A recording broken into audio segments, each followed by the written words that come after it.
Yo, what up, M3? Knowledge and relationships in the building. What's up? The music is picking me up right now.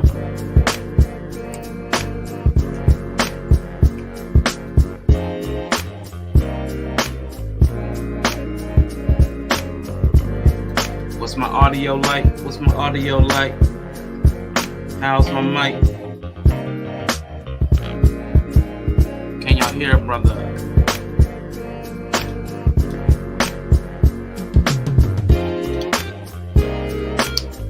What up in ya?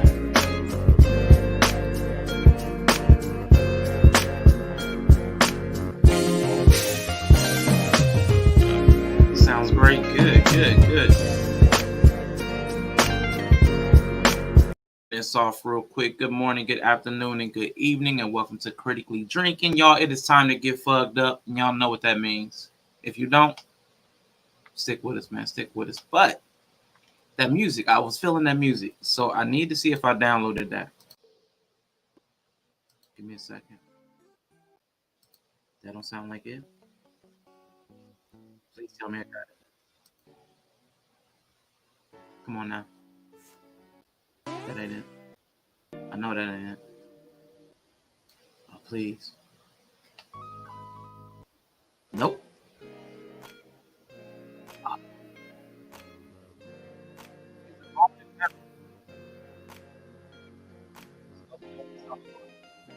Can you even hear the music? Can you even hear the music? So let me drop a bunch of blurbs in here real quick on the Twitch side. Give me a quick second. I need to see if it'll happen. Oh my God. Do I need to have that up? Yeah, I'm just getting set up, y'all. Just getting set up. Bear with me. Trying some things out.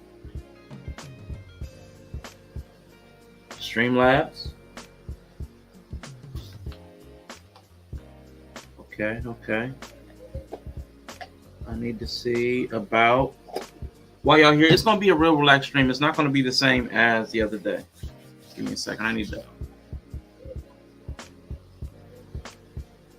moisturize. It's gonna be a totally different type of stream than yesterday. I pray to God. Pray to God. But sounds great. Thank you. Thank you all for being here. Thank you all for opening up with me, getting fucked up with me. I appreciate you for helping me set the tone early. Let's have a great stream. Thank you. No ashy skin allowed. No Ashley skin.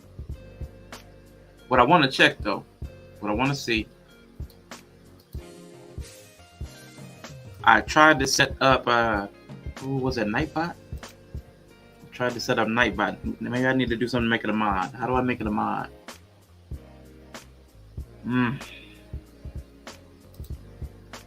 Nightbot. Join channel.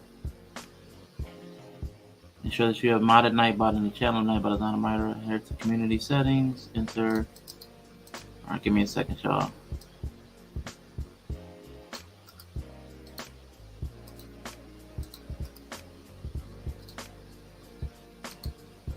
Yeah, buddy. Nightbot. Now, how do I do that? Okay, I did that.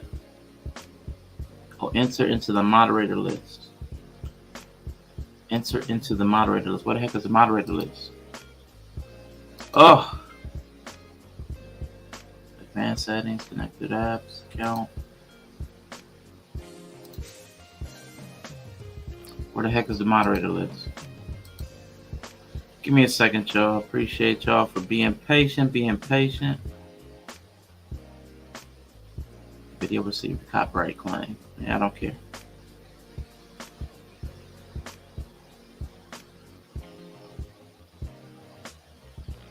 Okay, I'm in the studio. Community. Moderators. There we go. Okay, now how to add one. Paste the channel URL. Okay, cool.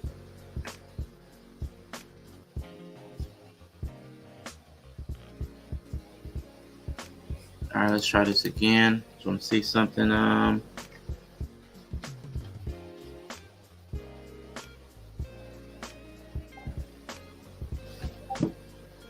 Yeah, there we go on the YouTube side. Good. There we go.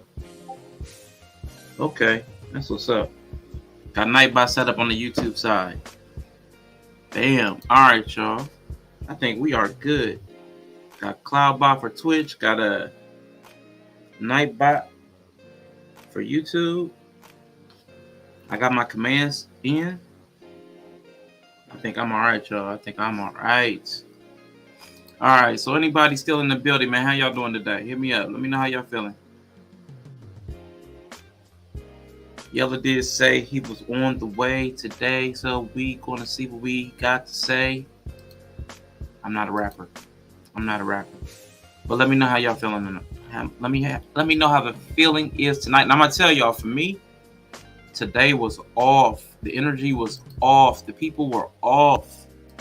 I swear to God, I almost ran over a guy on a bike because he's on his phone looking down, going through a stop sign. So it's a 4-way intersection. I'm getting ready to go, and he just goes straight through a stop sign looking down at his phone. So then when I beat, he starts yelling at me like I did something wrong. All the drivers were crazy. Today the energy was, feeling hungry? Eat something, Brie.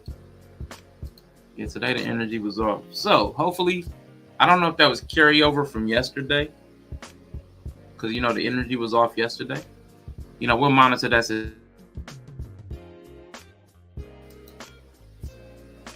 But y'all, listen, I promise y'all, I'm gonna try to work these things. Let me see if this works. Let me see.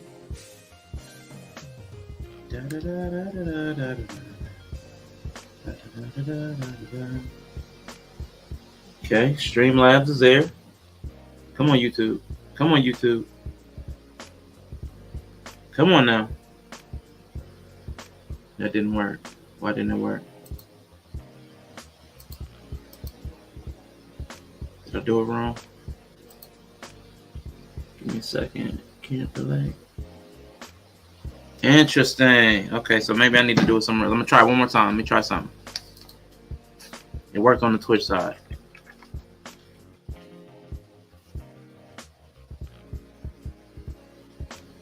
I'm trying to make sure my Nightbot's working. I got one thing to come through. There we go.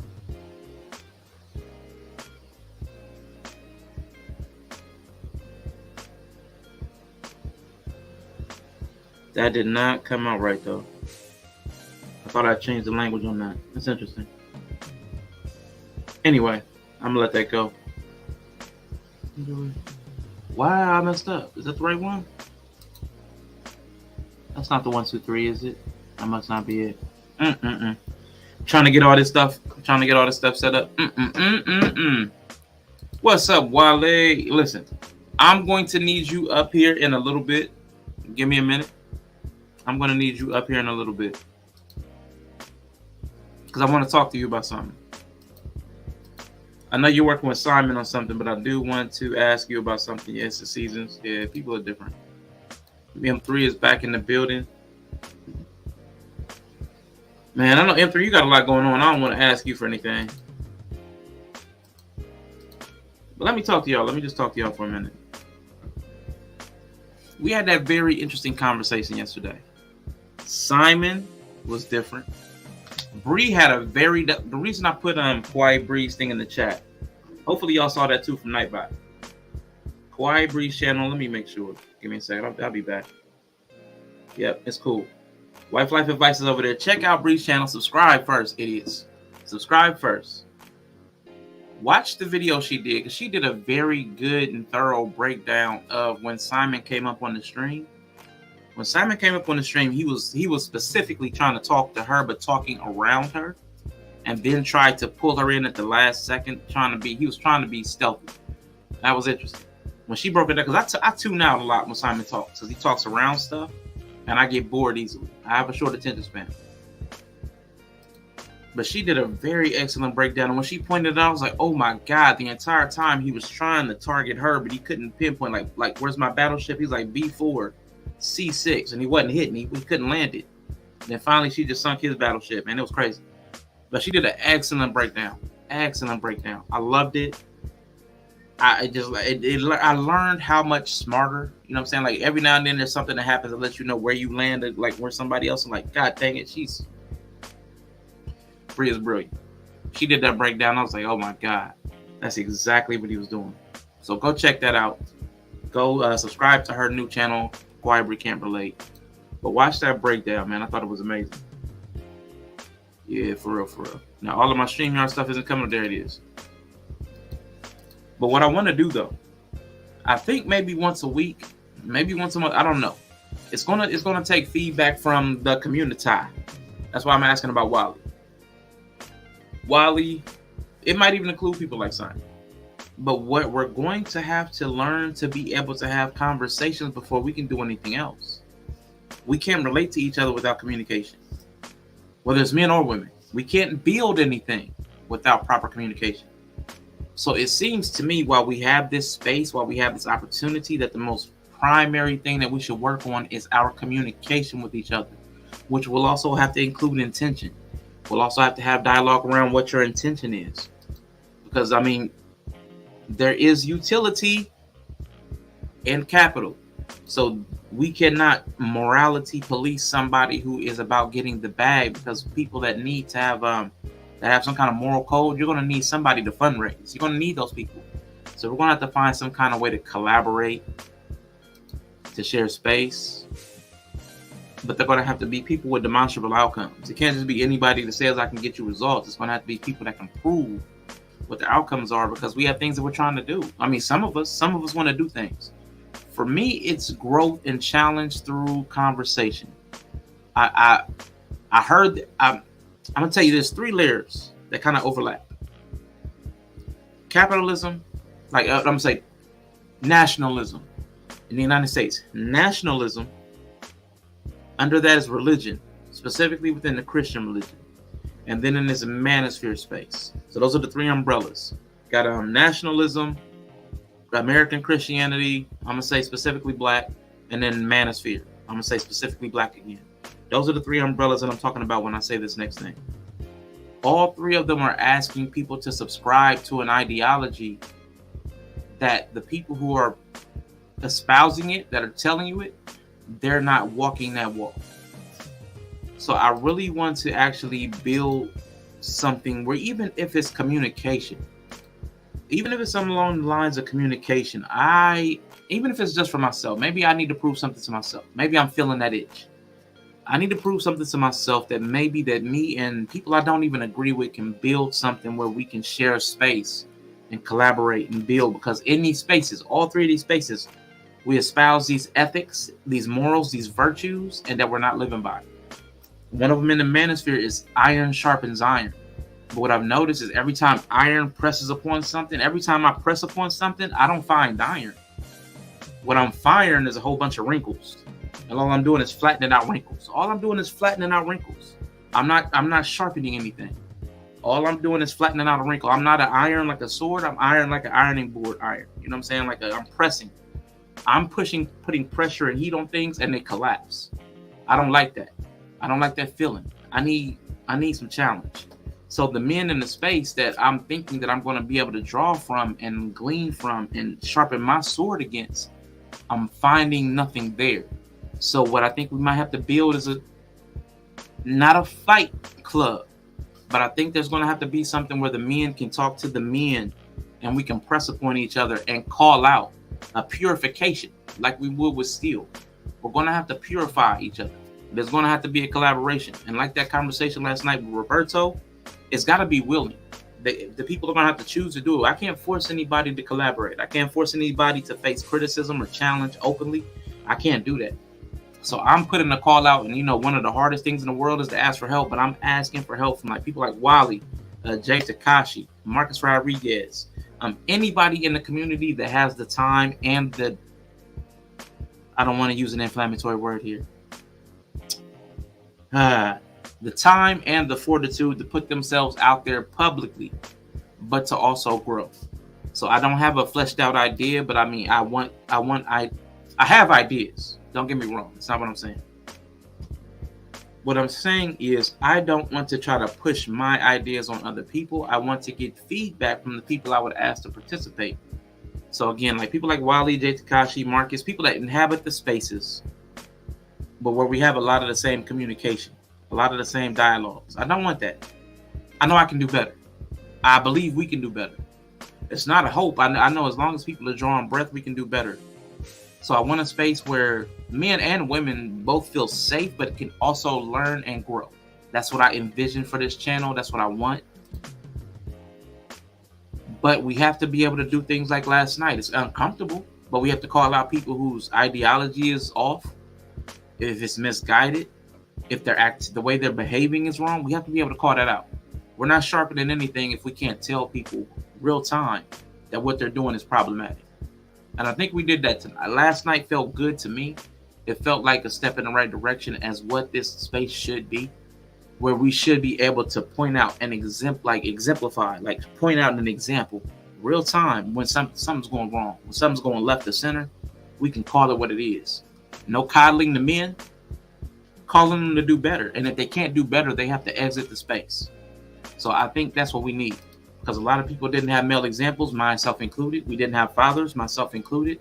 I think we're going to have to be a brotherhood. I think that's what we're going to have to create and manufacture, because the manosphere spaces, those are social clubs, or they're MLMs. They're not really trying to better the people that are in those spaces. So what's that quote? I might have to be the change I want to see in the world. I don't know. That's where I'm at. So that's what I'm asking for. But I also know another thing. There is no unilateral energy. So where there are men, you're going to have feminine energy or feminine understanding. You're going to have a balance. So I'm not saying women have to be in the space. I'm not saying women have to head the space. I'm not saying women have to police it. But there has to be a balance so that men aren't being like when you're driving. What's that? When you're driving, when you need a balance. Yes, it's balance. You balance your tires. so that we're not veering off, because we'll get off. What's up, Kansas Dan in the building? Yeah, I was just talking about what I'm trying to do going forward. You didn't miss anything. Still waiting on Yella to pop up. I know he said he was going to. We shall see. But if not, I will press on. But so Wally, man, if you still in the building, man, let me know. Love Talk Productions. Okay, you switched over. But I'm gonna tell you, there's a caveat though. There's a caveat. This is a big caveat for this space. So let me tell you what I'm talking about. Just a queen alignment, absolutely. An alignment. That's what I was talking about. Balance, alignment. Getting your wheels aligned. That's what we need. And thank you for being here, Just a Quinn. So what I'm going to do also pretty soon, I'm going to separate my Twitch and my YouTube. There's a different crowd on YouTube than there is Twitch. So it'll be totally different. We're going to have a lot of fun on Twitch, but we're learning as well on Twitch. But YouTube, I think we need to have some sort of a better space. My Speaks is in the building. Thank you. Everybody, let me put this in the let me see. Hopefully, let me just see if this pops up. I see it on Twitch. Let me check YouTube. Boom. All right, so I just dropped the link to my Aunt Speaks in the chat. Check her channel out. I will be there tomorrow speaking with her, Hanifa, and anybody else, excuse me, that she has on the panel. So we will be discussing celebrity worship and probably adjacent ideology. So please go check out my Aunt Speaks. Go ahead and subscribe now. Hit the bell. That way when we go live tomorrow, you'll get the notification. Shout out to Big Rick Slaps. I did get the message yesterday. You said, thank you for you. I'm back on YouTube a little bit more. Appreciate you. I do like what you and Be Easy That Dude are doing. I really like y'all's energy. That whole West Coast vibe that y'all put on. So I'm glad that y'all rocking with knowledge and relationships, man. So I'm glad to see you in the space. Glad you can pass through. Appreciate you, bro. Appreciate you. So let me see.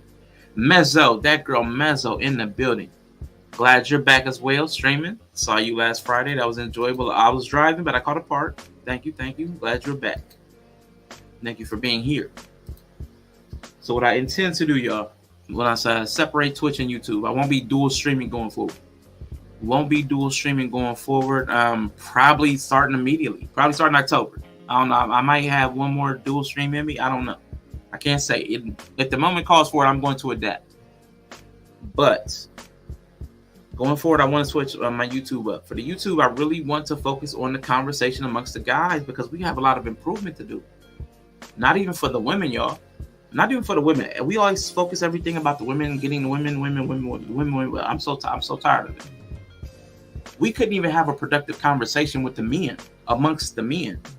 And every time they were having a problem with a point with a woman, they would kind of fall back to me as if there was some kind of bro code that I would save them from their, I don't want to say mediocrity. I don't want to be inflammatory. But they couldn't stand on their own points.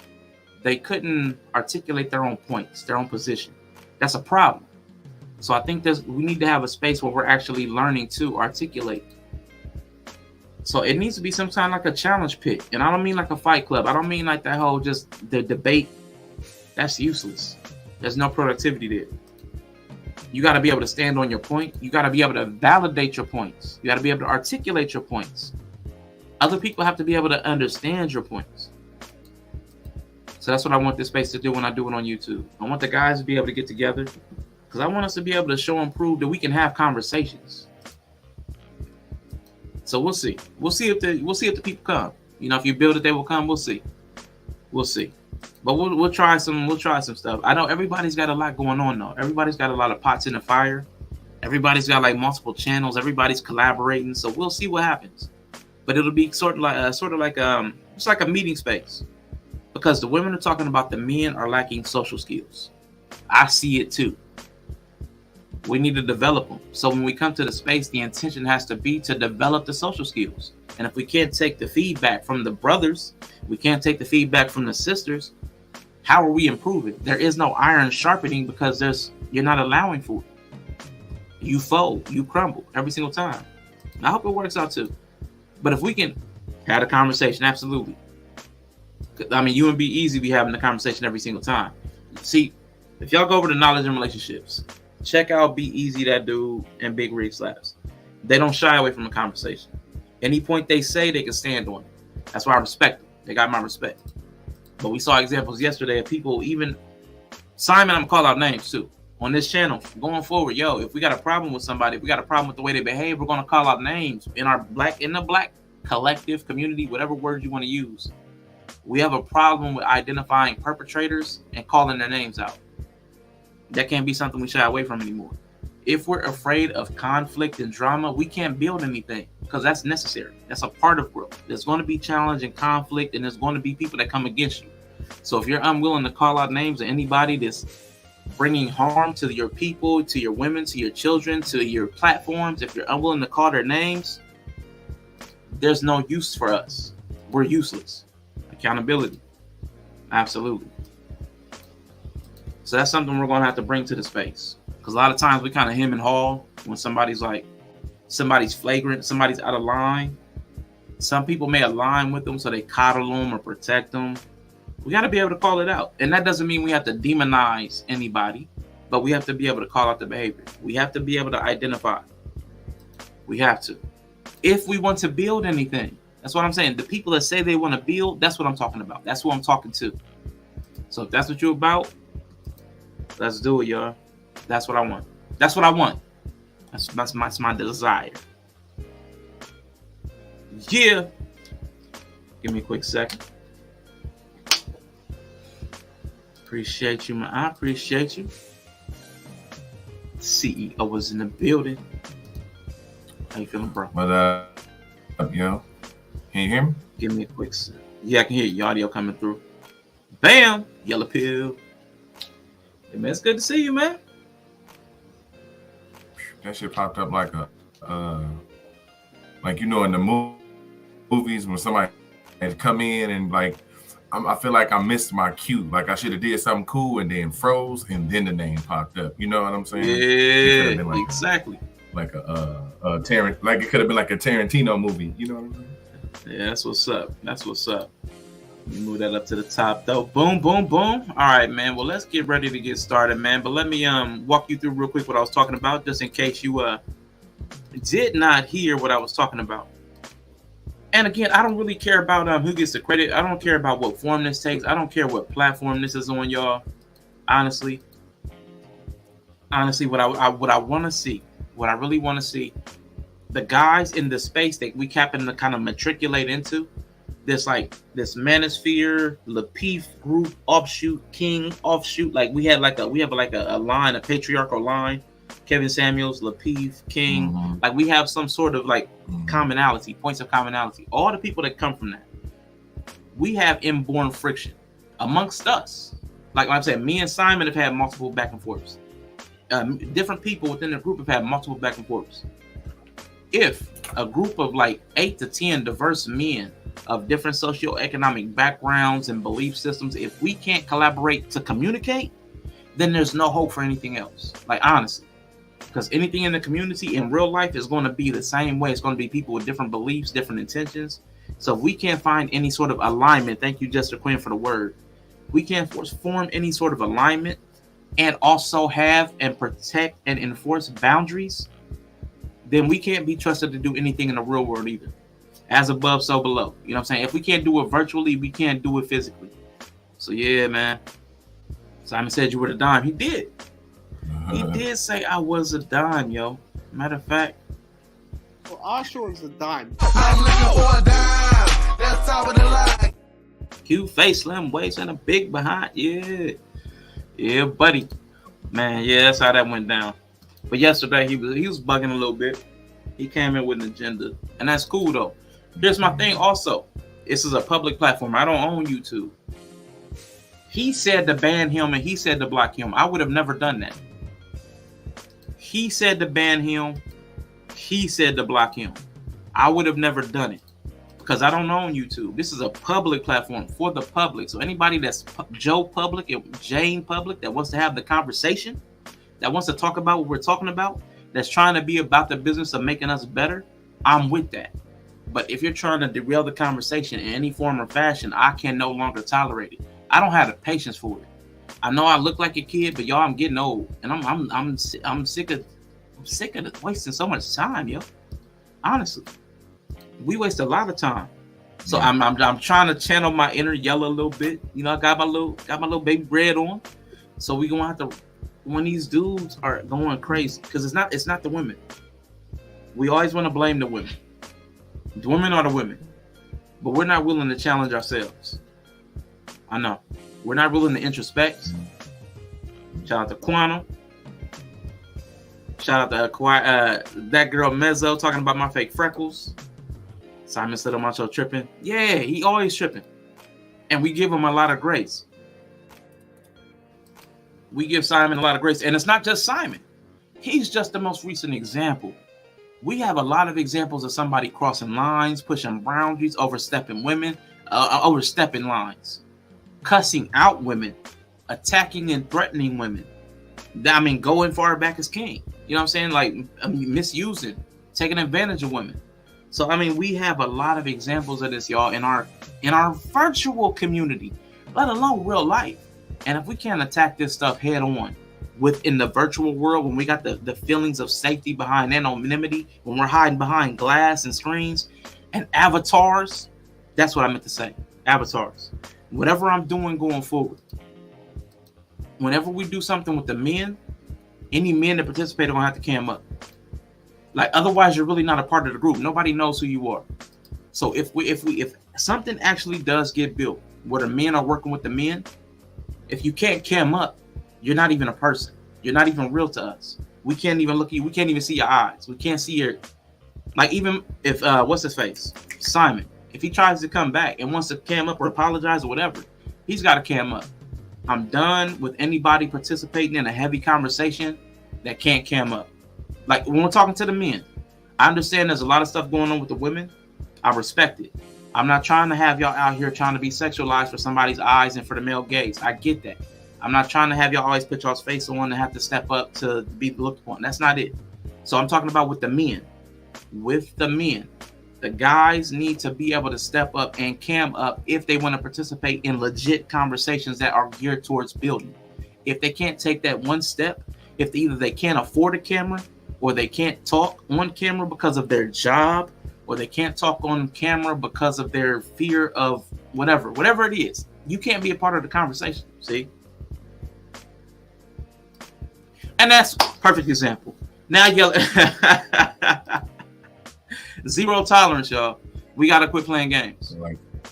We gotta quit playing games because we had a man. We had a man on the stream who talked about the black community is suffering.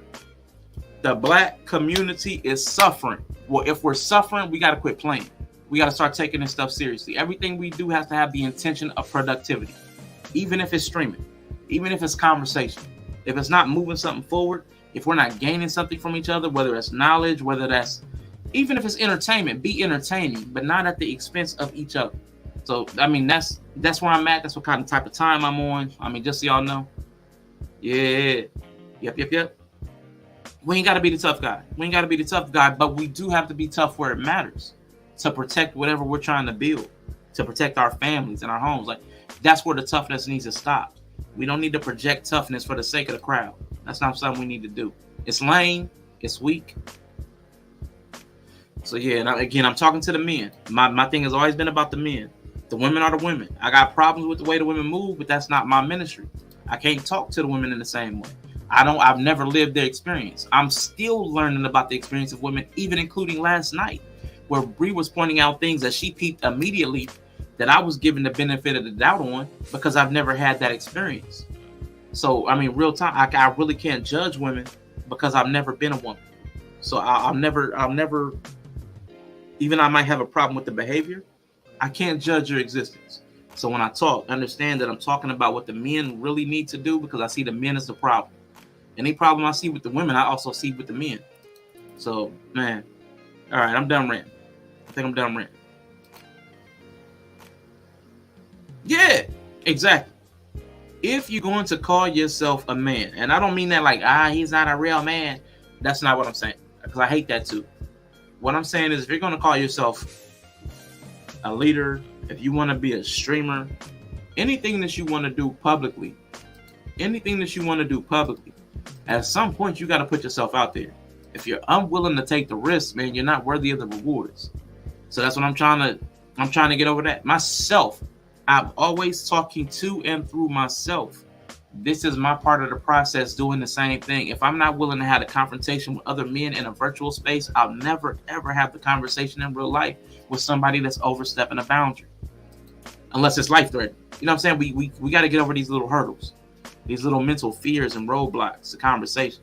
We got to. But that's where I'm out. Yeah, there's going to be more than there's going to be more of that. We got to. We got to, y'all. But yeah, let's get started, yo. My bad. I know I was on a rant. I'm on rant mode.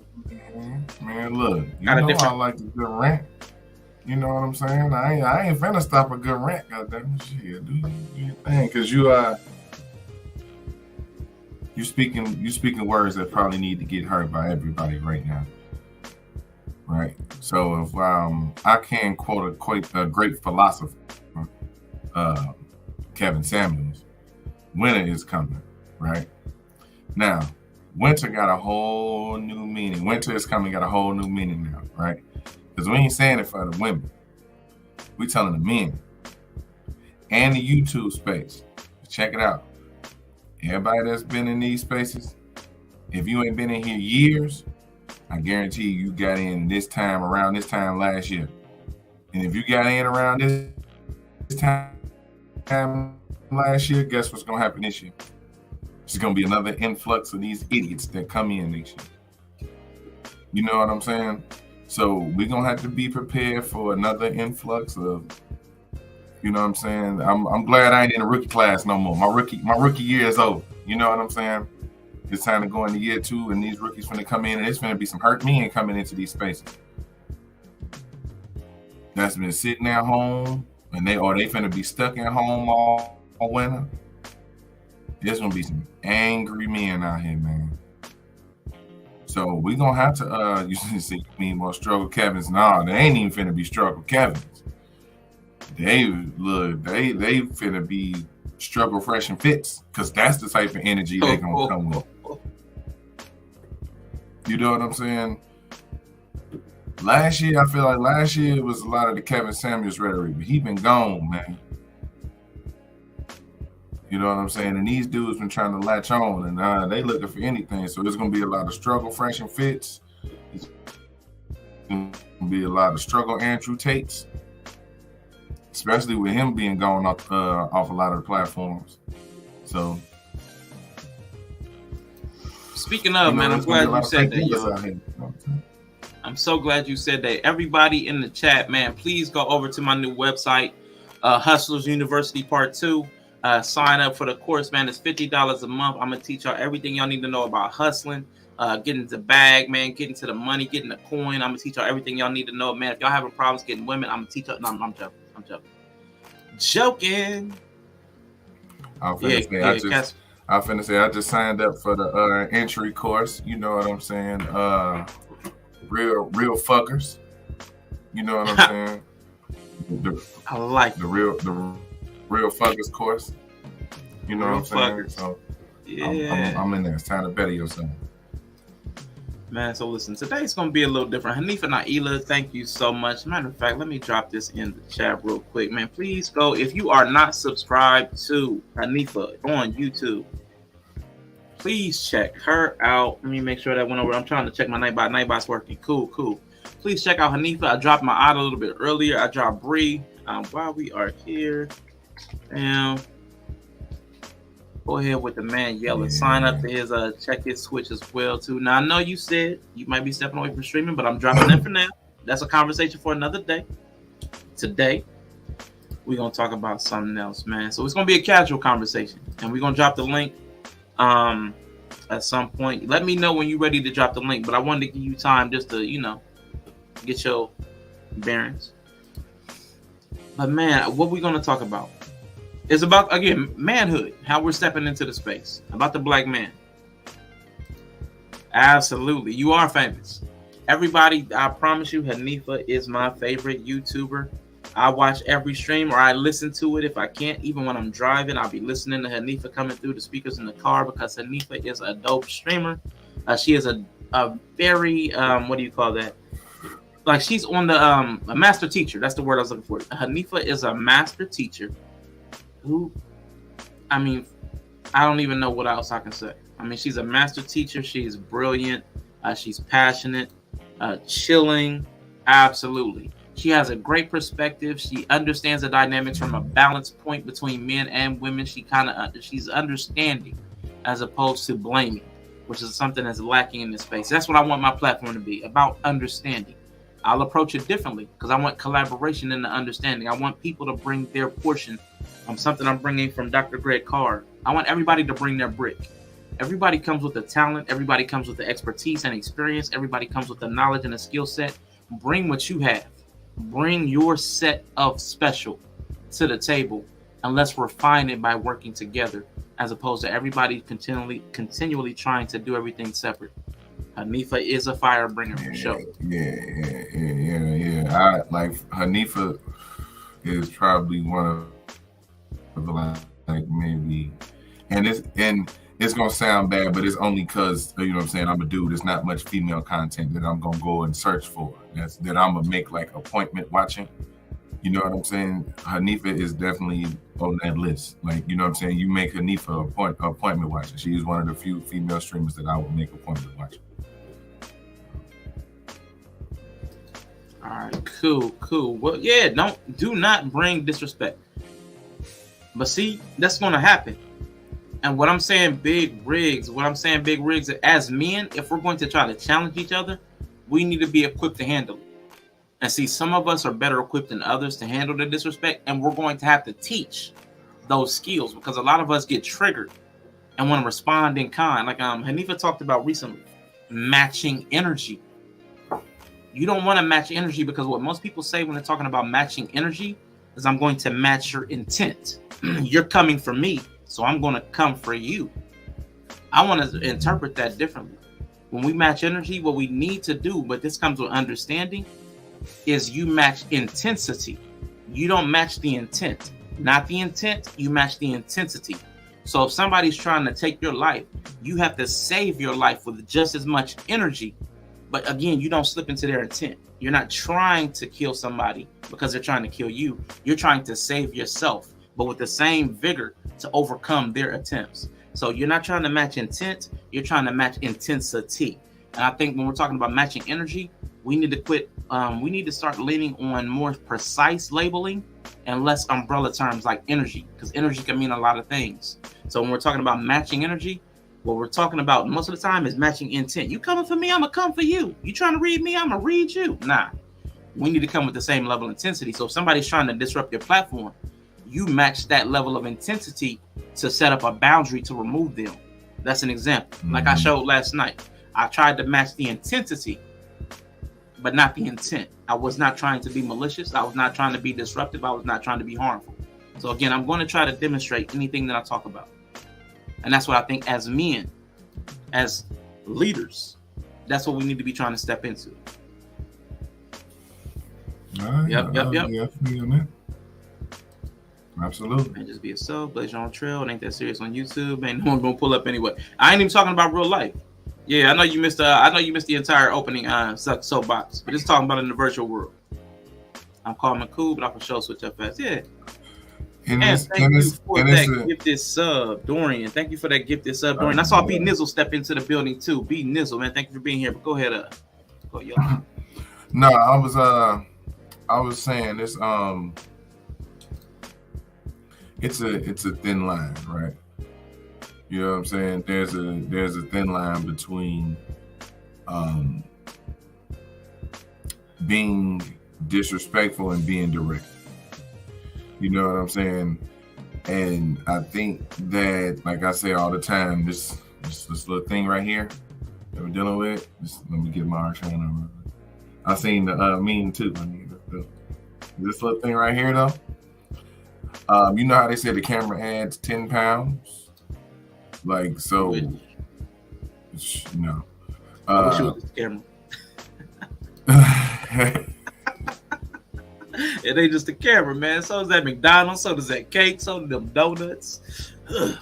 Oh, shit. Let me put in so much earlier. That boy was fine. Though. I ain't even going to.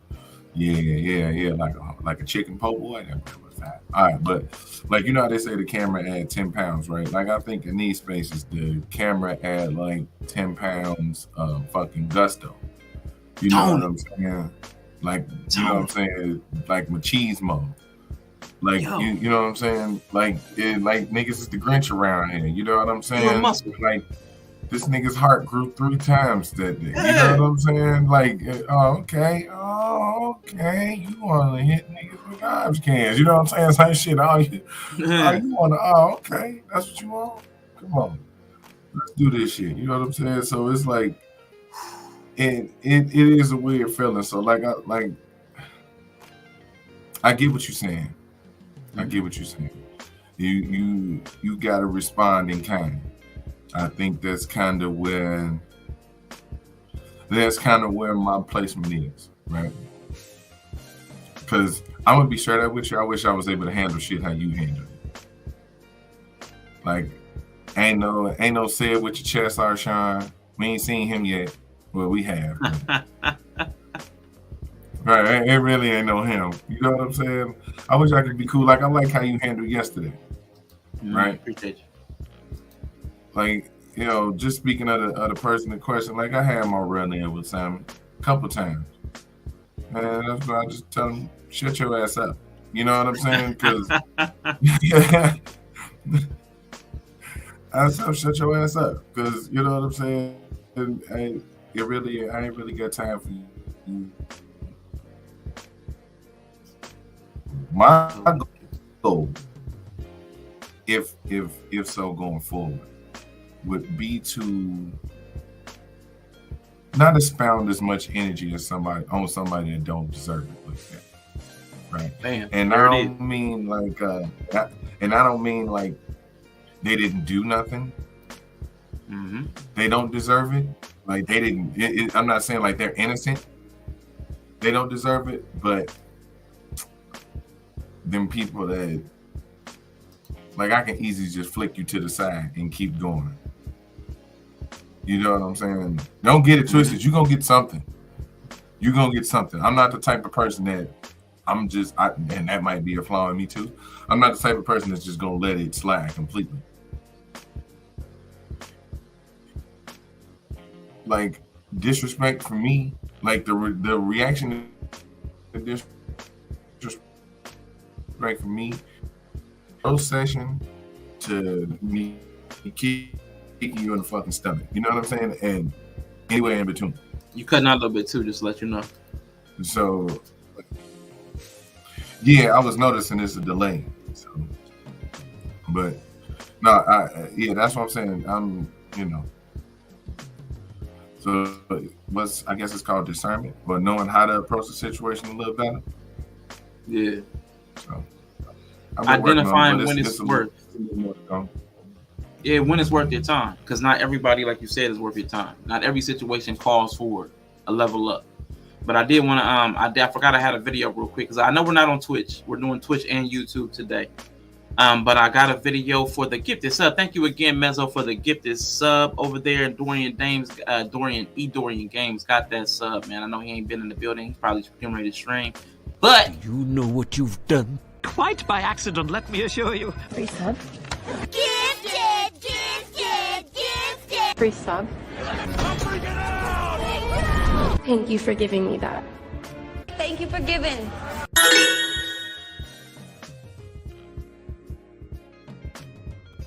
Thank you, Mezzo, for that gifted sub. And thank you, Dorian. He is in the building.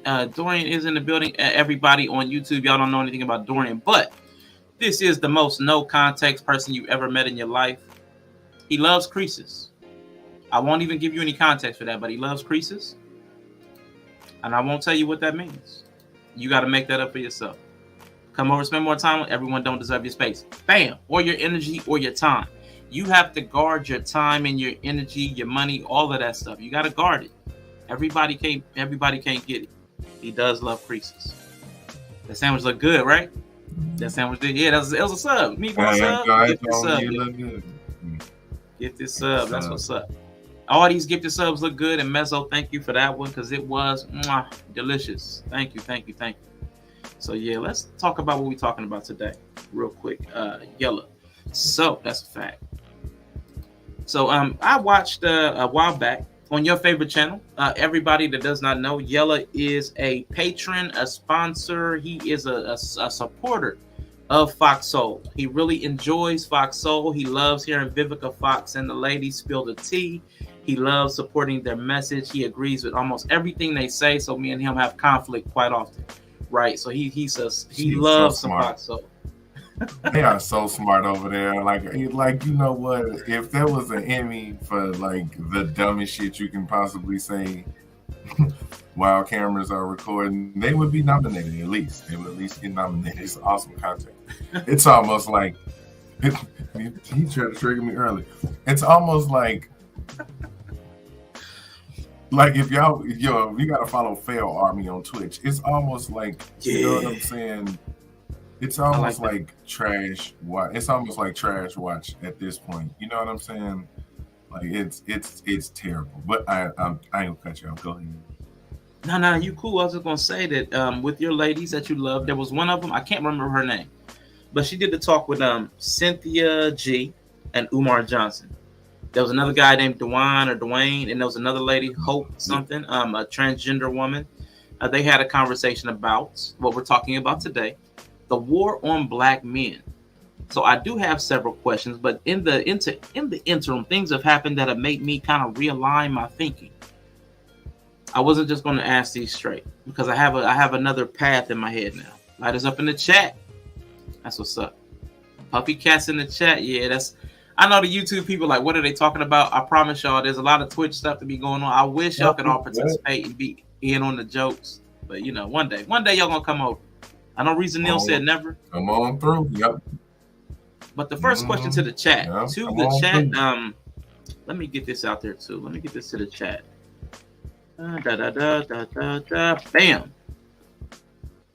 Question up in the chat is in there for Twitch and YouTube, I believe. Let me see YouTube. I don't see it. Bam, there it is. Cool.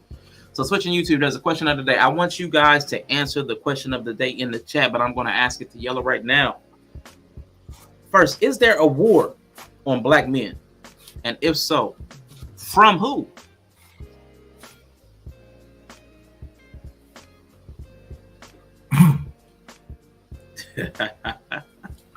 No, there's not a war on black men. No, there's not a war on black men. There's not a war on black men.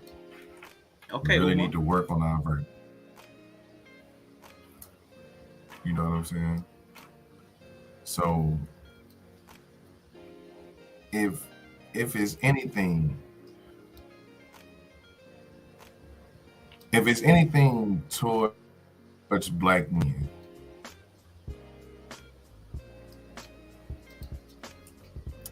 that would almost kind of be like this afterthought, right? Because it's easy to punch on black men. Like it's just easy to punch on black men. Yeah, I know, Hanifa. Right now I am. Right now I am. For now. But no, I wouldn't go as far as to say it's a war because that's like an overblown term, right? But what I will say is this, right? When it comes to black men, it's easy to kind of make us the enemy. Right. As far as we go, our approval ratings is super low. Like if we was politicians, our approval ratings would be super fucking low. Right. So it's easy to shit on us. You know what I'm saying? Now, the unfortunate part is that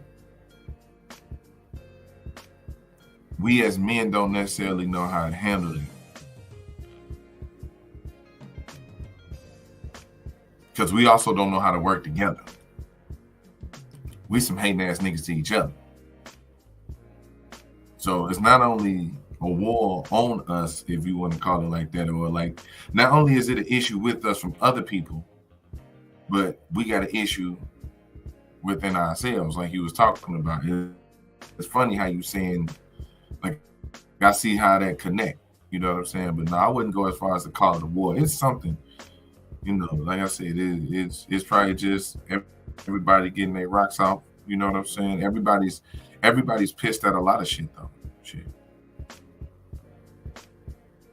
Man, salute to the intellectual soapbox, man. Shout out to you. I did get the notice that I know you were stepping away from being on camera or streaming directly. You're gonna stick with your network managing, man. I know you are a brilliant networker, so I will continue to see even greater gains from you if you're networking continually and 100%. I know that your platforms and everything will grow even more exponentially because you're such a great networker. If you're devoted solely to that, I can only imagine the type of people you'll be bringing around, man. So that's a big decision, man, and I appreciate you for making it. That's a hard decision. Real quick, man, Jay Takashi, I do have a link, and I do want you and Wally and Marcus specifically to speak to a little bit, but I need y'all to hang around for a little bit. Give me a second. You know what it is, Rashawn on Yella. We cold as ice water to ourselves. Yeah. Talk that real. A lot of nuggets for real. So what I want to say before I drop the link. I know Jay was not here. Marcus, you weren't here when I started talking earlier. On my platform or any platform I have influence on, we're going to operate a little differently going forward. Today, when I open the platform, cool. But in what I'm trying to do, let me reiterate what I want to do. What I want to do and what I want specifically, I don't know if Marcus will be able to participate because I know he doesn't cam up. But Jay, Wally, because I know Wally can cam up. I've seen him on his show. What I want, though, is for the men, everybody says in these manosphere spaces that iron sharpens iron. I want us to actually grow from each other, not just have a social hour, not where we're just talking and sharing opinions. I want us to actually push back against our ideas and let's start eliminating the bad ideas. Let's start eliminating the bad behavior. Like we had on the panel yesterday, we had people exhibiting bad behavior. Let's start erecting, I know that's funny language for y'all, erecting boundaries and enforcing those boundaries. Like I said, as above, so below. If we can't start to police our online community, we'll never be able to push it out into the real world. So we have to start being able to make requests of each other. We'll never be able to enforce those boundaries in person. We'll never be able to have tough conversations because we won't have the courage. So if we can't do it here, we can't do it anywhere. So a lot of our women are talking about what we're not showing up in the world with. Let's show it here first so that it manifests at all within us. And then let's take it out everywhere we go. So give me a second. Let me see. I saw you dropped that link. I might have to slide up there. Okay. That's what's up. Give me 15 minutes. Give me 15 minutes, y'all. Marcus. Absolutely. Marcus, Big Rig, Wally, Jay Takashi, man. If y'all can give me 15 minutes. If I got to slide out and come back, slide out and come back. But give me 15 minutes real quick with Yella while I got his undivided attention. Because, you know, Yella, he be a busy man. Yella be a busy man. Yella be a busy man. So let me get his undivided attention for a quick second, yo. For a quick second. So, when I was watching the stream, Fox Soul, and let me tell you why I asked you specifically, why I wanted you here. Because I know you are a father's rights advocate. I know you're a father's rights advocate. And when I think about a war on black men, I also think about a component of that being the family court system and how it's used against black men. So that's so in my frame of thinking, I was like, I know Yella, and I thought about What the Funk too, but I ain't seen him around the streets. I can't remember the channel I saw him operating on. He was moderating for somebody, but I can't remember the lady's name for the life of me. So our brothers have to deal with the issues by any means necessary. Because at the end of the day, all of us are facing the same issue. No matter if you wear suits, sweats, hoochie daddy shorts, you are still a black man in America. So the issue should be dealt with. In my humble opinion. I agree. I completely.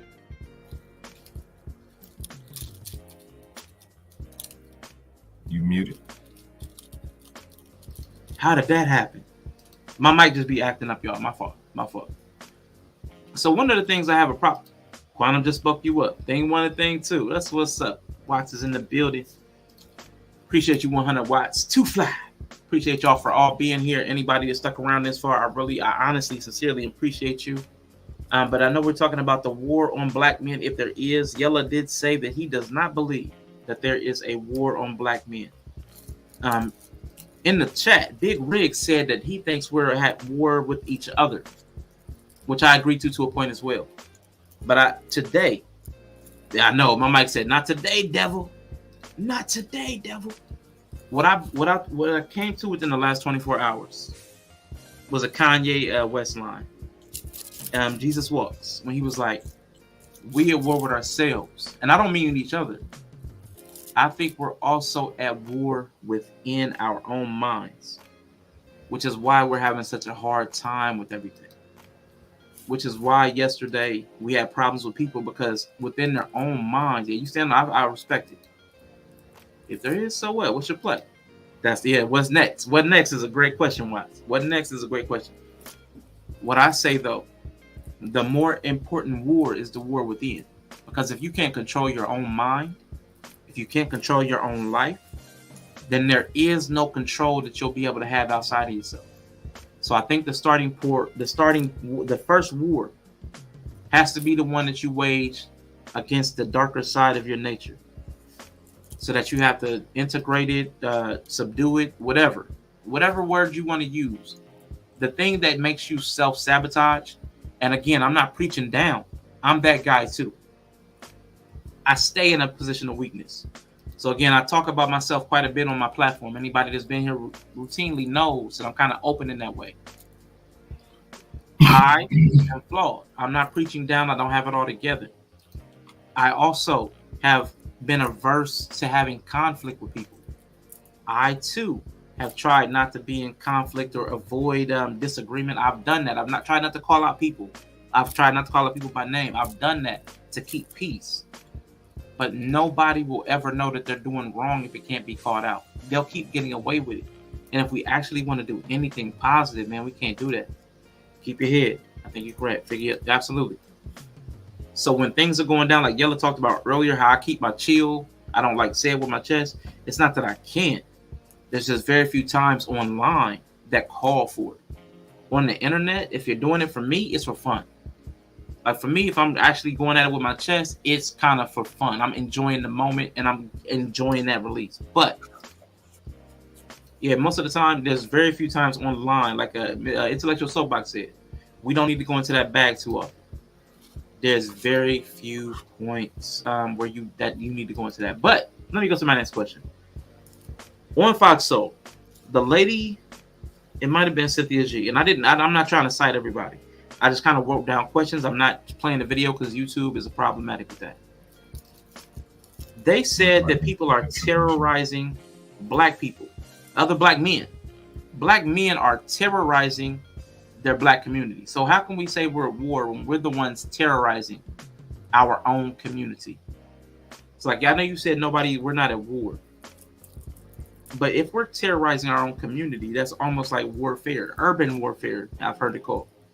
What do you think about us and how we operate in the real world? I know your city has a especially bad rap about that. Look, man.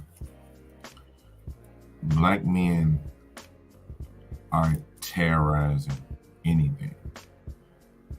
Bad people do bad shit. I think we as a people tend to get focused in our conversation and only wanting to talk about us. You know what I'm saying? It's white communities where white people do bad shit too. You know what I'm saying? So for it to be like black men is terrorizing, that's just trying to make it seem like that's too generalizing, right? And that's kind of like the ones it'd be the main ones who talk about not all that be wanting to say shit like that.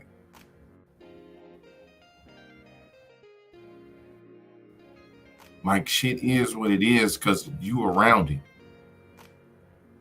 You wanna stay true to the hood. You wanna be in the hood. You wanna stay around that shit. All right, cool. That's what you're going to deal with. That just is what it is. Like you said, in my city, it's different. Chicago is so much more than what you hear and see on the news, and that's both ways. It's so much more than the violence. And you know what I'm saying? The just the aggression that the city seemed like it got. But it's also so much more than that beautiful skyline that you see when you see the news chopper fly by. It's so much more than that. You know what I'm saying? You got to make it out to be what you want it to be. Now, if you just got a problem with the, and this is my thing, right? If you just got a problem with the other gender, just say that. Because that's really what a lot of this shit is based off of. Motherfuckers really ain't liking the other gender, and it's on both sides. Like, I don't know if you were finna get into that shit, but let's just call it what it is, because I'm kind of trying to figure it out. Because you know what I'm saying? This is why I like kind of entering these topics, because I didn't like pre-think about it. I wanted you, I like to answer these kind of questions on the spot.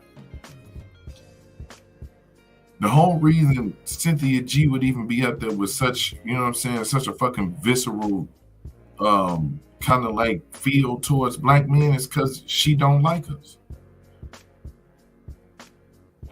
Vice versa with men who come up with that same aggression towards black women. They don't like them in some way, shape, form, or fashion. They mad at them, pissed at them, salty. One of them dumped them somewhere. That's all it is. Because some of these conversations, and that's why it's like that particular conversation was trash on both ends. The host was trash. Every panelist was trash. They was on the trash platform talking about a trash ass topic. And also that trash ass weed. We got to talk about that shit. You got too many followers to have that motherfucking bad goddamn wig, yo. Yeah. Now, knowledge, M3. That's a whole word right there. We're gonna talk about that. I'm starting that comment. We're gonna come back to it. I'm gonna drop the link. Please read it before you hit the link. Anybody that's thinking about coming up, everybody has a damaging group in the community. Black people just more entertaining them. Yes, absolutely. Like Yella said, there's bad people everywhere. So a lot of times what we try to do is demonize, I think, black people. Whether it's women or men, like you said, it's not a gender thing. Let me ask you, it's always been that though. It's always been that. It's always been the tale of the scary black man. You know what I'm saying? So it's really just in the form of playing it out. First, it was just the white people doing it because they was trying to act like they were scared of us. You know what I'm saying? Now it's everybody else doing it for clicks and views.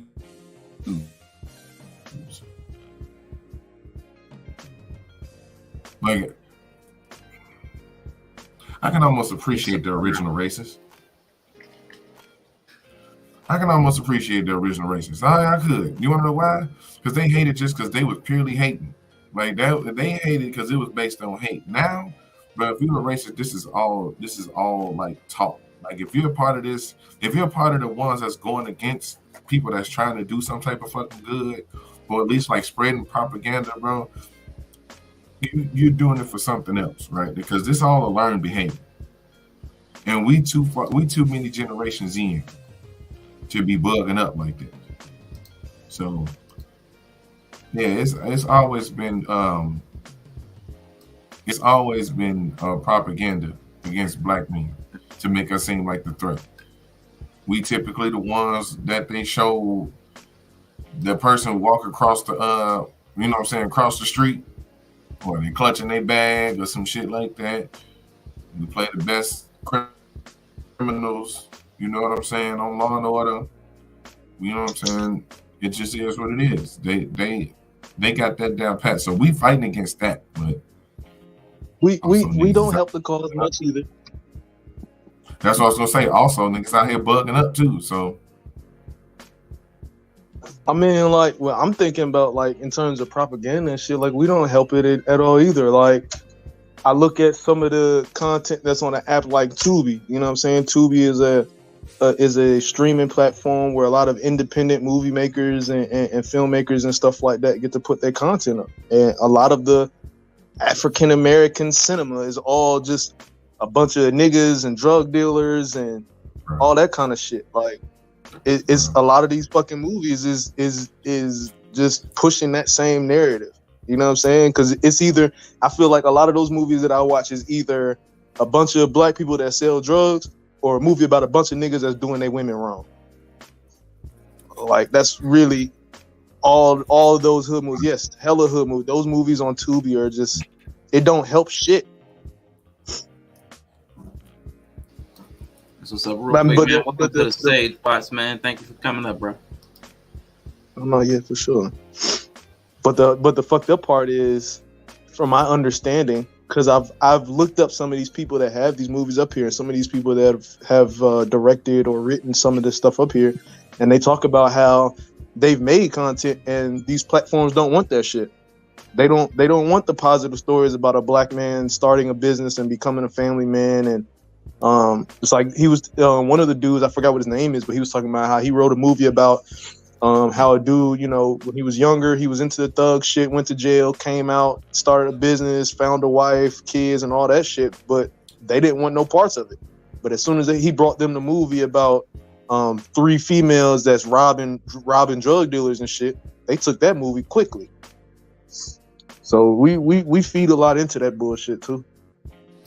All right, by supporting that kind of media. Yeah, so like that's the media, that terrorizing is.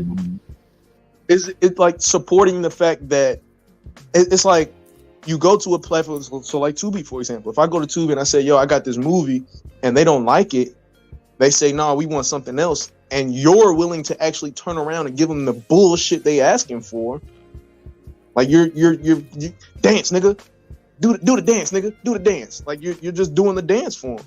That's pretty much what it is. If they tell you, no, this ain't what I want, instead of them saying, you know what, you're not the platform for me, I'm gonna find somewhere else to put this at. Well, I'm gonna just put it up on YouTube because it's free. They say, all right, well, I want this plug, so I'm gonna give them what they're asking for.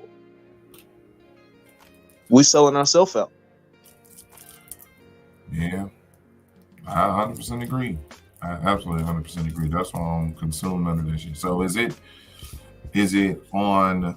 So what you're saying, like, would it be on the creators of said content to kind of take a stance almost to not kind of conform? Because I see what you're saying. Because it's almost like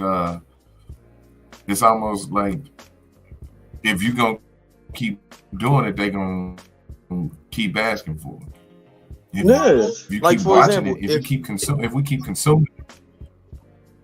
If I write movies, you write movies, and Arshawn write movies, and we all go to this platform and they say, no, we don't like what y'all got. I feel like at that point, the 3 of us need to come together and be like, all right, how can we create a platform of our own to be able to make this happen? We shouldn't focus so much on that. You know what? Fuck Tubi. Let's go over to YouTube. Let the 3 of us work together and find out how we can either leverage an existing platform and how we can create one of our own. And nobody wants to do it. They want just the easy way out. Hey man, Netflix already got 36 million motherfuckers that watch it. I'd rather just give them what they asking for so I can get the 36 million views. Like, nah, fuck that. Fuck that. I hear you. I do think there is a media portrayal that's mischaracterized, slanted, biased, whatever you want to say. But we got to admit, though, that there's a lot of foul stuff that goes on in our community that is not policed. We can't expect anybody else to police it. Now, we don't have the power right now to police it. And the real police don't care about us in no kind of way to actually police the way it needs to be done. So I know everybody says like the media. I'm cool with that to a point, but there is a part we play in that. There is a lot of mess in our communities, and I also know, again, myself included, that the men a lot of times are not going to put themselves on the line to help clean that mess up because it's dangerous. It could cost you your life.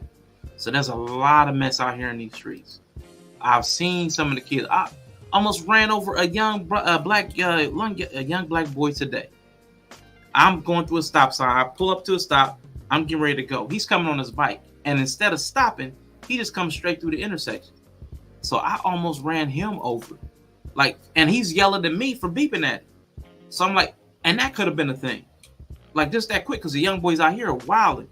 Like they are wilding, like laughing at the cops when they're getting pulled out of stolen cars, like laughing in their faces. Like, so we can't act like it's 100% the media, but I know that's a proportion of it. They're perpetuating an image of criminality and violence, but we also uphold that image of criminality and violence by committing the crimes and being so brazen about it in these days. Go ahead, bro. I kind of tune out a motherfucker that builds their argument on it's the media. because the time that we live in now is not the same time we lived in the 90s and the early 2000s, where you only had 12 channels to choose from. You just had no choice but to take it and just watch whatever was on the TV. There's way too many. You got Netflix, Hulu, Tubi, Freevee. You got Amazon TV. You get it's so many different ways to take in content. It's so many different ways to do shit. And if you don't like the content you've seen on TV, read a motherfucking book. Ooh. You know what I'm saying? So the media, it's the media's fault. No, shut the fuck up. Because I don't of us that's here on this panel, how many of us watch Love and Hip Hop? How many times have you turned that bullshit on? It's easy to skip past that and not even put the. It's easy to skip past it and not even let that bullshit seep into your brain. Yeah. That's just one of those. I want to point the finger at somebody else and not me. That's all that shit is. Just real quick, man. 100 watts this point, y'all. Read, nigga, read. Man, get a good book.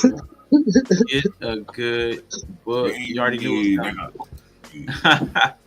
The original oppressor's legacy has been fulfilled. The modern oppressor is our own. Yeah, we have incorporated the mechanisms of self-destruction. We've internalized self-destruction. Like the destruction is not from without anymore. There's a lot of it coming from within. I know a lot of people that even point to white supremacy. It's really not them as much as it is ourselves. Because I know 9 times out of 10, everybody in the chat, anybody on the panel, the last 5 people that wronged you have probably all been brown-skinned people. The last 50 people that wronged you have probably all, an overwhelming majority, have been brown-skinned people. And most likely your kinfolk, or somebody you're in a relationship with. Of all the people that I've lost in my life, the homies, all of that, even my own brother, every one of them that I've lost has all been by the hands of another black man. Jesus. Or another black person. I'll say that. Every last one of them. I can go down the list. I had one homie, they found him in the back seat of his fucking car. Niggas tried to rob him. He was going outside to get groceries out of his car, and niggas just shot him and took the shit he had on him. Going to get groceries out of his car, dog. So this white supremacy and all that shit, these same niggas that turn around and they yelling white supremacy and it's the white man, those are the same ones where you ask them, well, what about Chicago? They feel like you diluting the conversation. Yeah. And that's something else in itself. Because this is probably what I'm finna do, the Chicago thing, right? That's the first thing everybody say. And that's why your perspective of what you dealing with and what you in needs to be realistic, right? Because when you talk about Chicago is just like any other city. It's small pockets of violence.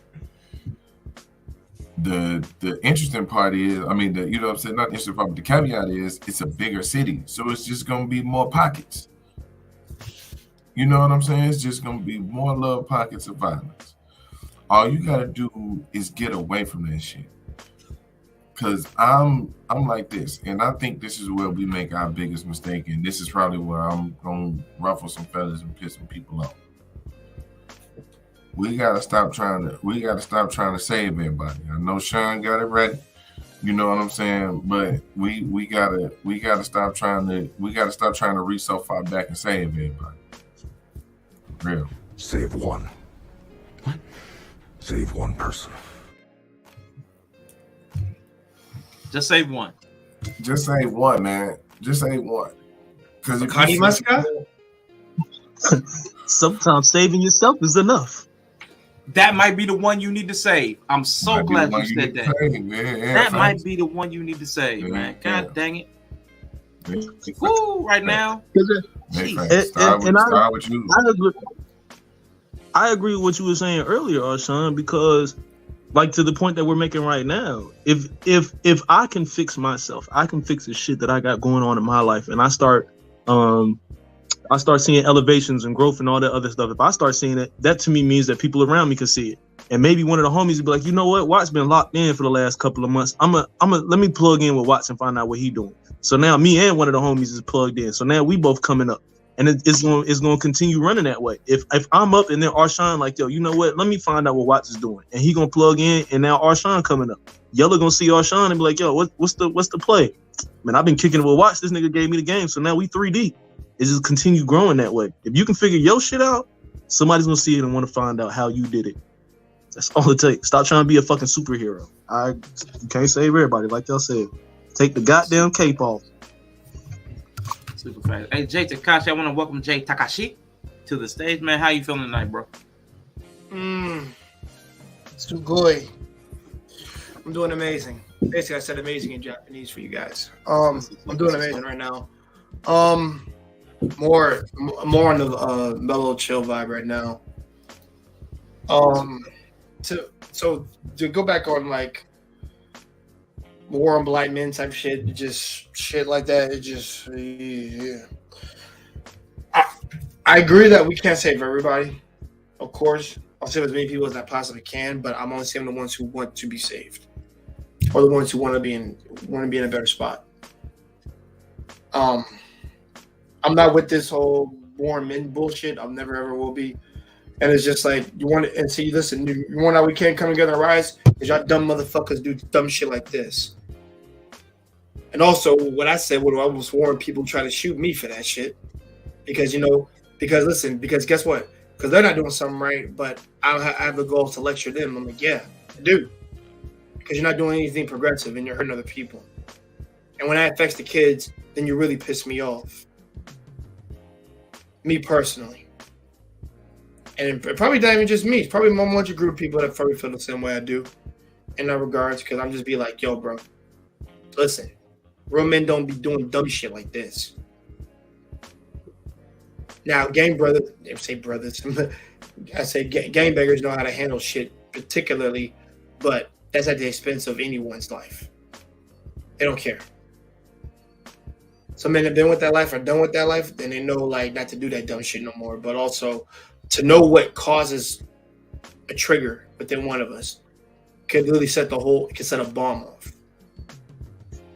And that's always been the case. Whenever you was young, we was with your boys. One of your cats did something, or the cat on the other side did something. No, I got you. I got you, bigger taps. Got you, brother. I'm always respectful. But the thing is, like I said, one cat will say something on the other end of that line, and he'll get it. He'll kick it off, and then because of his dumbass, you got no choice but to fight. You got to freaking, you got to stand on your 10 toes, and you got to box it out with these cats and stuff like that. Or in this case, it's a gun battle.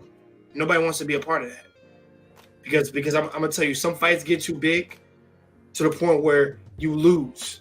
Both sides got to be prepared to lose. Because trust me, there ain't gonna be no grand winner, no grand prize, none of that bullshit. The only thing you gonna end up is with a foot in the grave. Yeah, real quick, and that's gonna be remembered for. I appreciate that perspective, man. But I wanted to bring up something else that they brought up on Fox Soul real quick.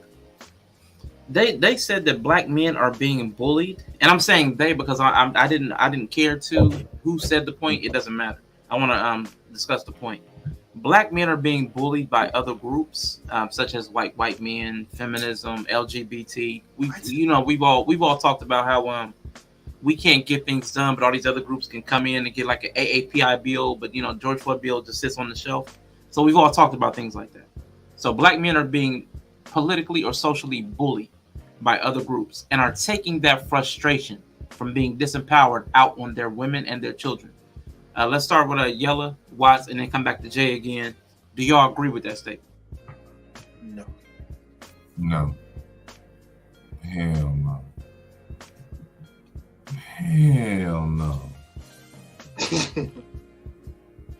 Hold on, quote that one more time. I just want to get that full. Black men are being bullied by other groups, so they're taking that frustration and anger out on their women and children. So nobody here agrees with that. I'm gonna say. Would I say that? I don't agree with. Hold on. I'm gonna say this. I'm gonna say this. And being bullied is, I guess, depending on where you go, but not really. But it's like, okay, so what I will say is this. the black male opinion is almost null and void. And I think that's what people mean by being bullied. Because that's the only way I can see black men being bullied around in certain spaces, right? We can't be them, you know what I'm saying? Because that sounds like, I know you can't remember who quoted it, but that sounds like somebody who was talking against black men, right?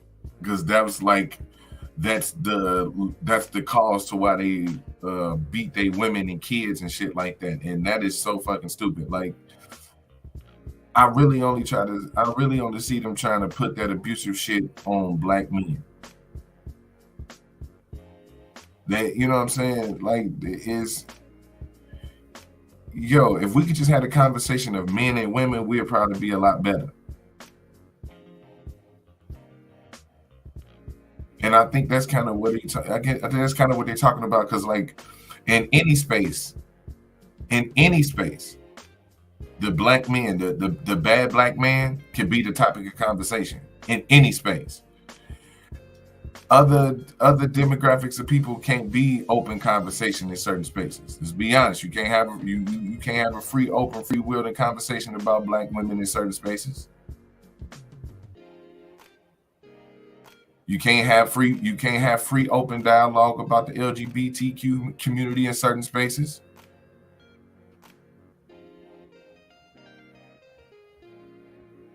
So it's certain groups that you can't talk about. That's why I kind of see like where it could be like this bullying thing, because it is kind of, now what I say is it's open season. I think that would be a good thing, because it ain't a war. A war would be insisting that we're fighting back, or we can fight back. Right. You know what I'm saying? A war would be insisting that we can fight back. This is open season on black men. I can say that. I think let's say for the sake of conversation, that statement is true. Let's say it is true. The same things that we're talking about has affected black men, and they have stunted the growth of black men and all these other kinds of things. Black women, y'all grew up in the same fucking house as us. You grew up in the same fucking environments that we did. So if black men are affected by the environments that we grew up in, that means that black women are going to be affected by that environment as well. So with that being said, if I as a black man go out in the world and I'm quote unquote bullied by every fucking group I come across, when I come home, you're supposed to be the one person in the entire fucking world that's supposed to bring peace for me. Period. White, black, purple, I don't give a fuck. If I as a man go out in the world and the rest of the world is bullying me, you're supposed to be the one that I come back to with peace. And if you're not providing me with that, your reaction is going to be different than what I give to the white lady at Walmart, because she has no connection to me. She has no responsibility to me. You as my woman, you're responsible for how my mental state is when I leave this house. You're responsible for how this home is when I come up. You're responsible for that. You're responsible for me. You're responsible for my family. So when you don't do what you're supposed to help me find my peace that I can't find in the world, it's very humanly possible that I might lash out on you, because this is where our responsibility lies. If me and you are together, that means that we made a pact for me to be able to come to you and say, yo, I had a fucked up day.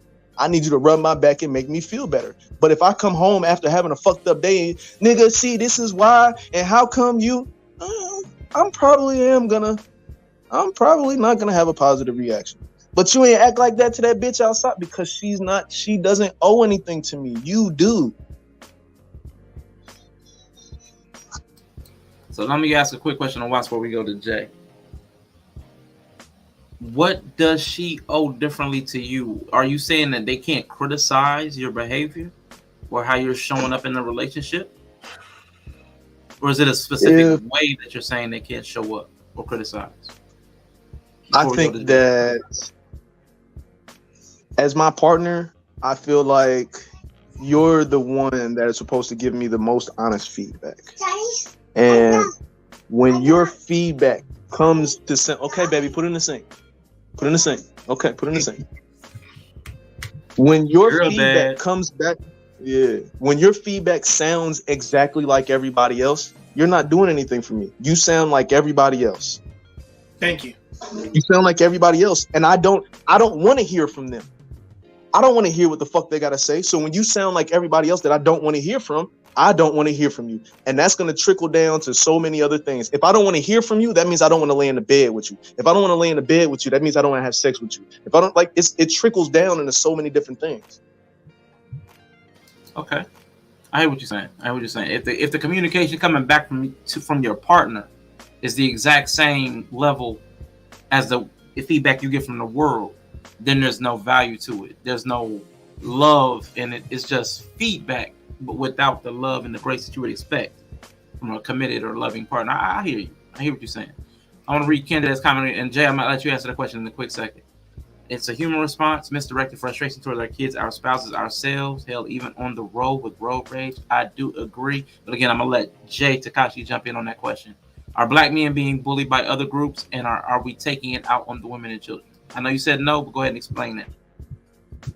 Okay, me personally, this shit doesn't happen in a group of my boys or me specifically. Ain't nobody bullying me. Because trust me, you bully me, you gonna get bit hard.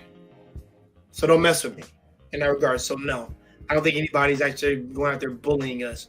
First of all, I'm not saying we have a bad rep or whatever, but more often like the quote unquote stereotype of what a black man does if you mess with us, that is up to that's different from how each black man interprets it and also responds to it. Let's just get that right through there. Because then maybe one day I'll let that off. And one day where I'm like, F it, I'm gonna take care of it when I need to take care of it. Because like I said, no kids or anything are holding me back because I don't have any. So trust me, I will respond back in the same manner you dished it out is what I will do to you. Equivalent exchange. But no, I don't think anybody's going out bullying us. Okay. Now, what's your second part of the question, brother? The second part of the question, are we taking that frustration? If you don't think, well, that kind of negates the second part of the question. The second part, if we're being bullied, are we taking the frustration out on black women and children? But if we're not being bullied, then that kind of answers that second part. No. You said we as a whole, or is it okay? Like I said, I can't speak for everybody. Yeah. It's a general question. Like, okay, going forward, like I want to make this clear. So anybody that's listening, we're having general conversations about general principles. It's never going to apply to everybody. So I also don't want to spend a lot of time on anytime I'm on a platform. If you see me, I don't want to spend a lot of time talking about it's not true of everybody. We know it's not true of everybody. So this ain't about you, Jay. Just a principle on this panel.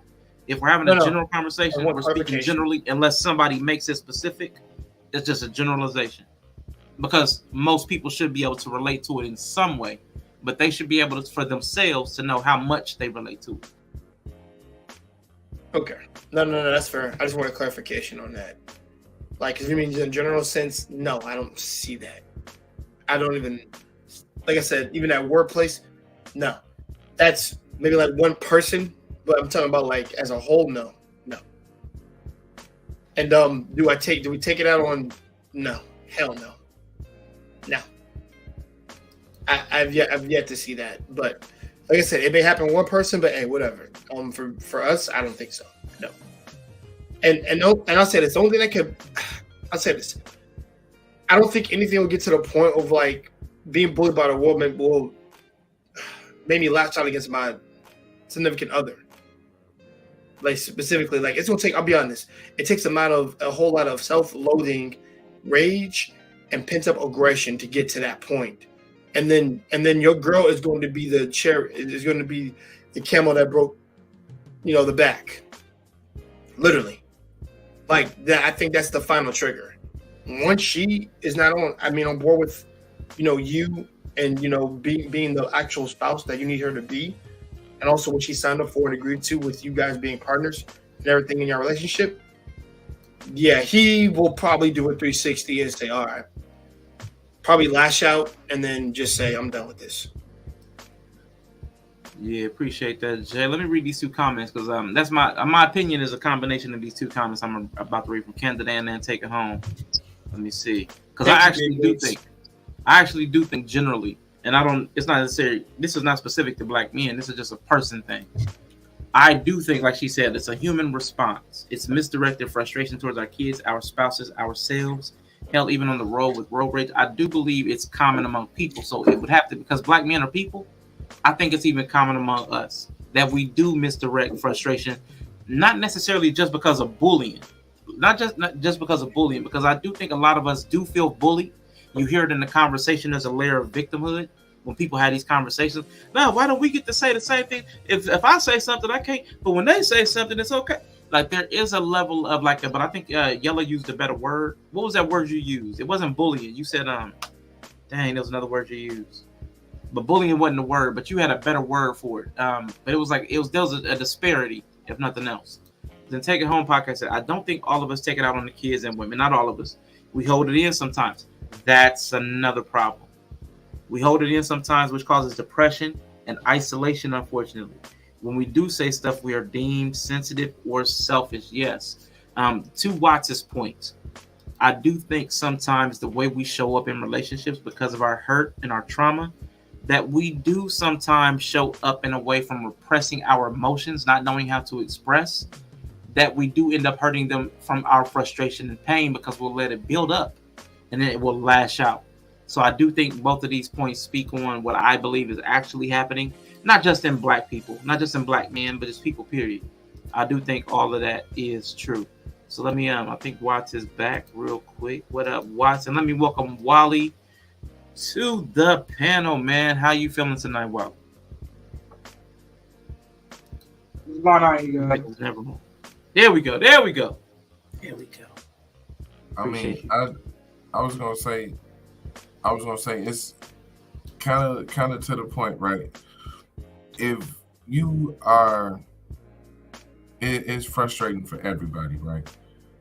It's a frustrating time for everybody, but it's just like the violence and the crime we was talking about earlier. The closest ones to you is the ones that's gonna hurt you. Now it might be a little more dangerous outside your house, maybe not, depending on the household you live in. But at best, like emotionally and mentally, that's where you're gonna get hurt at, is at home. Cause it's gonna be like this discrepancy on who gets to have the bad day. You know what I'm saying? There does tend to be this battle, especially if we black men and black women together. Because we both fighting an uphill struggle out here. You know what I'm saying? We both getting the same, we both getting the same kind of reactions in these spaces and just in the world. That spectrum. Yeah, I think I froze up for a second. Yeah, that's spectrum. Old Comcasty. I love it, Yella. Old Comcasty. The spectrum. It's Comcasty. You know what I'm saying? But it's inevitable because there's going to be a meeting of at that point where kind of both of you need each other. You know what I'm saying? And sometimes that could be an issue. So I think that's more or less what we're dealing with right now, especially in those type of situations and people that's like having issues and all that. I think it's just that everybody's kind of fucked up. And it's no really room, and especially, and that's why I say earlier, like black men's opinion and kind of perspective on shit ain't really in style right now. You know what I'm saying? Nobody wants that. That's like vanilla. You know what I'm saying? Imagine going to Baskin Robbins and you get vanilla. First of all, if I'm with you and we go to Baskin Robbins and I get vanilla, this will be the last time we ever interact on the human level. First of all, because you so judgy. You probably skin people and wear they skin secretly. Like you know what I'm saying? I don't trust it. You know what I'm saying? Why? Like nobody cares about vanilla when there's 31 flavors. That's pretty much where black man's point of view and opinion is right now. So that might double time when they get home because you already in a situation where you with somebody who's experiencing the same thing you experiencing, and depending on who she is, might be experiencing it worse than you. That's fair. So, real quick though, because everybody kind of touched on a point. Wally, I want you to jump in on this next question first. Are black men's voices being silenced online and inside their own relationships? Are black men being sensitive to honest criticism? So you asked me, are black men being silenced online in their relationships? Online, yep, but that's on both sides. And then even in the relationship, yep, can't tell them nothing. Can't speak your mind. Now, are they being? Let me see if it says, or are they just being sensitive to criticism, to honest criticism? Now, as far as to the relationship part, there could be some criticism, and it could be sensitive to that. So I can get that wholeheartedly. As far as online, once again, that depends, because on both sides of the frontals, I say both black men are being naturally attacked by both sides. Being attacked by the men, because 9 times out of 10, they don't coincide with their ideal of what a man is, and they're not that type of man, or neither that woman is just, they're just giving them all the criticism like they know their lives. So, yeah. All right, what about you, Watts?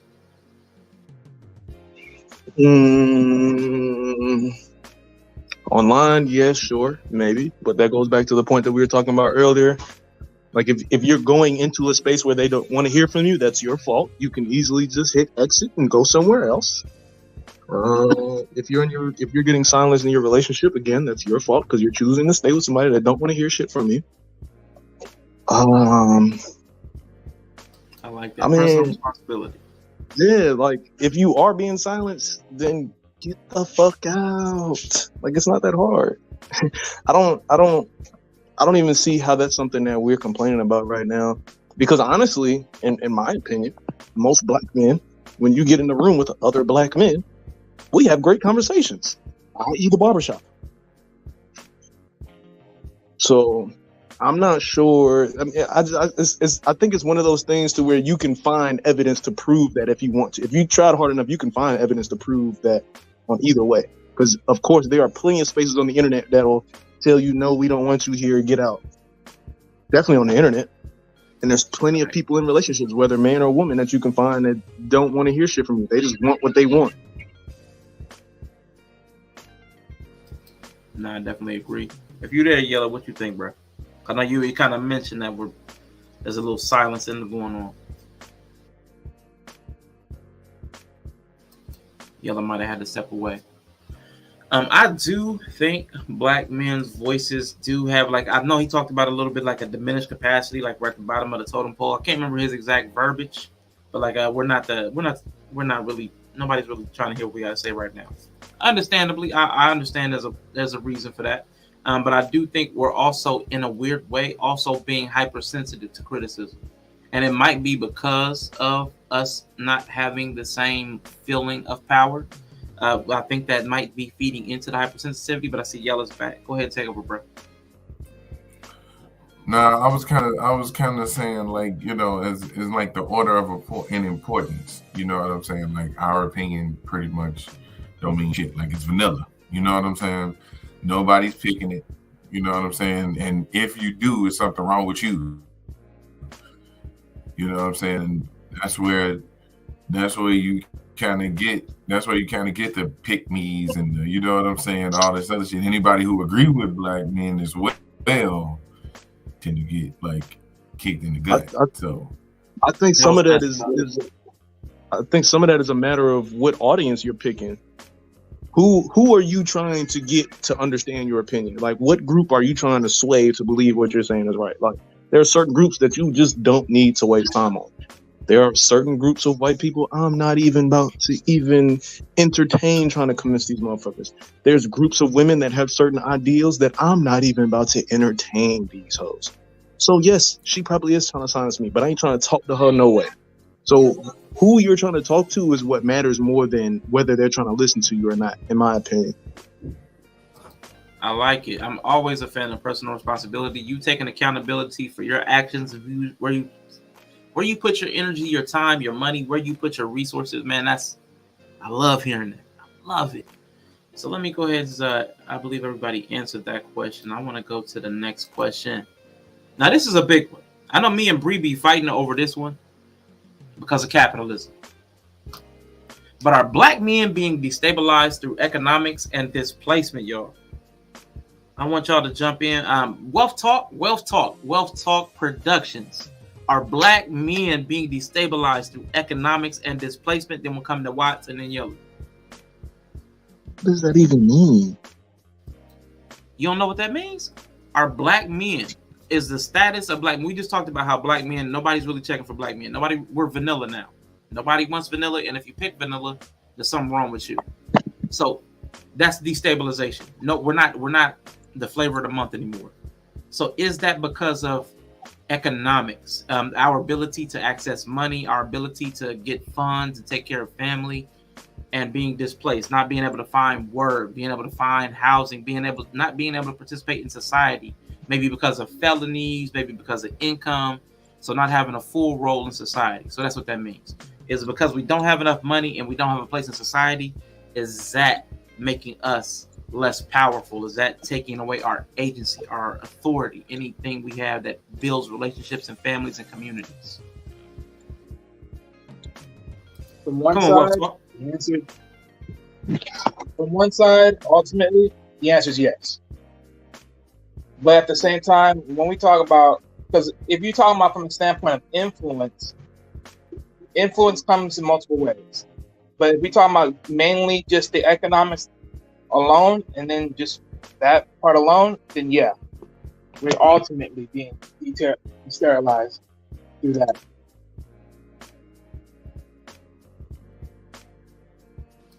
Okay. What about you, Watts? What you think? Come back to me. Give me a second. All right. What about you, Yella? You here? Otherwise, I'm gonna play this video real quick. Yeah, I'm here. I think, honestly, finances and all that has been a problem in the black community, period. You know what I'm saying? If we're talking about one thing that's affected us on the whole, it's been finances. That's why I kind of look at, and this is going to be a bad example, but this is just the best example I got. So let's yell at this thing up for a second, right? It's the same way that people try to claim they never seen this type of family structure when it comes to like women getting married. Like women to be like, I didn't see no wives growing up. I didn't see none of that growing up. I had a single mother, blah, blah, blah. And I was like, okay, but y'all didn't see nobody rich either, but you got to get to the bag mindset. You know what I'm saying? And that's just the example I got, but that's for most of us because most of us didn't grow up rich. That's why the conversation is financial literacy and how can we get on a better dollar. You know what I'm saying? Ain't none of us grow up rich. All us, I don't know the stats. That ain't my type of shit when it comes to like finance and all that. But I'm pretty sure most black millionaires right now are either like first or second generation. You know what I'm saying? So it's something that we still fighting to get up out of. So that's setting us back as a people. So we are being destabilized and, you know what I'm saying, and displaced as a people. We out here bad as far as that goes. Yeah, we definitely do have it bad. Salute, Simma. Let me drop that in the chat, man. Make sure y'all check out his channel. He does YouTube shorts. I'm gonna drop that link in the chat. Oh no, I messed up. Hold up, Simma. Let me see. Did I do? Too many M. God dang it. Literacy, y'all. Read. There we go. Bam. All right, now y'all appreciate that, Simma. So his link is in the chat. Go and subscribe. Again, they're YouTube shorts. Everybody to take a few seconds, 20, 30 seconds. Support the man's channel because he does support my channel. So make sure y'all show some love. Appreciate that, Simma. read this comment. And I want to play this video real quick. About a 1 minute clip. Some of it, yes, not just with black men though. Government assistance can bring the worst out of people. Some will let the government provide before giving the man the opportunity. Yeah, we do have a problem with that. We do have a problem with leaning on the government. But I'm going to play this clip that was sent to me real quick. I want y'all to hear. Let me stop this music. Before you play that, I want to say, yeah, let me say something, and I'm gonna hop off because I gotta get dinner started. All right, go ahead, bro. I think the question that you're asking goes back to a point I made earlier about who it is that you're trying to get the attention of, because you can't please everybody. And that is a problem I think that a lot of people have, is trying to please everybody. So when you have black people that are focused on pleasing everybody instead of their demographic, their group, yeah, it looks like you're being shut out. It looks like you're being shut out that way. That's why a lot of people complain about why are rappers even looking to get Grammy Awards, because you have a group of white people that don't even understand hip hop or how it came about or what it's about, and none of that, and they're voting on who's supposed to be the best rapper. Like, you're looking for attention in the wrong way, in my opinion. And then I just think there are way too many ways. Now, again, we're not in 1850. We're not in 1992 anymore. This is 2022. There are too many ways to be able to make money, to, in my opinion, to blame some system as to why you can't make money. Like, I just think there are way too many ways to be able to come into your own that I don't see how you get shut out. Now, if your idea of what success should look like is Elon Musk, then yeah, you're probably going to get shut out. But if you have an idea of being able to take care of your family, being able to survive, outside of paycheck to like, if you have a realistic view of what winning is for you, I don't think you should even be worried about if somebody's shutting you out or not. If you're focused on your direction, that's just my opinion. But shout out to y'all, each and every one of y'all. Appreciate everybody on YouTube, make sure you like, share, comment. YouTube, Ashan, Yella, Wally, y'all be easy, man. Watts, too fly. All right, Wally, you said in the back chat, man, that you had a comment on the question. Before I play the video, man, go ahead and say what you want to drop in.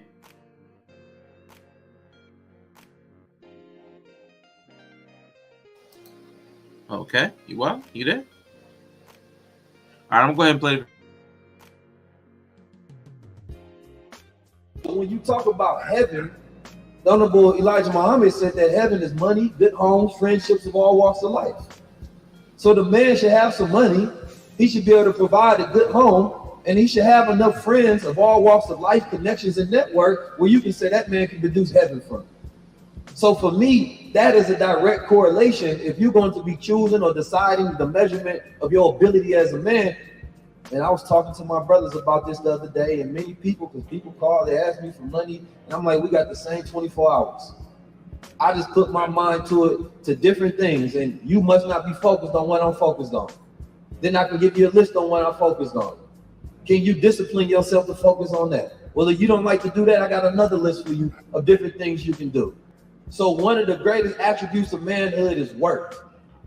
Because if you have a non-working man, that's when he's really broken. Broken will, broken spirit.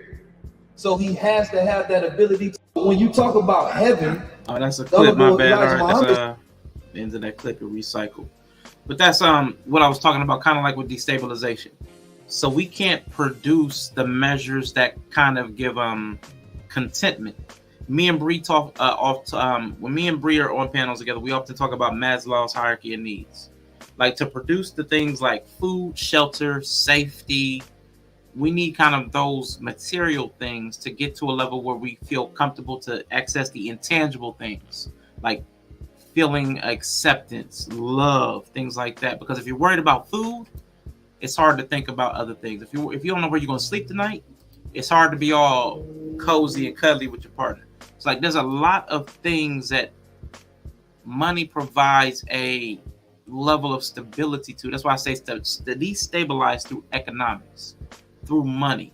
We're in a capitalist society. I know I have problems with it. I argue about it quite a bit. I think there are a lot of problems that come from it. And I think Watt spoke on something. I'm gonna ask another question based on Watt said before he left, because I do think comparison is a problem. But does that clip speak to any of your points? What do y'all think about what the gentleman said?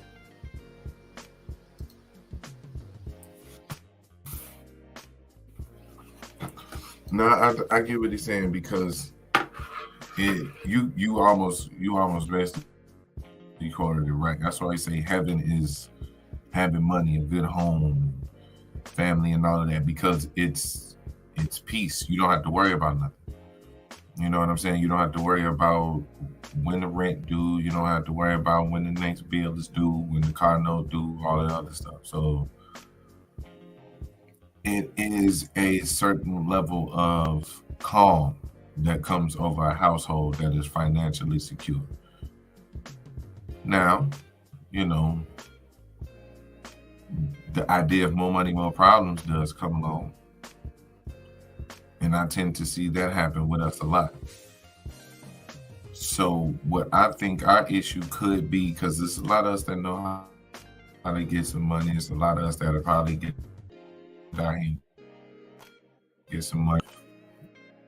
You know what I'm saying? Some of us probably working ass backwards. It's what we doing with these finances that needs to be the issue. Also, here's something he said that was that was intriguing to me, right? Let me see. I'm gonna drop out and come back. All right, cool. I'm gonna drop out and come back. And I don't know if Wally came back. Are you back, Wally? No, I'm here. All right, cool. You said you had a comment before I played that video, but I didn't hear you when I No, asked yeah, you. that was going to go back to the earlier question that is already on display, but to even add even more of a issue to it, it's like even if black men were to even have money, you ain't even putting it in the right spaces. You ain't even putting it in the right place. You ain't utilizing it to where it's beneficial to you. So that's another problem. Usability. Because even if black men did have it, what are you using it at? Junk that don't appreciate later on. So that's another issue. Now, as far as that video was spot on, because I always say this: a man, when he's never constructive, he'll find anything and anything possible to make him seem that he is constructive. Which is why a lot of these busties out here, they be, looking out here busting loads left and right with these chicks. Why? Because in that sense of his mind frame, he feels accomplished. He feels like he's done something because he was constantly doing something and he was getting a pat on the back for it. And that's the only reason why they keep fucking doing it. And so if a man don't have nothing constructive, he ain't gonna be productive about nothing or even motivated to be about nothing. So it is what it is. Man, that was a great point, because I promise you, if you can't measure up in one area, they're gonna find another level to be to feel achieved in, like to feel accomplished in. You're right, because the dudes that weren't successful with women, they were successful with money. But if they couldn't be successful in either, they became successful at fighting. There was always some measure to prove yourself in. I think maybe that might be something in the nature of men. We're trying to find some way to prove ourselves, man. But I see the screen is clear, man. I know I'm gonna be able to hear you better, man. Go ahead, Yella, jump in. All right, so you can hear me good. I'm all good now. Yeah, it's right. Perfect. Yeah, and that's kind of what Quantum's saying right there. It's like this is the issue that I have on the shout out to B9 on the micro scale. Yeah, that's the micro scale. I'm slow. I had to count on my fingers. The black man that's giving seminars and the black people that's sharing the knowledge is out here. Her being one of them. She's good for sharing a lot of knowledge. You know what I'm saying? But on another end, we've sat on these panels and I've heard us ask each other, somebody who talking about how, where they at and how they got it all together, and my brother be like, all right, well, put us on game, what you want? And they be like, just get your game up, or you know what I'm saying? That's for me, you know what I'm saying? We definitely ain't we definitely ain't sharing that knowledge in these spaces, and that's where I look at it like when he talking about the same. He mentioned the same, having the same 24 hours, and what do you do in the same 24 hours? You know what I'm saying? So, are you gonna put your people on? And I mean your people. That's why I say you ain't gotta put everybody on, but you're gonna put your people on and tell them how to get their money. You know what I'm saying? And then, you know what I'm saying? Conversely, are you going to teach them how to do it? You know what I'm saying? Because everybody don't learn the same. And you can't expect them to do it how you do it. You know what I'm saying? That's why it's like the concept in like sports. It's like Michael Jordan is probably one of the most trash GMs in sports history. You know what I'm saying? You want to know why? Because he only know how to be Michael Jordan. He can't be Steve Kerr. He don't know how to pick a Steve Kerr. He don't know how to find a Michael Jordan either. Because he ain't gonna be able to find nobody to do it like he do it. That's kind of an example. So, like, can you properly teach them? Can you properly teach the people? And are you even willing to share the knowledge in the first place?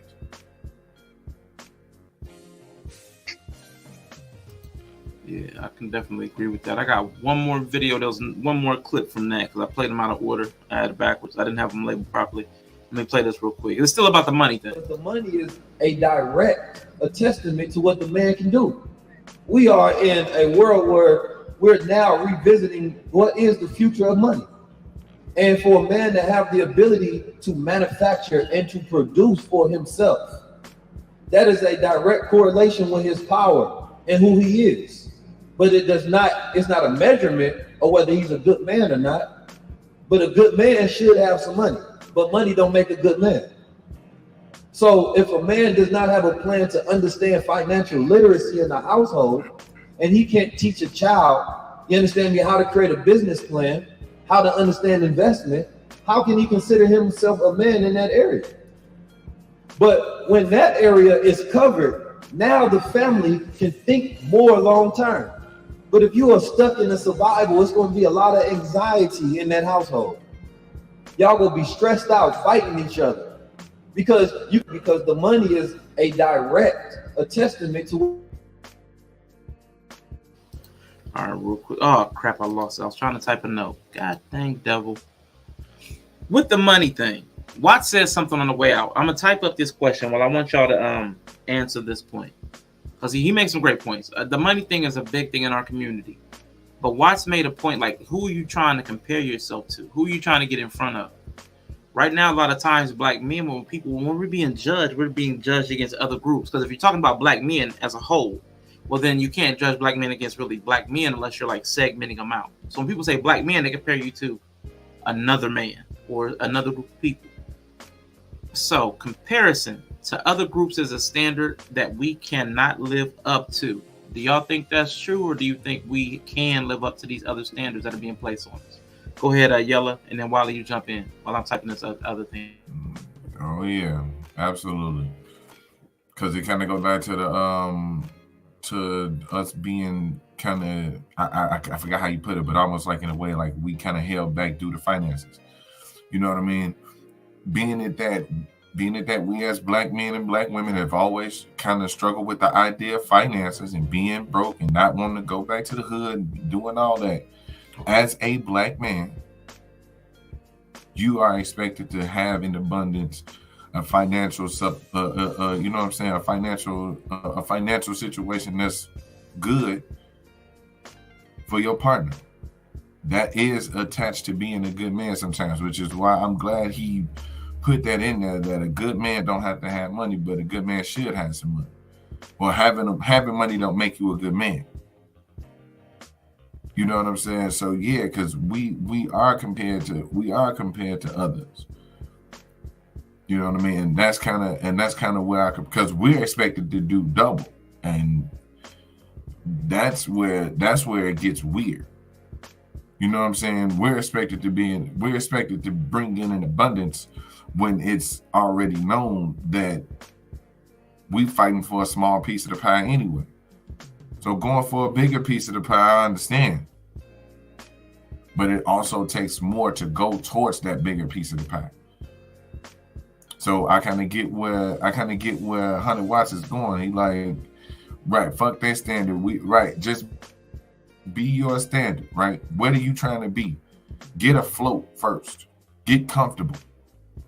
You know what I'm saying? Be okay where you can put your key in the front door and just know that that's your place. That's where you at. Everybody ain't gonna be able to hit 6 figures a year. Everybody ain't gonna be able to probably see 6 figures in their life. But you gotta find a way and keep pushing to get to a certain point to where at least your family comfortable. At least you can take kids for ice cream or something like that. You can buy your girl something, depending on what she like. If you're broke, don't get an expensive woman. That's all I can say. Don't get you one that costs a lot of money. They're already expensive. You know, MSRP on a woman is already high. You know what I'm saying? Anyway, and so, you know what I'm saying?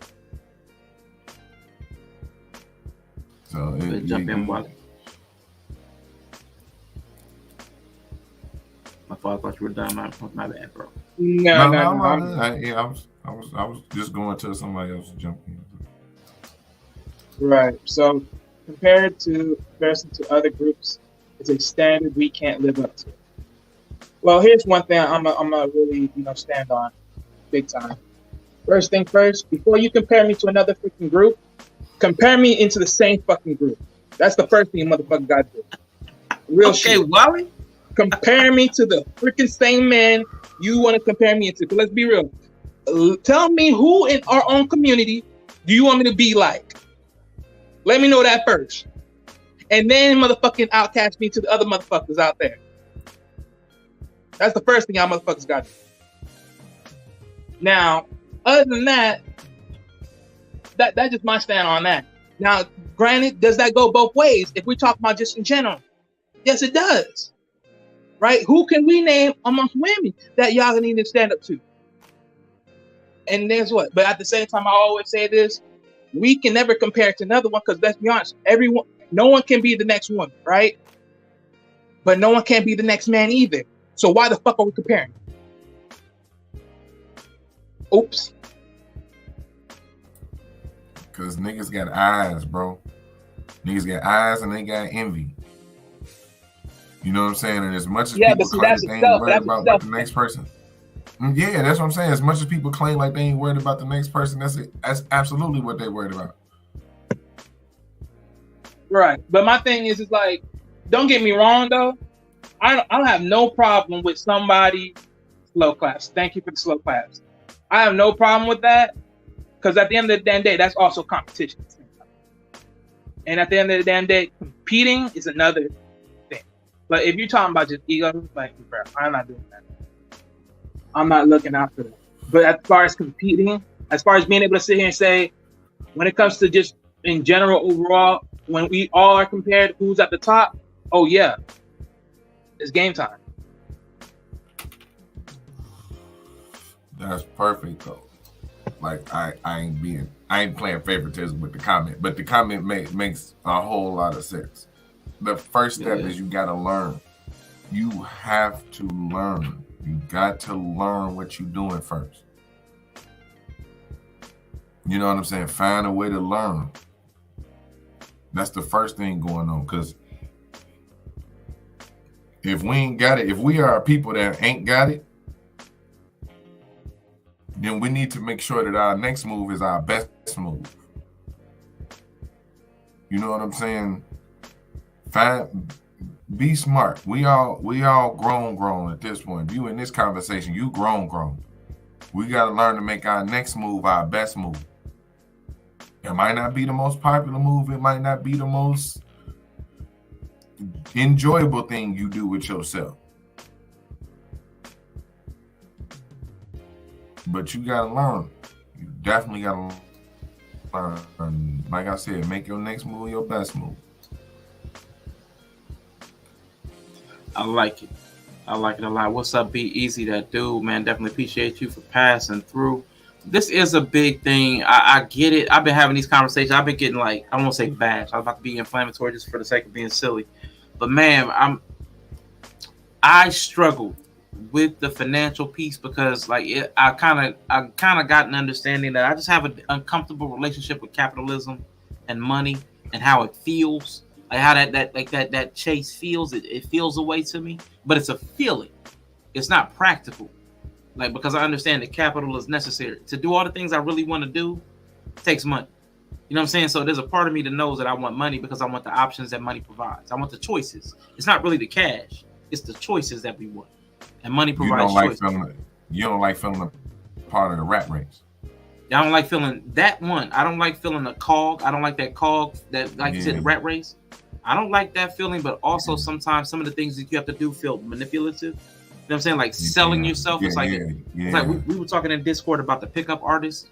There's a layer of manipulation that goes into like marketing and selling yourself that is trying to get people to do things that they otherwise wouldn't do. That feels very slimy to me. But I know it's a feeling that I have to manage within myself because capital is necessary. But let me Be Easy, that dude, man. How you feeling tonight, bro?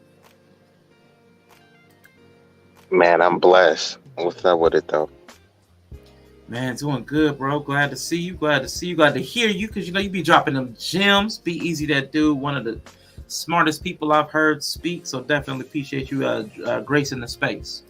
But real quick, I want to speak to what Quantum said, getting to the knowledge.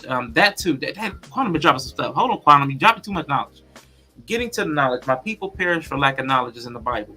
I want to say it was in Hosea. I could be wrong. But my people perish for lack of knowledge. The thing I'm having though, right now we live in a technological age. And there's so much information. It's hard for people to sort through. So if you have no clue, like people that you don't know what you don't know. So you'll come and you'll do a Google search and there'll be this vast array of information. A lot of us don't even have the skills to sort through that information to know what's useful and what's not, what's good information and what's not, or how to apply it. You know, they got a term for that, bro. It's actually called infobesity. You taking in so much information that you're not able to process it because you could look up everything at the drop of a dime. Yeah, look it up. It's called infobesity. So just because someone has the knowledge, most people don't necessarily know how to process it. If you're from the hood, if I drop you feel me? If I drop like 20 pounds on you, you had a PAX, but do you really had a clientele? Do you really know how to get this weight off?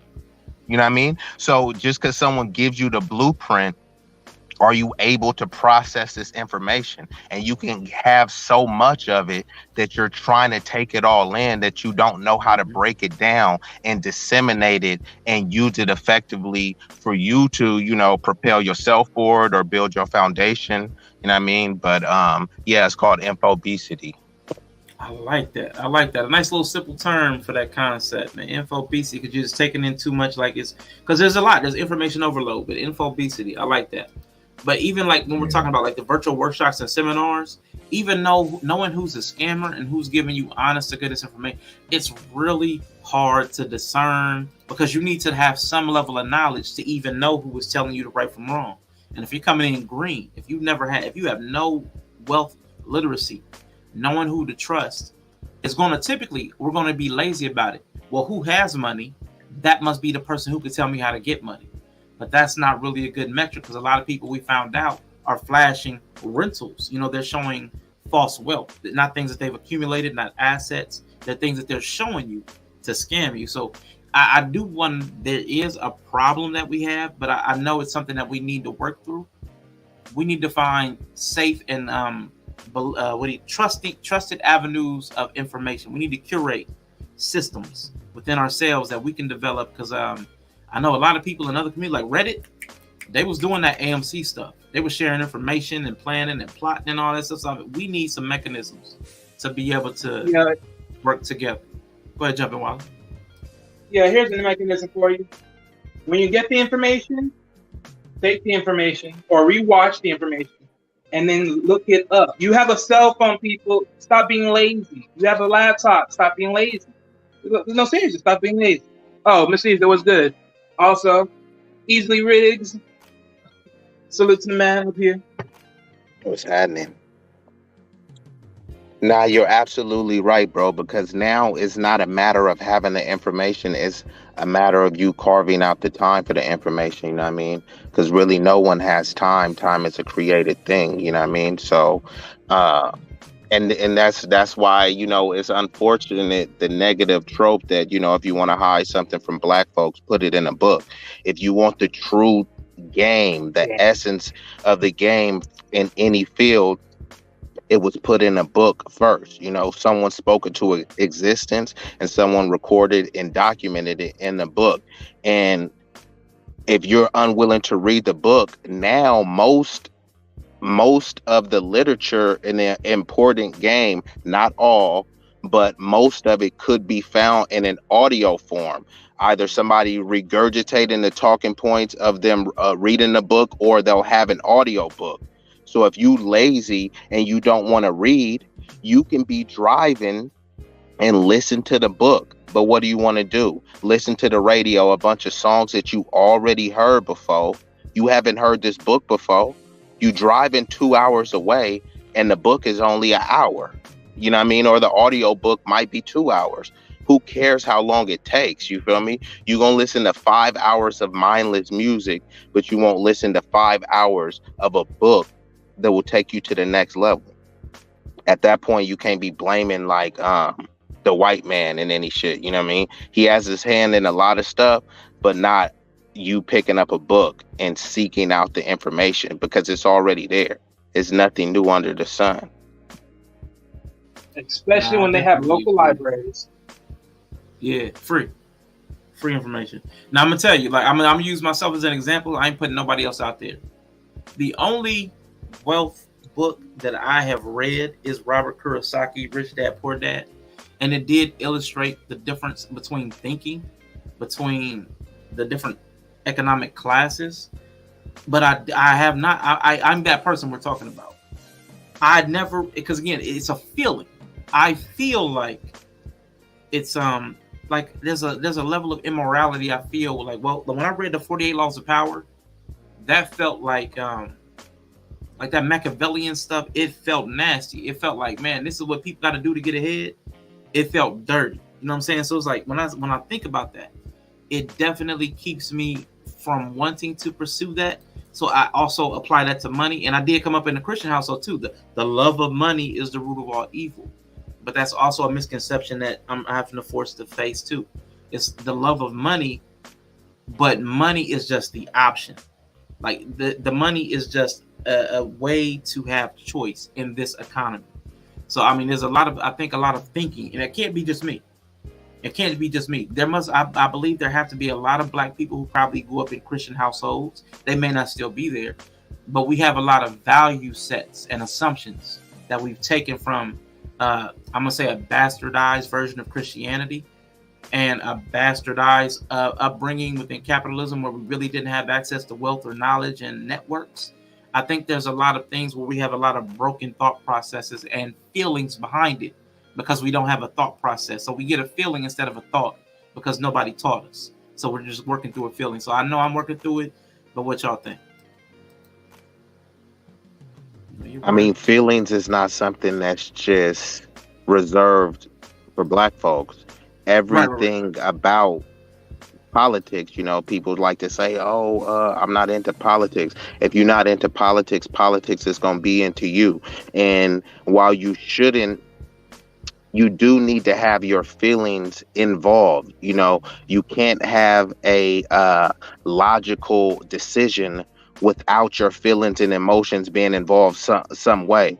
So you can't just completely absolve your feelings out of the situation, but it needs to be based more on logic, more on rationale. You know what I mean?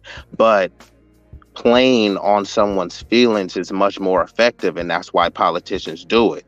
You know what I mean? If you look at let's just say Donald Trump, you know, who I think is better than Joe Biden, but when he's getting his base riled up, is he getting them riled up with logic, based on logic, or how they feel and how he wants to feel.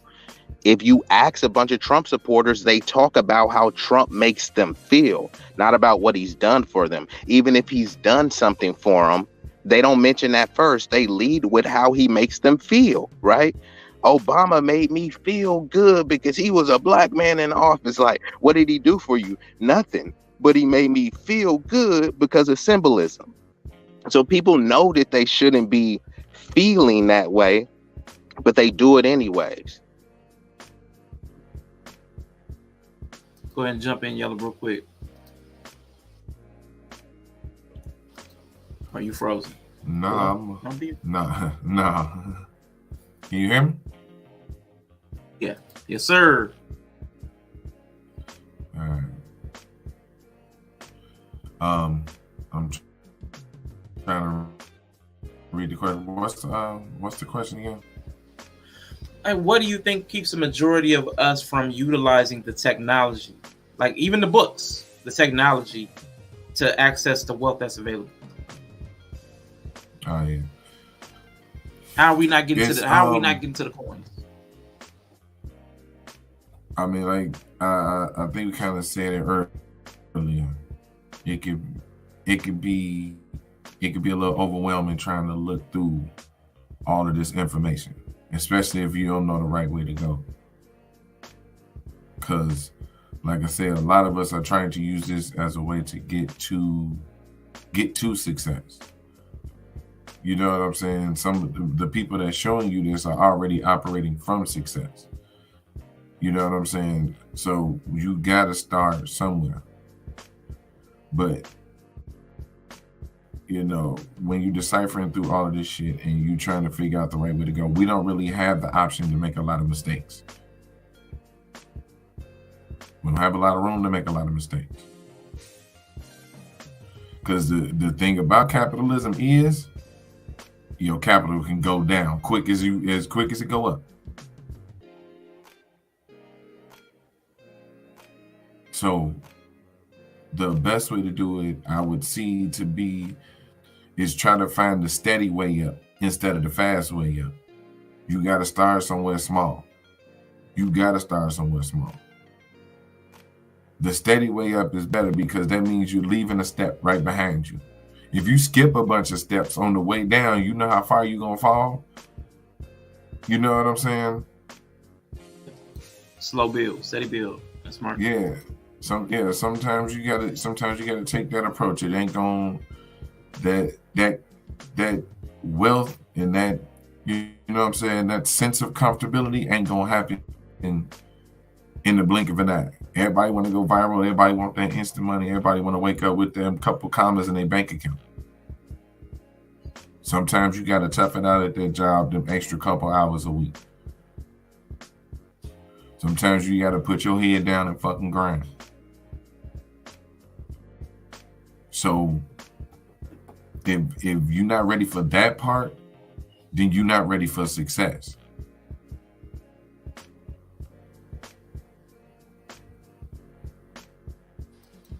So let me welcome Marcus. I don't know if you froze or just that was a mic drop moment. I don't know what happened there, but Marcus, man, how you feeling tonight, bro?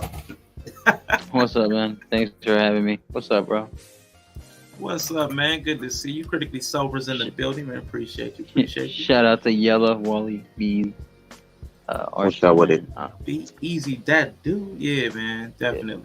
I got a question for y'all because, like, y'all touching on a lot of things, and I really think. I think in our community, we need a lot of introspection amongst the men. I think we need a lot of introspection. I think we need to, again, take our tongues off of black women. I mean, in the verbal sense, I think we need to quit spending so much time talking about what black women are or are not doing, because we have a lot of skill development, both relationally and probably economically, that we need to work on. Even in the soft skills, I think we need to learn to work on being able to trust each other and to communicate effectively. We do have a real sad, for a lot of us that grew up a little older, Coolio just died, man. Dang, that is crazy. Yeah, so let's have a quick moment. R.I.P. to Coolio. Yeah, the Coolio for sure. Yeah, man. So the Gangsta's Paradise and even the movie Dangerous Minds, fire. Yes. Yeah, so real quick moment of silence for Coolio, y'all. Yep, R.I.P.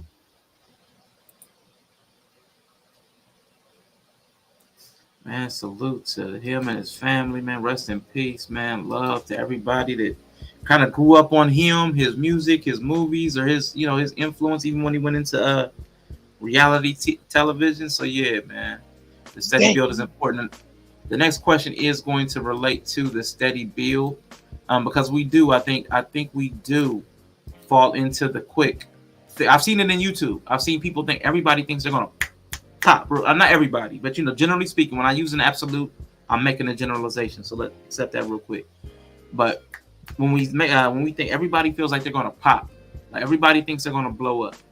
But man, a lot of people there's a lot of work that needs to be put in to develop your craft, no matter what it is. It's like the 10,000 hour rule. It may not be literally 10,000 hours, but there's a level of skill development, and even I'm seeing it. I'm seeing the people around me, and there are different skills that everybody has that I just don't.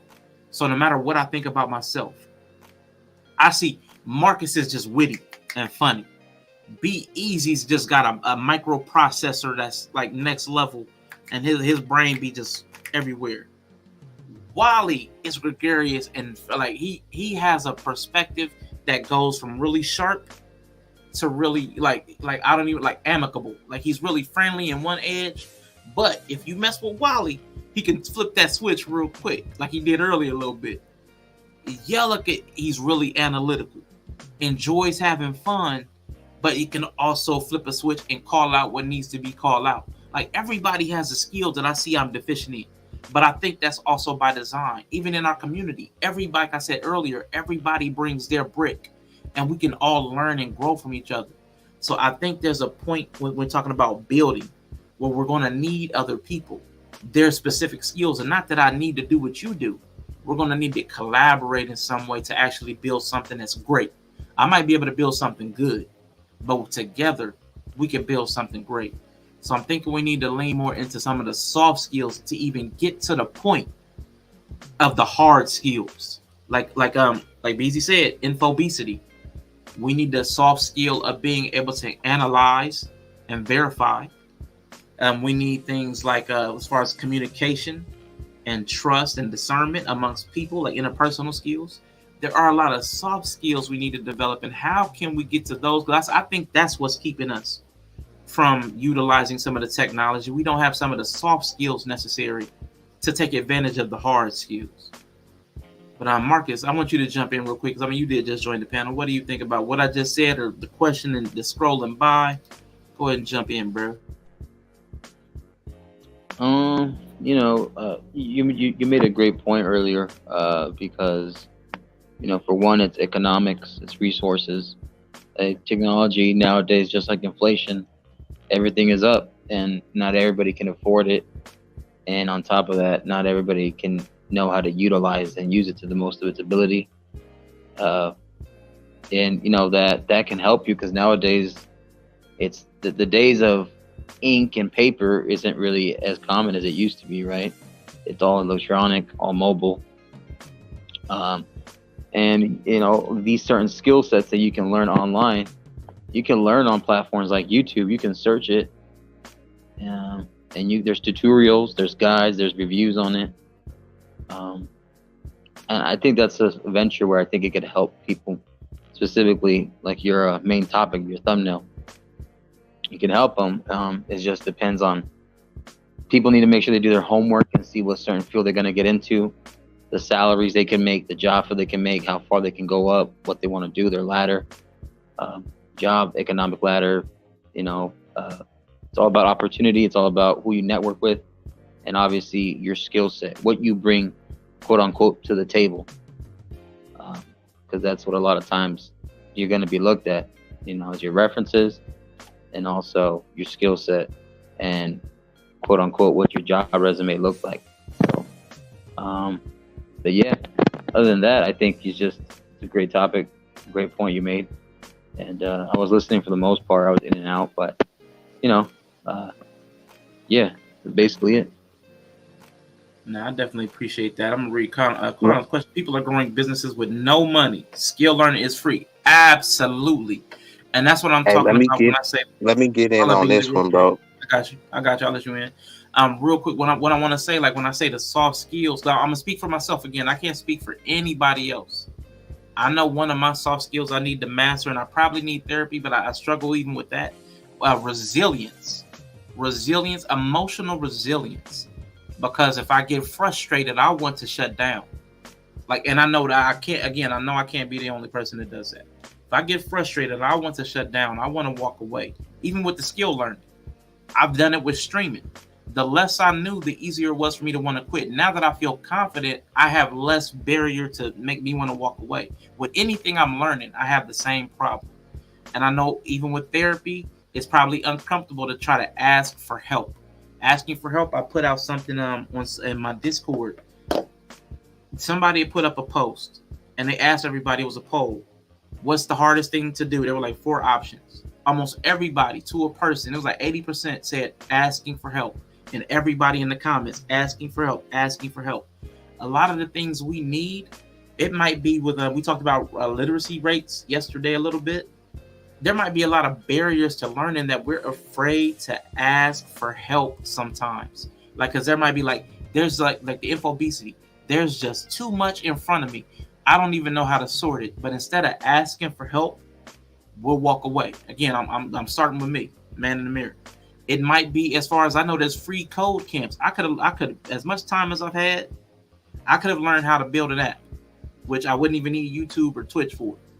But I have it because I don't want to feel I don't want to feel inept. But it's a feeling. A lot of the things we're talking about, I think, are feelings management. I think that's a barrier with a lot of Black men. Go ahead, tap in, be easy. I'm gonna come through the comments while you're talking. All right, cool. Yeah, because you've been switching up the comments, so I'm just trying to so Okay, I'm gonna try to touch on you looking for? This one? What was that? Was this the one you were trying to get to? Nah, I was talking. I mean, not the comments. I didn't mean I meant the questions. Gotcha. Like when I was saying something, you asked Yella a different question. You know what I mean? Which is cool, but I kind of want to speak on whatever that question that was posed. But I'll just say another thing people should be focused on is minimalism, bro. I grew up like super poor, bro, and then I was in the streets. I was like hustling, stealing, bro. I was like stealing, bro, just to fucking have Jordans and you know what I mean, all the fly shit, you know what I mean? And then I grew up, and then I'm pulling chicks with shit from Burlington Coat Factory or Marshalls, or you know what I mean? So what do I really need that for? And all you're doing is representing somebody else's name, bro. And once you really break it down, all you're doing is representing someone else's name. People won't even stand on their own name. People be kind of scared to say their name. They run behind their name, afraid to say their name, don't even like their name. But what do? Build someone else's name. Tommy Hilfiger, Michael Kors, Vera Wang, Versace, Gucci. All of those are someone else's name. Walmart, someone else's name. McDonald's, someone else's name. You're not even working on your own name.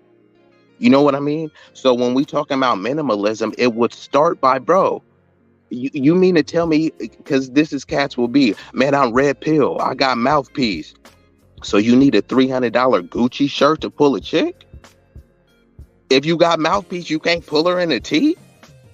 I mean, all it is a white tee, and you got a white tee with a Gucci shirt. You can't pull her? If you can't pull her in a regular tee, she don't want you, bro. And then when it comes to the pride, cats got to be putting their pride aside, bro. Out here, bro, certain McDonald's, bro, is paying like $19 an hour, bro. So you feel me? Like, look, you might not be liking to flip burgers, but bro, if you broke, you rather hold in your pride than go flip some burgers for $19 an hour. You rather get $0 per hour than get $19 an hour because you too savage, you too thuggish to be caught flipping burgers. How are you that thuggish but you broke too? Come on, bro, it don't make sense. You know what I mean? And I also say that crabs in the bucket mentality. Cats got to get out of that, bro. You can go to the club. Oh, I ain't gonna bring this cat because man, he a little Mac or he a little pretty boy. He gonna get all the chicks. Oh, I'm not gonna bring him to this job conference because he's very affluent and the people might want to hire him instead of me. Get out of that mentality. Yeah, what if they do hire me instead of them and then I put you on? What if the chicks do want me and I turn her down and then you know what I mean? You meet the love of your life. You know what I mean? Like, get out of that mentality, always expecting something to fail and that you don't want to see someone that you regard and revere as your alleged brother and friend. You don't want to see them doing better than you. That's some sucker stuff right there to me. And then people understand that term. Your net worth is your net worth. If you understand that, why is your net worth so soft? You feel me? People have a soft or non-existent network, but then they'll be like, yeah, I agree with that statement. So why you ain't doing nothing about it? Like, you literally have access to nothing, bro. You know what I mean? If you needed, you should have access to whatever, house cleaning, mechanics, photography. If you don't, then that should be like, damn, I don't know no black photographers. Man, we need to get in the photography game. Damn, I don't know no black-owned landscapers. Bro, let's get in the photography game. You can start the business and hire people. You see these dudes just dusty on the block, or even your lazy cousin. Like, look, bro, do you want to work or not? You know what I mean? And hey, treat them like a regular worker. Hire them and fire them. I've hired family members and I fire family members, right? Like, look, you family, but bro, like, if you ain't, you know what I mean? If you think you're gonna get over just because you family, I'm just gonna fire you. You know what I mean? So I would say that, if there is no job, go create the job, bro. People always need their carpet clean. All you need to do is just buy the machines, bro. Look up carpet cleaning machines, bro. We all could get a machine, bro. We can come up with a name and have a carpet cleaning business in every company. I mean, in every city that we all live in. And that's just one that I, just threw off the top. You know what I mean? And then there's emotional maturity. I agree with you on that. This is something that I struggle with in certain aspects, you know what I mean? Not with my anger, but in terms of, opening up, in terms of asking for help, you know what I mean? Because it's like, you go through so much shit. Even right now, bro, I got to go to a funeral next week. Went to a funeral last week. You know what I mean? Like, it's always something coming up. You know what I mean? It's like all of this like darkness and negative energy that be surrounding me and shit. You feel me? And I don't want to be like projecting that in any type of way. You know what I mean? Or like basically exuding that energy. So you feel me? I do shit like meditation and other things to like keep me calm. So, like I don't snap and like, end up, basically in a unfortunate position, but I see every person struggles with different aspects of their emotional maturity. Some people, it might be anger, you know what I mean? Some people, it might be like, opening up, expressing certain things about themselves, you know what I mean? Some people's, they may just be like arrogant, overly arrogant or narcissistic. All of those have to do with your emotional maturity, because all of these stem from your emotional being and state. And the last thing I'll say, we gotta embrace being a dummy. Embrace being a dummy at something, because, bro, I remember when I first started playing Call of Duty, bro. Y'all know this, bro. I was getting slaughtered on there. I was like, bro, this shit is trash, bro. I was like throwing the controller. I was like, bro, like yelling, and then I just kept playing. Start mobbing fools, bro. They was like, man, what are you doing? You camping? I'm like, nah, I'm just doing the same shit that y'all was doing. But I was a dummy. I didn't know anything about the game. You know what I mean? Same thing you could say with stock. Same thing with being a mechanic, right? If I show you if you don't know how to change an engine, you're a dummy, right? And now when I change you, you can go from being a dummy to being proficient, to being a genius, and I'm just using the term dummy, just to kind of highlight the point that you just don't know, you know what I mean? You don't have to use the term dummy. You can interchange that, but I use that to say, like, look, you don't need to be overly concerned with not knowing something. But you know, if your skills are put on display, you know, it can get uncomfortable, right? If I have to ask you, hey, could you show me how to do something? Damn, I don't really know how to do that. You know what I mean? I don't want to look like a dummy, but hey, you know, just embrace it and say, look, bro, I don't know, but like we could figure it out together. You know what I mean? So yeah, that's I'll facts. leave it there, bro. Appreciate you, man. Nah, you drop every time you talk, you drop a lot of gems, man. That's very important stuff. We do need to embrace the ignorance because that's where, like you said, the emotional maturity. If you don't know something, your ego will try to protect that feeling of ignorance, and you'll either reject or like you said, oh, that's stupid. This game is whack. But that's ego trying to protect because you feel inadequate from your ignorance. I was learning something about motivation. It's not actually from that. It's actually from a little level of mastery, like you said. Once you get the reps in and you become competent and then confident from your competence, then you'll be motivated because you're proficient, because you know how to do it. The motivation doesn't come from the beginning. You don't get motivated and then become good at something. You do the work and start becoming good at something, and then you find the motivation through the discipline that you've been enacting upon, whatever craft or art or science. But I know I'm not familiar with options trading. I know a lot of people that talk about trading, and again, I have not embraced the ignorance. I haven't even asked the questions. I know quantum trades on some level. It might be Forex. I think I was a part of some group with this other guy, Isaac Suffering. There's been a lot of people, but I haven't even wanted to trade because again, that embracing ignorance. Okay, so I've gently looked into it. You know what I'm saying? And like you said, it is because like it's a lot. Like you gotta like, you know what I'm saying? It's complex. It's complex to a certain limit. Yeah. Because we watching a constant trend. You're not just, you know what I'm saying? You're not watching like a for sure money. It's a trend. So it's almost like playing the slots. It's a gamble. You know what I'm saying? Yeah. It's almost like playing the slots. That's kind of how I've gathered. But you sit down and watch it, you put enough time into it, you know what I'm saying? You can kind of figure it out. But it takes time. It takes time, y'all. It's going to take time to get whatever success that you want.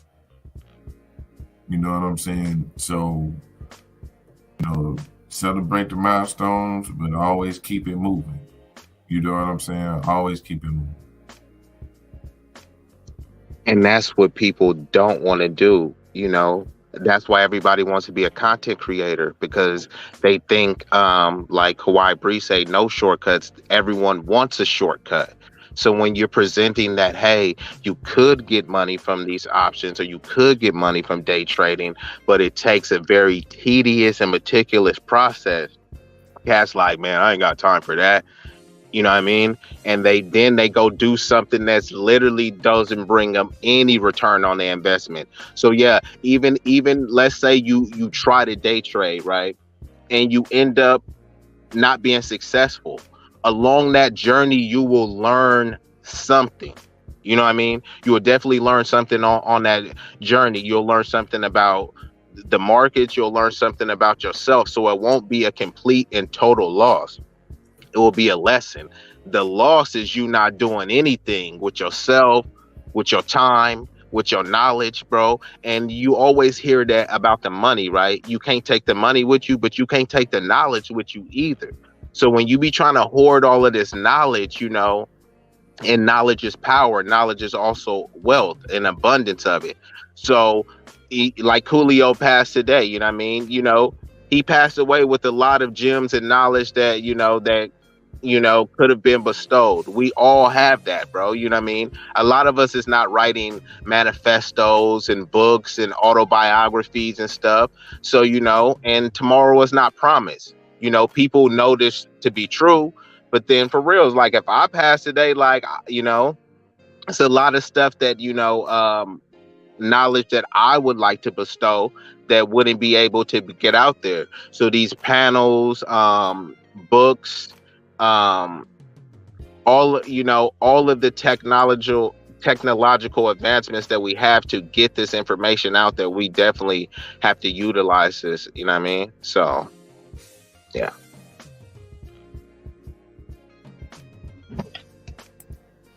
Y'all go ahead. I'm trying to drop the link again because I know it's not visible in the pinned comment, but I know Razik said he was trying to come up, so I'm just dropping the link again. But now, y'all hey, how long y'all gonna be on here? Because I gotta fresh. drop down, bro. All right, be easy. Appreciate you. I'm not sure exactly how long. Probably another hour 15 tops.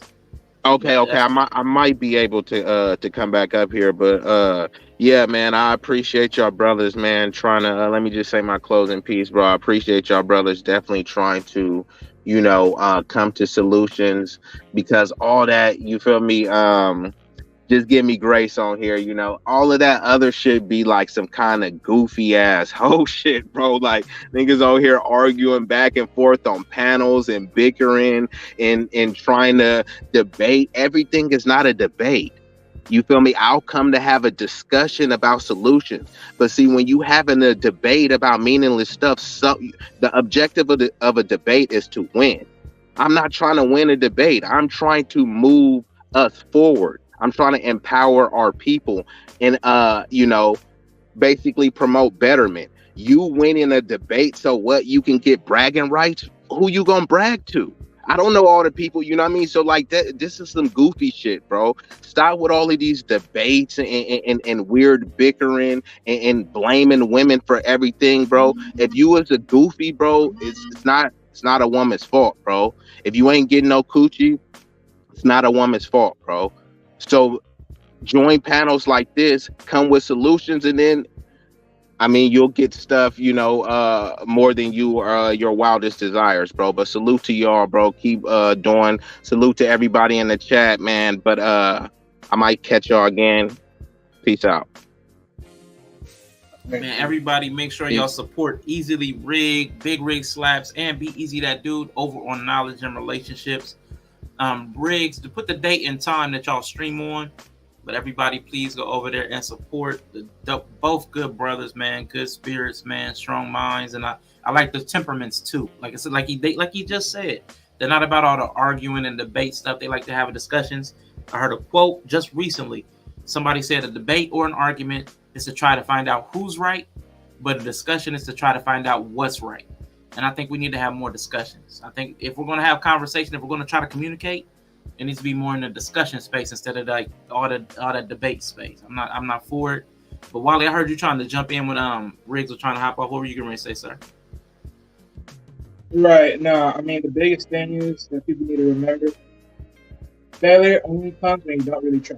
If you're not trying, then you just failed already. But to the question, because I didn't even get a chance to even question this. Let me really quick to go around right now.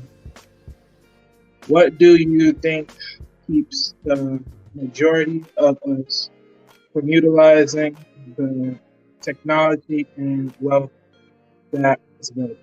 Honestly, there's nothing. But if I had to really just pin it, the biggest thing that really stops us is other people. We try to please other people so much, neither if it's our homeboys or neither is, people that you're trying to stay up for, you're trying to hold up an image to. But the thing is, all those people that you trying to live up to or whatever, what investment is that really putting up in you? You guys are co-signing multiple dudes. You co-signing Mr. Rodney because Mr. Rodney's your boss, man. And Mr. Rodney got that paperwork for you to motherfucking ship out at the late night corner.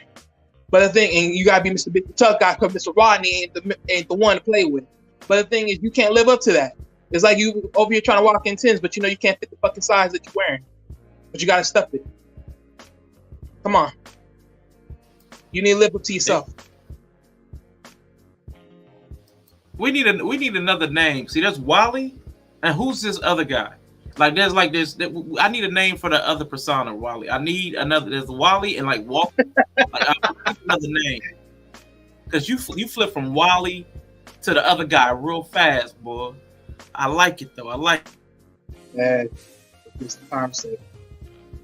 I love it, man. Welcome back, Watts, man. How everything going, man? You got dinner all taken care of, bro? Yup. Already done with the, you know what I'm saying, plates made. About to sit them down now. All right, that's enough. Come sit down. All right, real quick, y'all. I mean, it's a similar. I do believe. I think we touched upon a lot. It's a lot of the soft skills and emotional management, a lot of things like that we need to get to. I know there's a lot of reasons why we don't have it, but I know I'm gonna skip to this one because it's like, have black men generally speaking, become comfortable feeding into their feelings instead of doing this skill development that we're talking about? Whether it's soft skills or hard skills, are we trying to comfort ourselves, whether it's through sex, drugs, whatever it is, whatever the tool is that we use to comfort ourselves? Maybe for me, I would say it was probably food. Are we leaning more into the things that comfort our feelings? Even if it's blasting women on a panel, I would say that's comforting people. That's catharsis. I'm venting. Are we leaning too much into feeding our feelings, even if we don't call them feelings, instead of doing the work that's necessary for all the things we say we want? But let's go around like Yella, Wiley, Marcus, Watts. Come back around. Okay, I kind of see what you're saying here. So it's like, are they comfortable with feeding their feelings instead of skill development? Is it like, you know what I'm saying, I'm okay right here? It kind of sounds like complacency almost. You know what I'm saying? Yeah. Yep.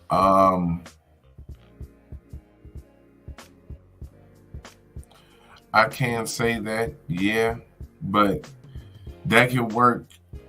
That can work for they can't work for black men in certain situations. Right.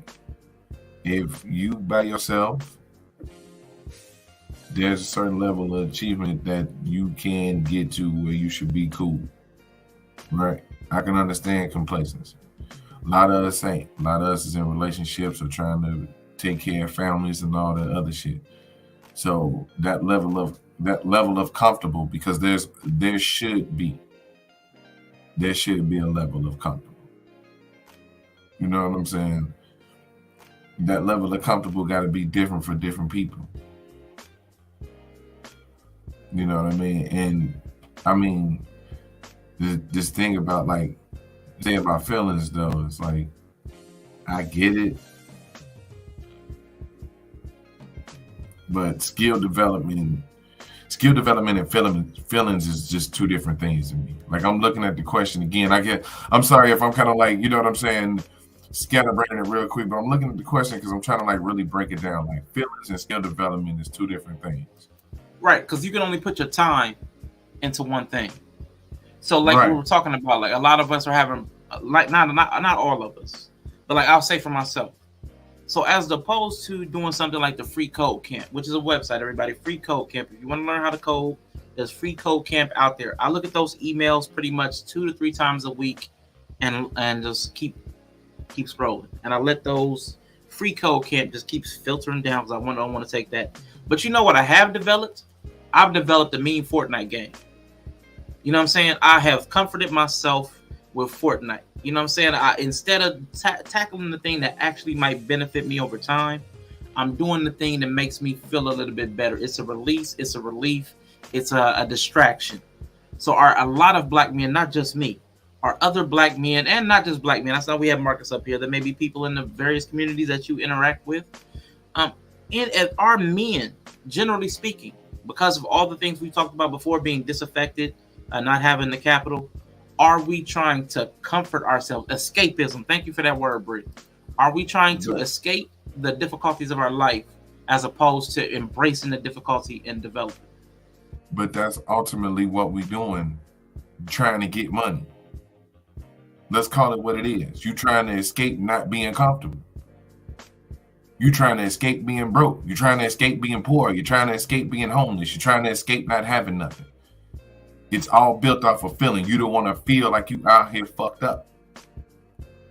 So, you know what I'm saying? It can't really be a situation where, you know what I'm saying, are they feeding their feelings, because it's all based in it.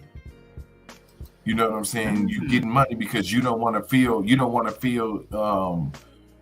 saying? You don't want to feel like you on the outside, or you don't want to feel less than.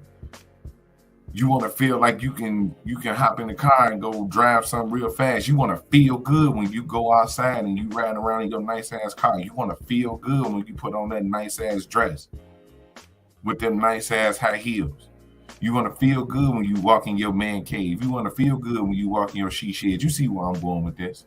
It's all connected.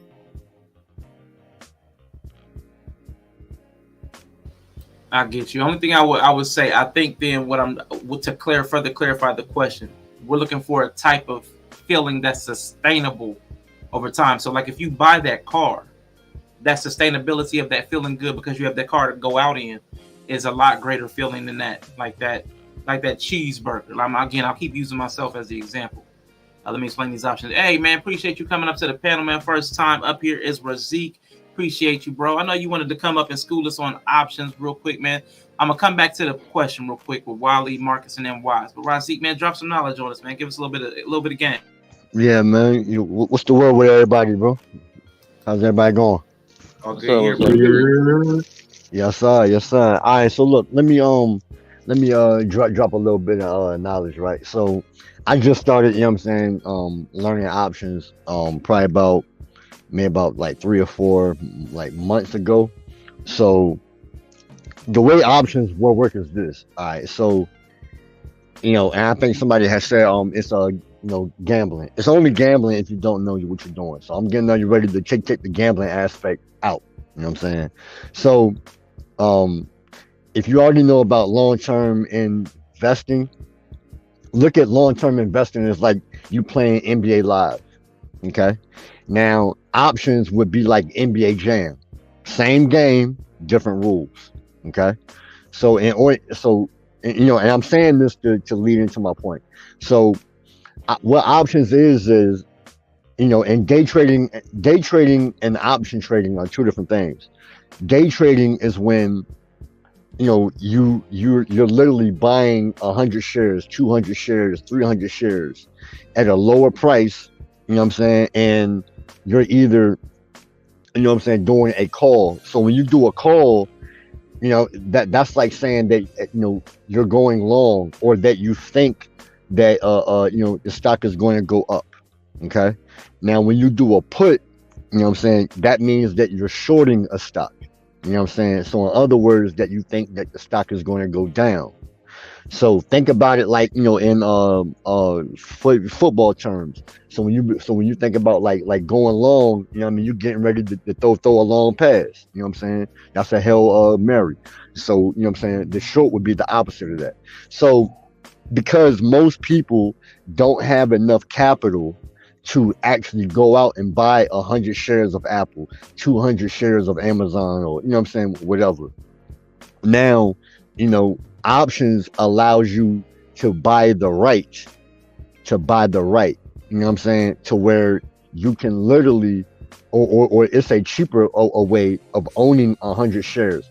So each contract that you purchase in an option, whether or not if it's a call or a put, you are purchasing 100 shares of that stock. So every one contract that you buy or sell, you are automatically in the market for 100 shares per contract. So for example, let's say a stock was trading at $1. Okay. Now, an option or a strike call would be 50 cents, right? So 50 cents an option, you have to times it by 100. So 50 cents is really $50. Right. Okay. And that's per contract. So, you know what I'm saying? So if you were to buy one option contract for 50 cents, you're actually paying $50. Now, if you do 2 contracts, that's $100. You see how that works? Gotcha. Instead of buying a stock, you're buying a contract that's full of stocks. Right. Like right. But it's at 100 shares, you know what I'm saying, at a time. Now every option has a date that it expires. Normally, these options expire every Friday of every month. You know what I'm saying? So look at it as like a hot potato. You know You know what I'm saying? As soon as you buy it, it's already on fire. So an option is never meant to be held on for a long time. Now, now there are different strategies, but I'm just giving you the basics so you can understand how options are played, so how people are making their, you know what I'm saying, money. So, and in order to know where to get in for either a buy or a put sale, you're going to have to use something called technical analysis, which deals with chart reading. So going into like chart reading, there's only two elements of actually chart reading. You have resistant and support.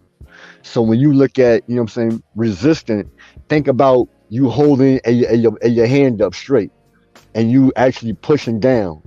So if you're pushing down, you're resisting, you know what I'm saying, something. So if you turn your hand on, the, you know what I'm saying, with the palm upward and you move your hand up, that shows support. Okay.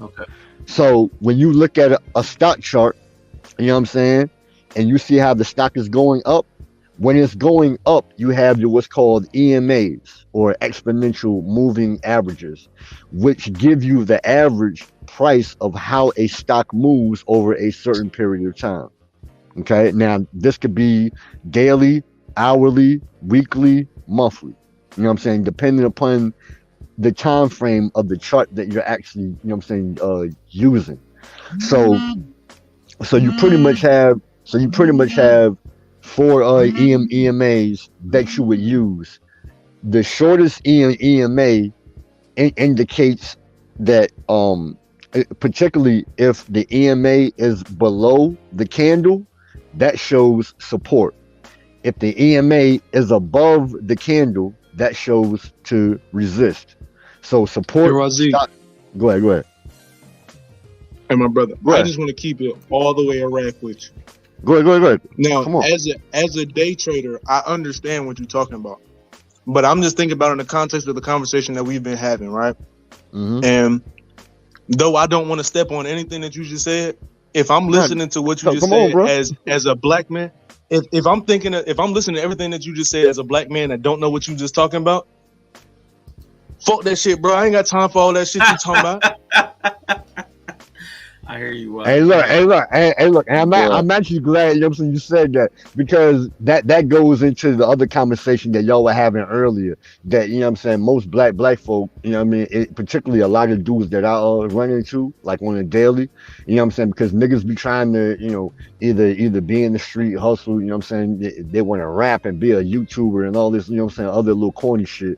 And I'm trying to tell you, know what I'm saying, niggas, bro, like, you know what I'm saying, you know, your mindset is in the wrong lane, bro. This is a huge untapped, you know what I'm saying, market, and the only thing separating all of us from even getting involved in this is the skill set.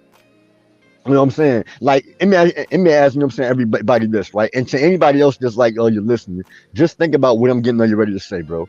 Like, why wouldn't you learn to leverage your money in the world's biggest ATM machine? Yeah, it's the world's biggest ATM machine, bro.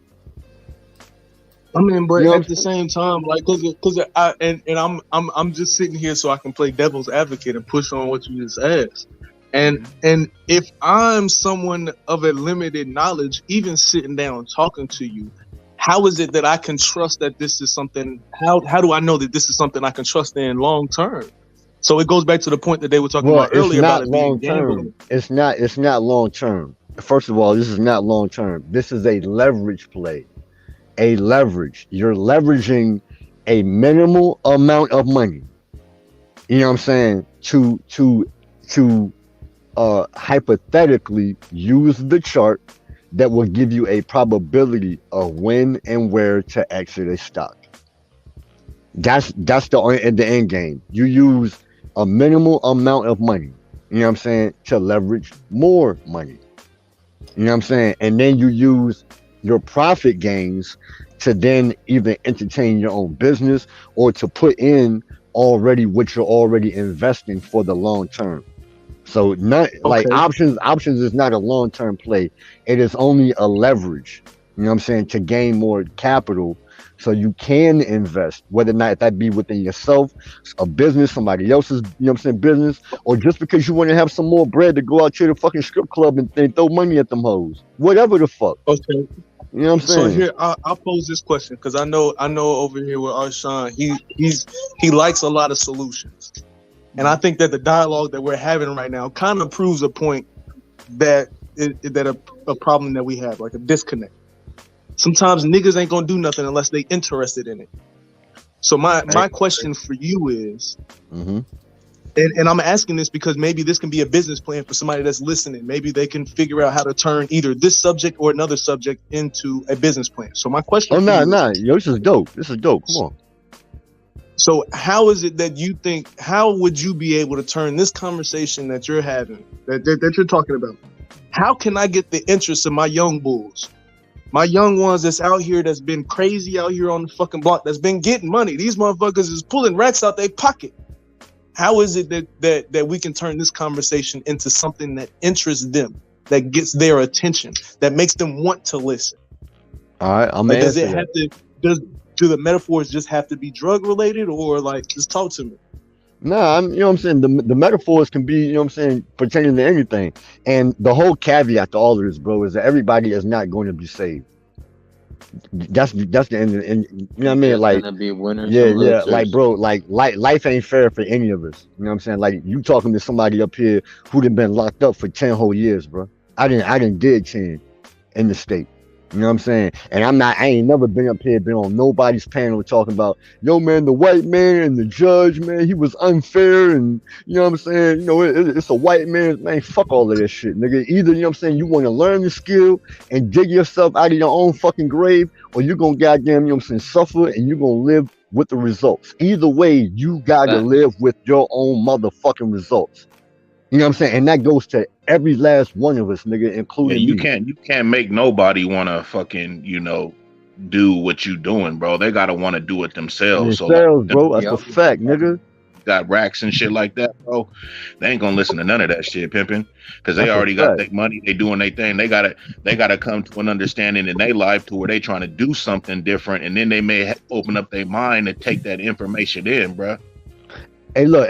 Let me also add on to this too, right? Hey, look, just real quick. I'm you know what I'm saying, fall back. But bro, if niggas can go out here and fucking rap and remember all the motherfucking words to these niggas whack ass fucking albums, bro, you can fucking learn a skill, bro. Like all of these motherfucking excuses, if niggas can go in the lab and cook coke and chop this shit up, and you know what I'm saying, and do all of this shit, bro, you can fucking learn this. You can learn this. You know what I'm saying? Somebody else told me this. Bro, most of us don't even realize, because for any other nigga, you come from the hood, you know what I mean, and you came up ghetto and poor, nigga, you already have marketing skills, because you have to take the bare minimum, nigga, and then sell that shit to somebody else and make them believe, like, yo, nigga, I got the greatest product on the block, nigga, you need to believe in me. That's a Whatever fact. the fuck it is. That's Whatever a the fact. fuck it is. I don't give a fuck if you pimping bitches, if you got them selling dope, you hustling weed, nigga, you rap, you play ball, it don't matter, bro. You already have the necessary skill sets to market your motherfucking self. So I hope I was able to answer what the homie was asking. But yeah, go my fault, bro.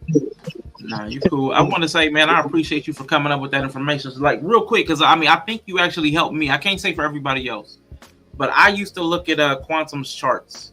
The candle, when you say the candle, that's that bar that just is vertical, right? That's the vertical bar. Right, you know what I'm saying? Okay. The bar I'm talking about, it'll either be green, it'll either be green or red. If it's green, that's a positive. If it's red, that's, you know what I'm saying, then the stock is going down. Right. So the support is just the basement of it, and then like the resistance is the ceiling. Well, the resistance, the resistance of what I was talking about is, all right. So if you go on your chart, or and you can do this on Invesco, Investopedia, TradingView. They got like paper trading where they give you $100,000 of fake money, and you can actually play. Right, you know what I'm saying? So you don't have to use real money. You can just practice, you know what I'm saying, for a free.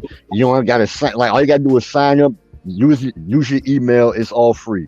So you know what I'm saying. So when you use the EMAs, which is the exponential movement average of the average, you know what I'm saying, of the average movement of the price. You know what I'm saying? And going back to what I was saying, whether or not if it's on a daily, a weekly, you know, a minute by minute, you know what I'm saying, you know, whatever.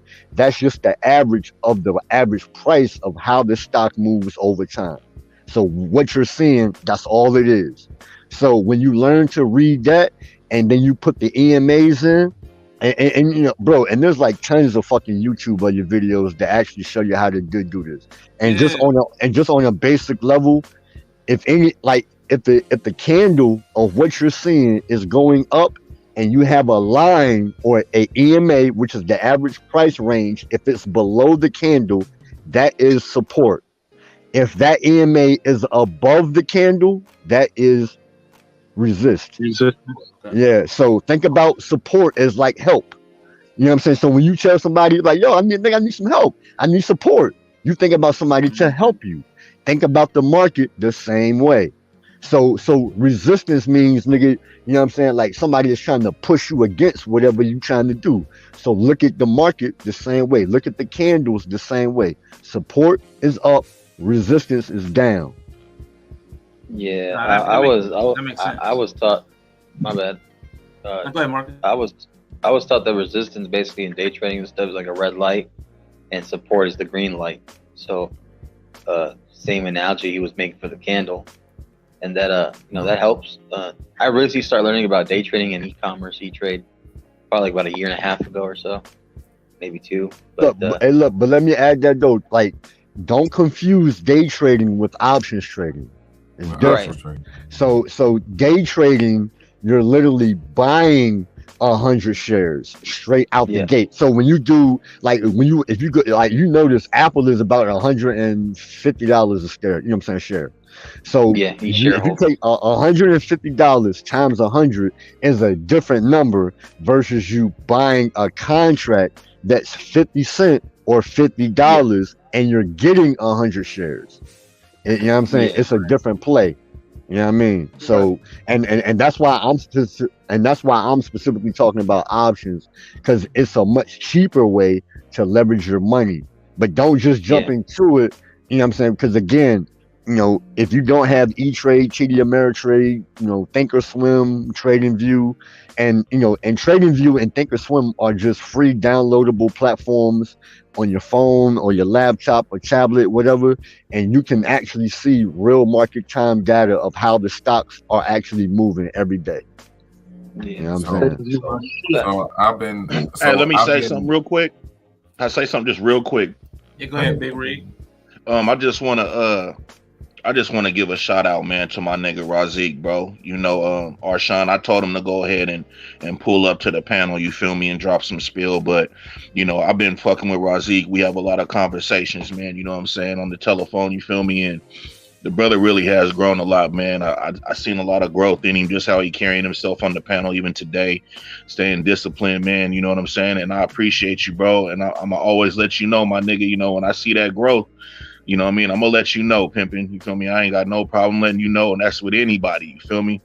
So I just had to put that out there, bro. Hey, nigga, we trying to be millionaires, nigga. Fuck the bullshit, bro. You know what I mean? Straight the fuck up, nigga. Appreciate y'all both, man. What you going to say, Yella? No, I was going to kind of, you know, tack onto the conversation about options trading, because I think that's specifically what we're trying to talk about. So that's why I say I kind of like softly went over there and looked at it. So I guess for like a couple of weeks or so, I've been on pocket options. You know what I'm saying? Okay. Which is like one of those platforms. It's basically just a demo right now. You know what I'm saying? And that's what you're talking about. You can kind of use the demo to learn how to read the market, basically, right? And from what I'm seeing, and basically how it's like this. And, you know, I equate it to a slot machine almost, because, you know, so I go play the slots. And it's almost like, that's why he's trying to tell you it's different between like day trading and option trading, because option trading is almost like, option trading is that fast. You're betting on where the market's going to be. at that particular time, at that particular point, because you can bet in increments, right? You know what I'm saying? So it's just how I process it in my mind, right? You can bet in increments. So you can bet in 5-second increments, you can bet in 15-second increments, you can bet in a minute increment. All right, look, I'm gonna bet that the stock is gonna be lower in the Hey, next. look, but don't use the word bet though. Don't use the word. I mean, bet. right. I ain't right. I ain't right. I'm just right. That's just the best verbiage I can use. It's a once you learn the how to read it, it's almost more of an educated guess right now. So you know what I'm saying? It's way more of an educated guess because I look at that like the bigger scale, and this might be like a better metaphor. I look at it as like time of possession in football, right? The team that usually got the time of the possession, you know what I'm saying, is usually the team that's winning the game. So if the stock is a lot of down, like, you know what I'm saying, if the stock is going down a lot, if you read like a big chunk of the time and the stock is going down, that means what did you say down is? Support, I guess? Resistance. Yeah. Resistance, Resist. Right. Yeah, that's resistance got the ball. You know what I'm saying? And resistance is going down the field, and they're going down the field. You know what I'm saying? So if you kind of look at it like that, like I said, I'm kind of putting it together. You know what I'm saying? I'm kind of, you know what I'm saying? Yeah, that's kind of also. Yeah. But just also know that, bro. Like, and look, I'm telling you from somebody, bro. I dropped out the 11th grade, nigga. Yeah, you know what I mean? I don't have no fucking college degree and any of this shit, nigga. You know what I'm saying? Like, you know what I'm saying? Like a nigga, I never knew nothing about credit, stock market. Like, I was the nigga like, man, fuck that goddamn stock market shit. That shit's stupid. That shit corny. I don't know how to read that them all your numbers. And this shit is nowhere near as hard as what you think, bro. You know what I'm saying? Like, I'm telling you. Go ahead. So I need you to pause. I need you to pause right there. I need you to help me understand where the difference in your mindset was, because you said you sat down for 10. So that means to me that you had a certain mindset that puts you in a position to have to sit down for that 10 versus where you are now to actually take the time to learn that shit. So like, and what I'm talking about is that mindset that you had is the same mindset that my young bulls just have. They all of it, because I'm pretty sure all of us have young people that are around us that are into the shit that we trying to get these young bulls out of. So how are you connect? Like, I need to understand how that connection comes, because what you did for yourself, we have to figure out, because and I know what you said earlier, we can't save everybody. I understand that, but you still have to do the work to be able to save the 1 or the 2 or the 3 that are out there in the neighborhood that want that information. You don't. That's what you missing, bro. You gotta save yourself first. And you can't, okay, bro. Let me tell you. No, listen to me real quick, bro. And look, and I get it. I understand the sentiment of what you want to help. You know what I'm saying? Your niggas in the hood. I get it, bro. And I'm telling you, you gotta break out of that mindset. You have to help your motherfucking self first, bro. And they gotta want to help themselves, bro. Okay, I'm telling you, it's gonna hurt. Another question. So what is the number? How much money? Hold up. Hey, man, Drew, I just want to greet you real quick, man. Thank you for coming up. Razika's giving us a quick schooling on options and why it is trying to clarify for the people that may not have the same grasp how they can access the ideas, because Razik had to develop that. So how can we develop that in others? But man, Drew, how you feeling real quick? Doing all right, man. How y'all fellas doing? Saw my boy Yella up here. He's scared. Oh yeah, that's Mandrell from Fight Club. What up, bro? Didn't you have a show, Mandrell? No. It is Wednesday. My sister has something came up and she won't be able to make it. So, we're running a rerun tonight. And plus, I mean, since we both got busy actually, and making the show tonight would have been a real tight squeeze for both of us. So just to alleviate pressure and rushing to get back and probably going to start late anyway, we said, okay, we'll just do a rerun or something tonight and come back live next week. Yeah, I saw Yella up here. He scared me last night. I saw some shit on Discord I didn't like. I don't like it. I don't like it, Yella. Yeah, we can talk about that in a minute, man. But does anybody need to go before Watts asks that question to Razik? All right, that sounds good. All right, Watts, go ahead and ask that question, please. But yeah, shout out to everyone on the panel. I'll step back. So, well, I'm trying to understand what is the number that you need to make before you could reach back and help somebody else. If you're talking about help yourself first, and the reason why I kind of have a problem with that is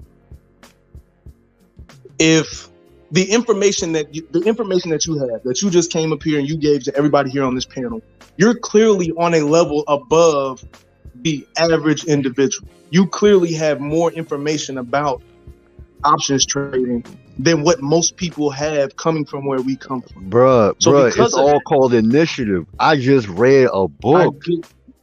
I get you, and I understand, and I get you, and I understand that. But somebody came up here and was talking about infobesity. How, like, come on, somebody has to help hone these skills in. Kobe don't become Kobe because he got 30 different coaches. He has 2 or 3 voices that he uses to get with him in the gym every fucking day to put them shots up. So these young bulls still need 1 or 2 coaches to help them put them shots up. So at what point do you get in the gym and help somebody else put up shots? Bruh, I get in the gym because I want to fucking get in the gym. That's it, bro. It's not rocket science to this shit, my nigga. I'm trying to tell you, bro. Like, this shit is so basic, my nigga. Yo, man, bro, I'm telling you, my nigga. Look, and just to use your, you know what I'm saying, analogy, right? Kobe was only great, man, because he wanted to be great. Michael Jordan was only great because he wanted to be great. Iverson was only, you know what I'm saying, that nigga on the court because he wanted it, bro. You either want it or you don't, man. You know what I'm saying? It's the same way. It's the same way when you see niggas out there hustling. They be like, yo, a drug dealer's game, you know what I'm saying, is reaching a key. You know what I'm saying? Niggas is out there sacrificing their fucking lives and busting their guns and doing rival shit. You know what I'm saying? Trying to goddamn step on somebody else's man on the same block. You know what I'm saying? Because they was like, nah, nigga, those are my things. Yo, this is my block. You know what I'm saying? The same hunger that niggas had in doing illegal shit, put that same, you know what I'm saying, energy into something new. Absolutely. You know what I'm saying? And that's the whole caveat to, you know what I'm saying, you know what I'm saying, like, bro, you can ask it 1,000 ways and I'm gonna give you the same fucking answer. It doesn't change, bro. You know what I'm saying? It don't matter. To be clear, I don't disagree with what you're saying. To me, a lot of life is suck it the fuck up and get it done. So I don't disagree with what you're saying. That's personally how I operate. I try to also maintain the same. I don't want to use that word empathy because I don't really carry empathy for motherfuckers. I really don't, honestly. But I also try to understand the fact that I know where my mindset was when I was 19, 20 years old. I know where my mindset was, and I know that there was nobody giving me the information that we talking about on this panel, right? So if I had somebody that was giving me this information when I was 19, 20, 21, 22, when I was at that age, if I had somebody that was giving me this information, of course, it would be up to me whether I take it and do something with it. But I didn't have anybody. That's you, though, bro. You just answered it. That's you. You see what I'm saying? You was willing to. Hold up, everybody. Hold up. I'm gonna let Big Wriggles respond. But Razik, I know before we get too far, man, because what was the book that you read? You said you just read a book. Was that metaphoric or was there a literal book that you read? Literal, bro. Look, let me tell everybody, yo. I drive trucks. I'm in the fucking truck now. You know what I'm saying? Bro, I went out and bought a book called Stock Investing for Dummies. If anybody know them little dummies books, you know what I'm saying? My nigga, I got like 3 of them. I got one on LLCs for dummies. I got one on cryptocurrency for dummies. Options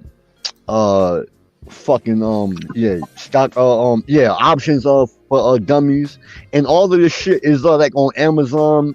Go to the local bookstore, Books of a Million, Barnes and Noble, nigga, and just goddamn like browse the whole, like, you know what I'm saying, money investment talk. There's like hundreds of books, bro. Like, yeah, and probably more than that. Like, this shit ain't hard, bro. I'm telling you. No, Man, there's more, hold on, yo. Hold on.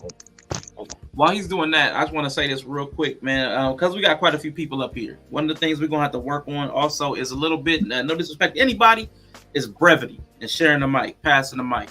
So we got a lot of people up here that, don't be talking for a minute.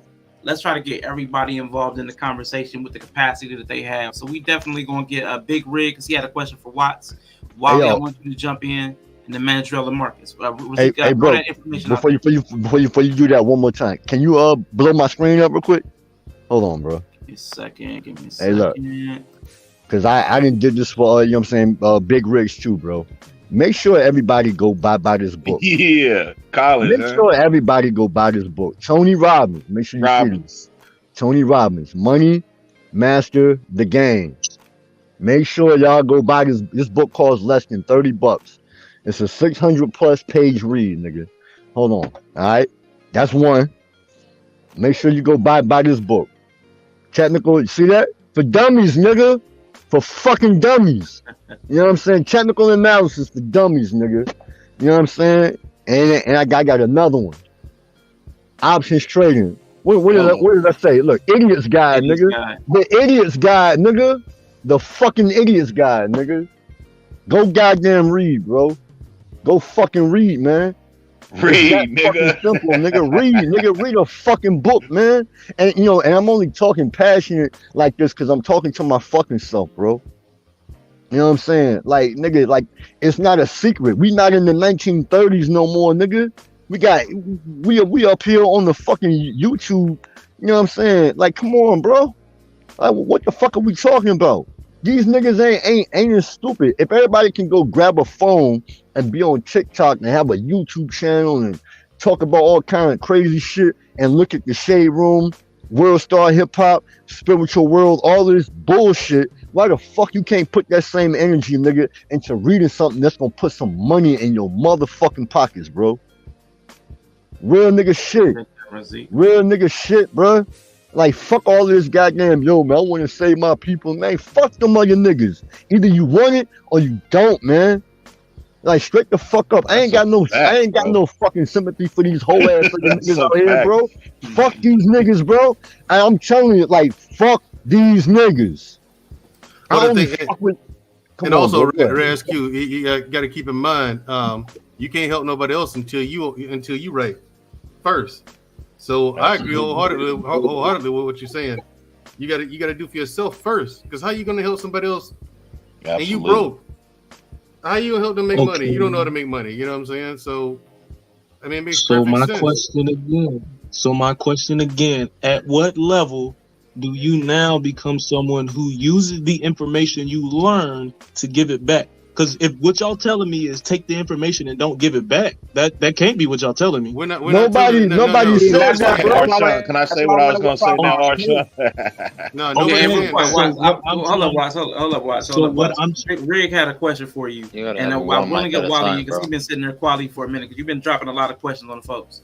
Riggs, get your drop in, and I want Wally to get his thing in. We gotta pass the mic, y'all. Fuck me too, huh? Marcus too. I ain't never coming back on this fucking panel. Every fucking again. You were pretty sober. I'm real brief, man, because I've been listening to 100 Watts, and I feel where he's coming from, bro. Here, right? But I also see that he just kind of answered his own question though, because he said when he was a young dude, you know what I'm saying, if somebody was to give him this information, if they was there to give him this information, he would take it, you know what I'm saying, and run with it. And what Razik is saying is he giving the information, bro, but it's up to that young dude to take it, bro. So like that question that you keep asking, like how do you get them to get on the same hype you on and this and that?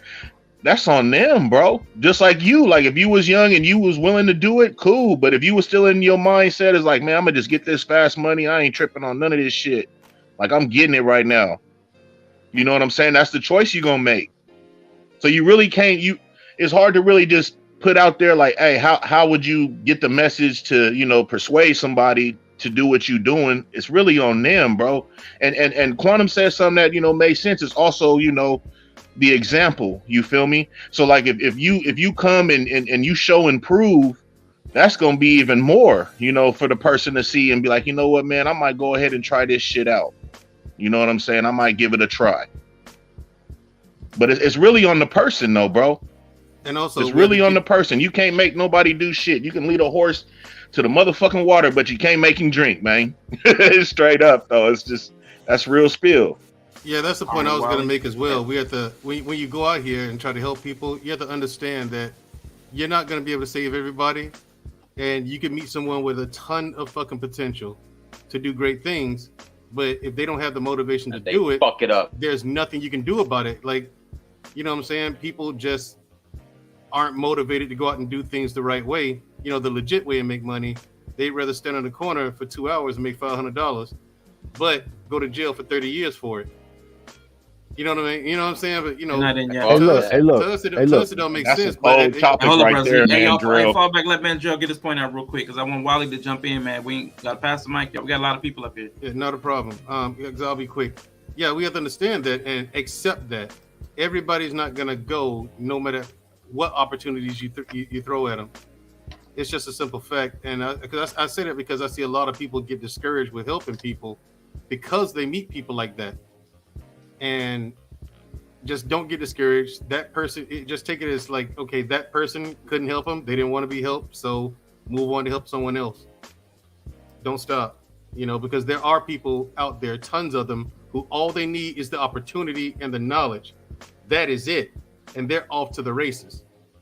And then when they get up to the top, they'll pay it forward. They'll come back, shout you out, or if you need a leg up, they'll help you come up the ladder too.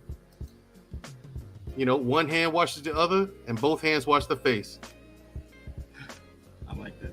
That's the way it's supposed to work, man. I mean, but like I say, when you meet people who can't be helped, don't let it discourage you from helping other people. You know what I'm saying? I mean, it's just, there's a lot that goes into that, and that's a whole show in itself. So I won't waste Sean's time with that one.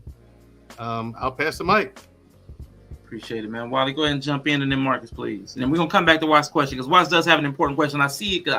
I see where everybody's kind of missing his question, so we're gonna come back to that. But Wally and then Marcus. Please. Well, actually, I was gonna target 100 Watts' question actually, because I get where he's coming from, and I'm gonna target with this analogy right here, because I know Rozzy, you mentioned all the big boy players, right? The MJs. All the other guys, Kobe and everyone else, right? They got it. They hunted down. They went to work. They wanted to be that great. Kobe had the work. I'll say this. Right. They all had the work ethic. But my thing is this, right? Here's another thing I'm gonna ask you. When Victor Oladipo came to the league, right? Was he average? He was an average player, right? Yeah. Yeah, same like Paul George. Right. So when Victor Oladipo came to the league, he was average. But when he went to the Pacers, right? I mean, the Pacers, the Pacers, right? Look what happened. This man was playing against LeBron, and he was giving him the work. Where did that happen? Where did that came from? Who gave him that motivation to actually get that and go? Because this was an average player.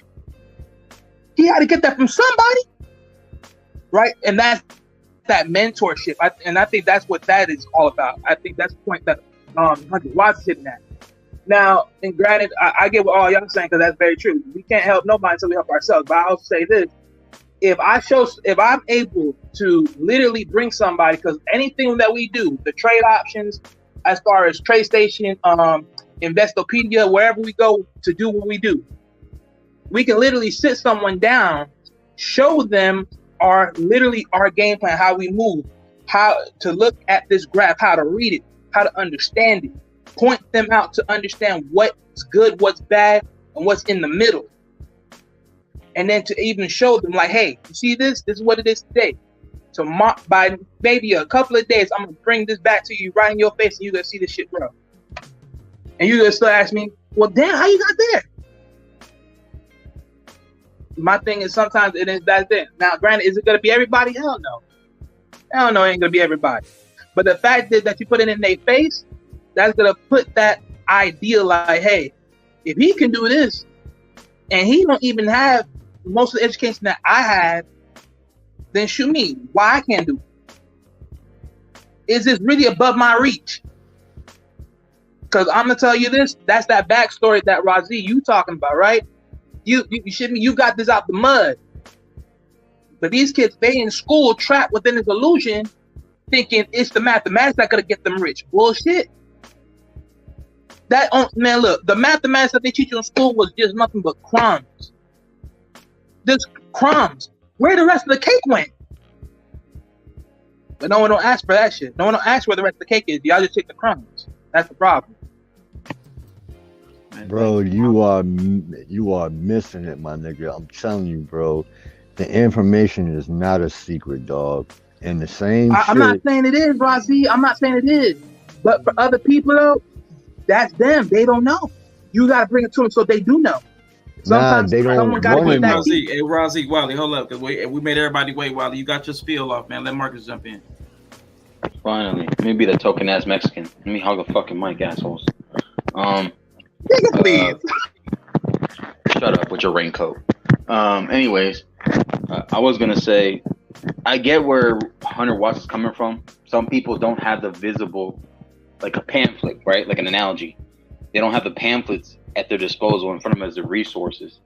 And people coming up to them, hey, there's a potential. Growing up in school, a lot of us didn't get taught the whole Wall Street like that. We didn't get taught the whole day trading, e-commerce, e-trade, stocks like that. We didn't get trade until you get to the college level, right? Or you get to a trade school level. They don't teach you that there either. That's something you literally have to learn on your own, or someone has to pull you aside and teach you it. There are certain schools, Mandrell, correct me if I'm wrong. There are certain schools, certain people that are in that degree. Ivy Prep and Ivy League, they touch on it, but you have to study for the. Well, you really learn that when you study for the Series 7 test. Well, there's also like online courses too for people that didn't know that. Yeah. There are online courses as well. There are these days. There are, yeah. Yeah.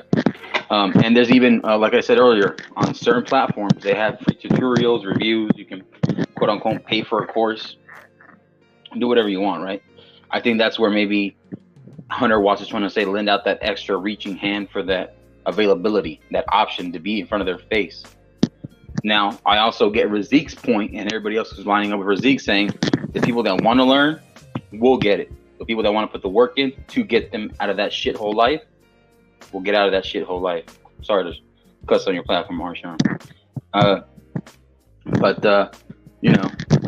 It just goes to that. I'm going to keep it short because I know we got a full panel, so I'm going to just stick with that. Nah, I appreciate y'all. I want to come back to watch this question. I'm going to let you jump in, Razik, but let me say this. Like, I think we need to identify some of the, what we're talking about, because we're using a lot of, again, vague language. Like, we're talking about a theoretical person that needs theoretical help. Like, even from Watson's question, as a person, a young bull, somebody that needs help. But like, I think Chef touched on something, because while he brought up Oladipo was in a much different system that accentuated and favored his style of play. We're talking about different factors. It's not that he became a better player. He was just better suited. So even in Watts' question, the young bull, is it that he doesn't have information? Is it that he doesn't have motivation? Is it that he doesn't have discipline? Or is it that he doesn't have opportunity? Like, those are 4 different factors that could play in that very same person. So we would need to be able to be astute enough to know and identify which blockage is keeping that person from getting their level of success. So if we can't even ascertain or qualify where are you lacking? Are you lacking in motivation, in discipline? Is it initial startup capital, information? So like, we have a few barriers, like, even to that person. But I know Razik, I saw your finger was up. Go ahead and clarify. I just you want to say, bro, people are disciplined and they are motivated. You know what I'm saying? More so than what you think. And the reason why I say that is because, you know, to wake up every day and smoke weed every day, to play Call of Duty for 8-9 hours a day, nigga, that shit takes discipline and determination. I don't give a fuck, nigga. You know what I'm saying? That shit takes discipline beyond, like, you know what I'm saying? Like, you know what I mean? Like, bro, like, this shit is like so, like, 1 + 1 = 2 is not even fucking funny. Like dead ass, bro. And you know, and I say that because, you know, like for example, I learned how to play chess when I was locked up. and I used to suck. And I remember it was his old head, and this nigga was whooping the shit out of my ass. I was like, he was like, and then he used to be talking shit. He'd be like, yo, why would you you know what I'm saying, move that piece? And I'd be like, I don't know. And then his ass would move, and then I would move. He'd be like, why you gonna move this piece? I was like, I don't know. He was like, that's your first mistake. You don't have a game plan. You don't even know why you're even moving that piece.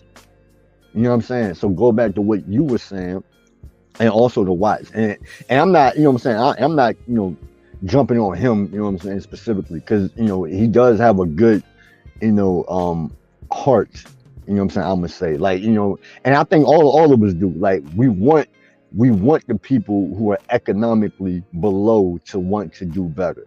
The caveat is that you have to want to help yourself. It don't matter, bro, if you are a ball player, you want to be a rapper, a YouTuber, architect, an astronaut, nigga, a boxer, you know what I mean, whatever. All of this shit takes work. It takes work, bro. And motherfuckers don't want to put, like, look, I even told, you know what I'm saying, Riggs the other day, man, me and him was talking, and I told Riggs, I was like, yo, you know what I'm saying, too many of your niggas go for what's the easiest because they see how everybody else can, you know what I'm saying, do it. If you notice, and I've said this to, you know what I'm saying, numerous cats, but if you look at like the YouTube, and I think Wally was on the you know what I'm saying, panel, you know what I mean, that I was saying this, but YouTube is oversaturated. Right. It's oversaturated, bro, because everybody sees there's no barrier to entry. All you need is a phone. Yeah. All you need is a phone, nigga, and you're on your YouTube. And you can just start like recording, making content, walking down from the street. I tell people all the time, I don't give a fuck about YouTube, nigga. I don't want to be on YouTube. I don't want to have no channel. I don't have no aspirations of any of this shit, nigga. I want to get in the place where it's the most money. And this is why I keep going back to, you know, the stock market, bro. It's the world's largest ATM machine. Why wouldn't you put your focus on the world's, on all the money? On all the money, bro. And I told somebody else this. I was like, yo, every day you trade and you don't even know it. You know how you know? Because anytime when you go buy coffee, a bottle of liquor, a bag of weed, some pussy, it don't fucking matter, nigga. You're trading because you're using your currency to get something in return. That's a fact. You know what I'm saying? And anytime when you look at like people on Walmart, I mean, not Walmart, but the stock market, in order for you to have a seller, you have to have a buyer. You can't have one without the other.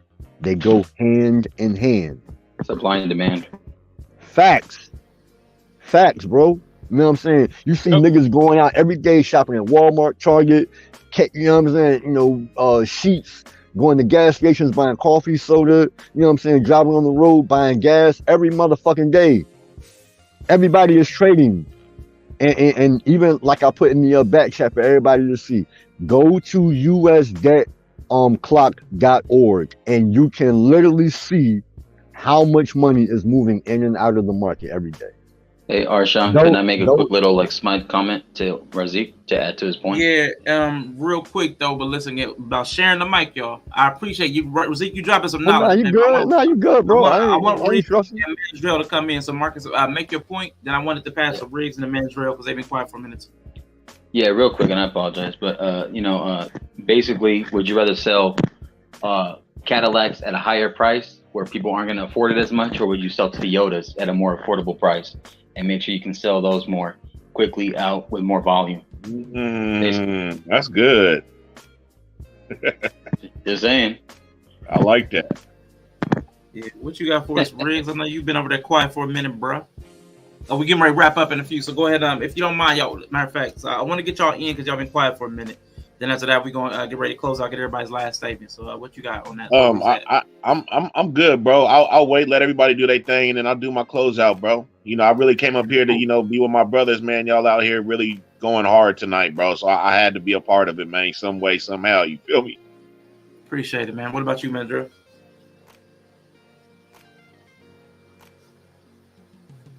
Man, he's probably choking the chicken right now, so please give him. All right, let's go to Yella, man. Close out this topic before we go to close out. On everything you've been hearing so far, man. What you think?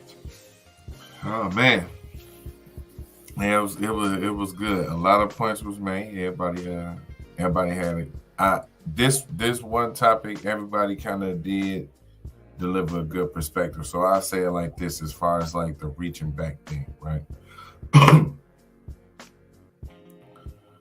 It's a couple ways to go about doing it, right? If you wanna share information with somebody, first make sure that's the information they want.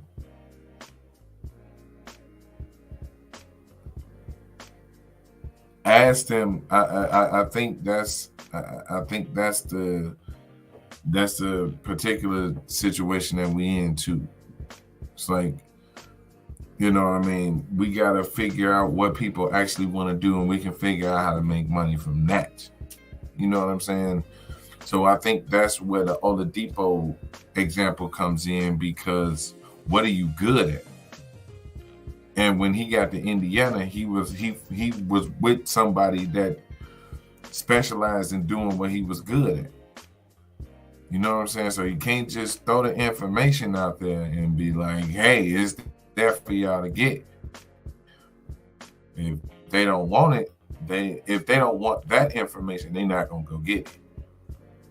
You know what I'm saying? So that's why it's like you need to only reach back to those who are reaching towards you. It's like I know we are metaphor heavy, but it's like a relay race in track. You know what I'm saying? If you passing the baton, if you see the baton exchange, it's one person reaching back and one person reaching forward. I think that's about as far back as we should reach to try to help. Is the person that's reaching to us to hand us the baton so we can take over. You know what I'm saying? That's what I'm talking about. That's what I'm talking about. Exactly. You know anybody that further back, they have to put more work in. I can't worry about the last leg. The last leg that ran before that ain't gonna do nothing for me. I can't help them. You can't go back and push them. You know what I'm saying? So yeah, right. I like the way you put it's just that far. We can't go back and go get the worst of them. You know what I'm saying? We can't go back and go get the ones who want their life to be shit and make them into anything. They're there. Let's leave them there and keep moving forward. You know what I'm saying? So I get all sides. It's a way that we have to make it, because there's gonna be some of them that come up and want to get the information but don't have a clue. So we have to make it palatable for them. So I also get why Razik would point out the fact that a lot of the books is from like the idiot's point of view or for dummies. It's like simplified. So there's ways to get it out there to them, and you really gotta find this is the detail of knowing the person. You know what I'm saying? And knowing their goal, and then we'll filter in the right information. Because like we've been saying, it's a lot. It's a lot of information out there. So now we got to start digging. We know the information to start a business is out there. Now we got to work on the person starting the business and not so much starting the business. What do you want to do? Who do you want to market to? Who do you want to you know, try to get your product to? That's pretty much what it is. And I think that's where we got to start first of all. And then we get to the information. Man, I like the way you said that though, because I know I talked about that one up, one back thing, but the way you put it, like, because that goes to the intention. The person that has the baton that's reaching back, like the mentor, you see them actively reaching back, like they're putting the investment and the energy into trying to hand something off to you. And like you said about the one you're trying to hand the baton off to, they're actively reaching forward. So like I think that's the answer to Watts' question. The person who you see is investing their energy in trying to get what you have to offer, that's the person that you help. And if they don't have the energy, you don't see the hand, the metaphoric hand extended to try to get the information out of you, that's not somebody that you hand the baton off to. What you're talking about is not trying to give people unsolicited advice or useless advice. The person that's seeking you out and is looking for information, that's the person you pass the baton on to. So I like the way you said that. Mandrell, you were missing when I asked you for your last thoughts on that topic before we go to closeouts. On what topic? When we were talking about the end of this, the investment and helping people to reach back, all that good stuff. Yeah, well, Yella kind of hit it on the head, and I've been on other panels saying the same thing. We can't, and Razzie Q, he said, we all say the same thing. Razik. Razik, my bad. Yeah, we all say the thing. You can't help everybody. But what I've seen is I've seen people on these panels try to help other people, but the other person is just recalcitrant, unruly, and just defiant for no fucking reason. And they're defiant against the people who try to help them. And I've seen that behavior unmotivate people who would be a fantastic mentor to other people, And I've seen them get discouraged and want to stop helping others. Man, I'm like, nah, you got the know-how, you got the tools, you got the network. Help people, man. Don't let one. You can't save everybody. I've had to make that statement. You can't help everyone. Help the people who want to be helped. If they want, like Razik, he has those books that it says For Idiots, and they got another line of books called For Dummies. But let me tell you something. Those books are not for dummies. They are not. Yep. That's the real information. It's just simplified. So everybody can actually understand what's going on. You know what I'm saying? So those books are worth the investment. And that's my thing. People look into those For Dummies books or For Idiots books. A lot of golden knowledge out there. And be careful who you try to pick as a mentor. And mentors, be careful who you pick as an apprentice. You know what I'm saying? Protect yourself at all times. It is so funny with your picture. With your picture, you saying be careful who you have as a mentor and who you take as a apprentice. I just noticed that. For real. I just noticed that. I just noticed it. Jesus. You're right. Arshawn, once I was the pupil and you were the master. Right. Yeah. Beware. Well, be careful, boy, because they can only be two. They can only be two, so you got to be real careful who you pick. Beware your apprentice. Beware your master. Hey, Razik, I'm about to give you we're about to do closeouts, man. So I'm about to give you like 5 minutes with the solo, man. 5 minutes, man. To like everybody, man. Give everybody like the books again. If you can hold up the books and then get your last thoughts in. Like you know what I mean? And again, bro, I definitely appreciate, y'all for, allowing me to, bring up this info. Make sure y'all go buy this book, yo. It's less than $30. $30. Some of y'all, your niggas spend more of that on weed and liquor and alcohol. You know what I'm saying? But I'm gonna just say this, yo. The information is all out there, yo. And believe it or not, you probably have people in your circle or in your circumference that you can walk up and ask, like, hey, do you know what such and such is? Or, how did you do this? Like, ask. You know what I'm saying? As they say, a closed mouth will never get fed, bro. And, in the stock market, bro, like, there's so much fucking money, man. Like, what old boy told, Cam and Paid in Full, everybody eats, B. Everybody eats. Like, literally, everybody eats, man. And the shit ain't hard. Like, I'm a high school dropout. Bro, if my dumb ass can fucking learn all of this shit, anyone can. You know what I'm saying? So, and I'm not good in math, never was. Like, I'm having to, like, go back and dive into, learning all of my skill sets and, like, trying to, just improve. It's going to take work, bro. It's going to take work. You know what I'm saying? Like, nothing is ever easy, man. Life ain't easy for any of us. Either you gonna suck it up and you gonna say, you know what, yo, I'm learn these skill sets. Like I even told Rad Top one day, I was like, yo, bro, like, nigga, I'm a 30-year plus fuck up. Nigga. I can show you how to throw your life away from A to Z. I'm an expert. I have a PhD in fucking up. I have a master's degree in fucking up, bro. You know what I'm saying? Now I'm trying to turn those skills into something a legit from a legal side and getting involved with, you know what I'm saying, my own, you know what I'm saying, business, you know what I mean, learning the stock market, options trading, you know what I'm saying, trading, you know, chart reading, like get involved and stay off of them ratchet bitches Instagrams.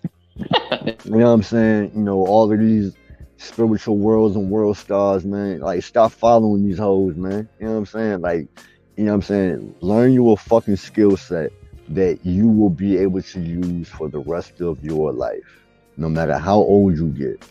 You know what I'm saying? So, you know, and I definitely appreciate, you know what I mean, for coming up here. So for anybody watching, bro, I ain't got no problem with giving out the information that I've learned, that I've, you know what I'm saying, I've obtained. Y'all go, you know what I'm saying, if y'all want to DM me or go holler at, you know what I'm saying, Riggs and get my information, like, I'll talk to anybody. You know what I'm saying? It's up to you whether or not if you're going to actually listen, you know what I'm saying, to, you know, the shit that I've learned and what I can be able to kick on back, you know what I'm saying, to y'all. But, you know what I'm saying, my IG is RAZIQILM, and my truck IG is RAZIQ period ILM. You know what I'm saying? Y'all can go DM me anytime, ask me any, you know what I'm saying, questions. If I can help you, I will. If I can't, I'm going to definitely point you in the direction of somebody who can, who knows a lot more than me. You know what I mean? Hey, Razik, you got Facebook?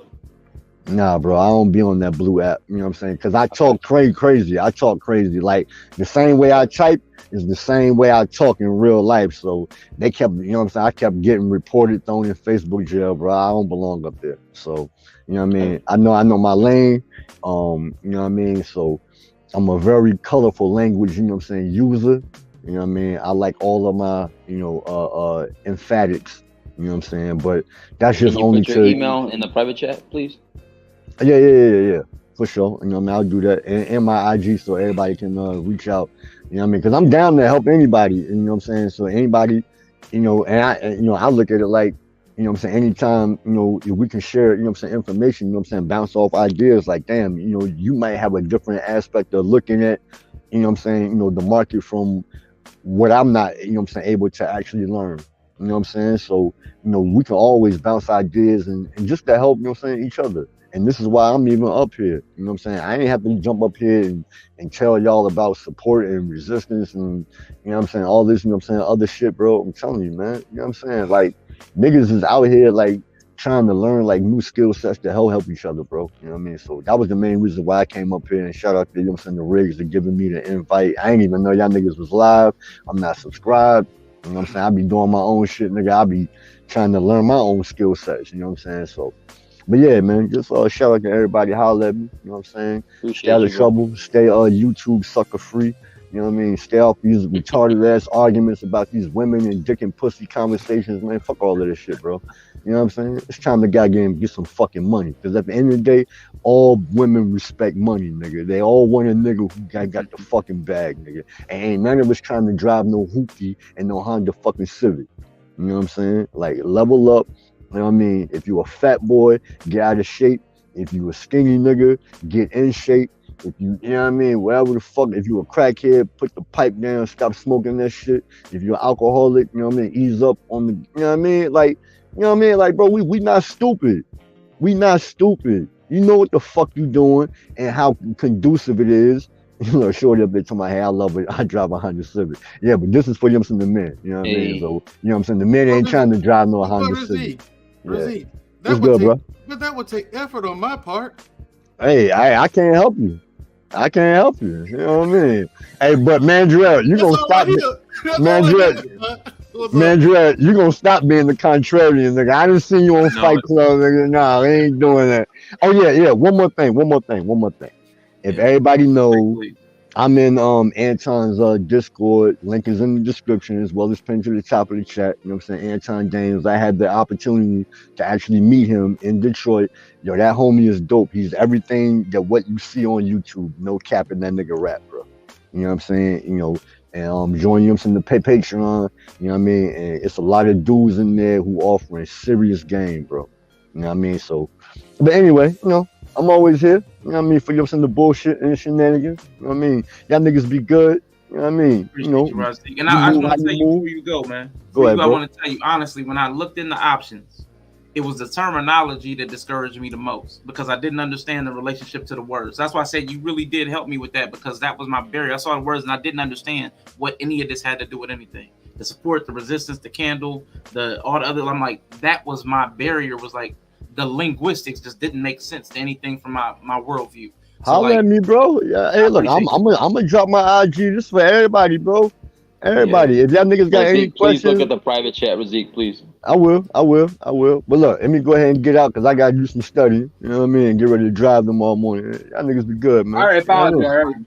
Hey, salute, Already. Razik. I appreciate you, bro, pulling up, man. Already, G. You already know. One. Hey, Marcus, leave your Yeah. contact info back there too in the back chat. Yeah. Okay. Need to holler at you about something. Cool. Okay. Yella, Now, expect an email from me within 24 hours. Hey, man, Joe, can you hang out for like 20 minutes? I can. All right, cool. If you don't mind. Big Rig, if you wouldn't mind going ahead and taking your 5 minutes, man, your curtain call. Give us your spiel, bro. Yeah, for sure, man.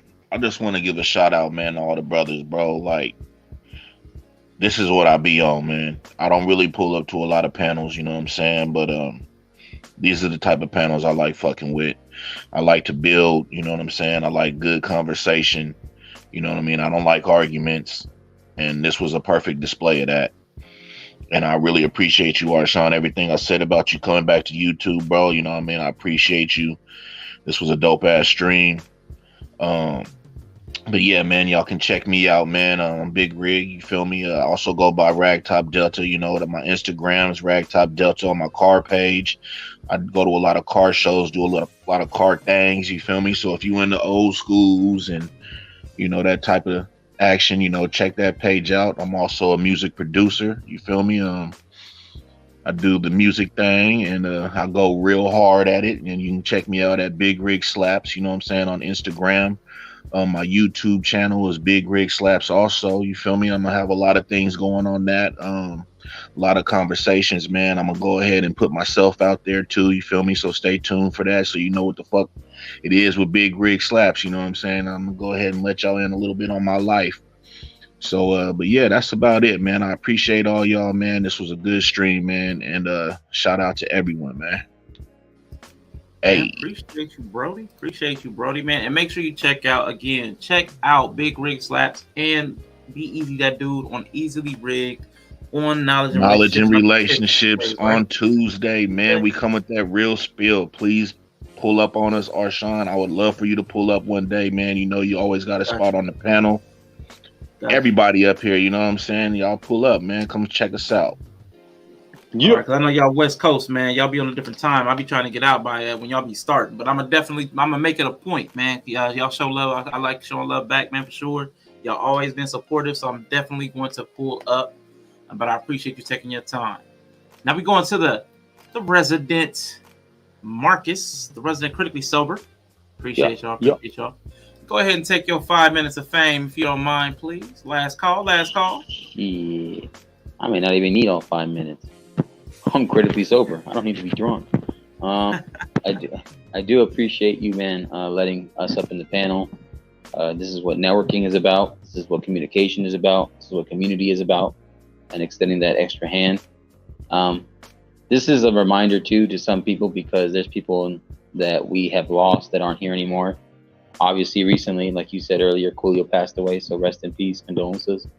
But please take the time and advantage out of those hands that reach out to you, that are offering to you, or they tell you, hey, I'm here. I'm just a phone call. I'm just a text. I'm just an email away. Or I'm just a door away. I can knock down. If you're ever here, ever free, just hit me up. And I've had those conversations before. Some people I did take advantage of.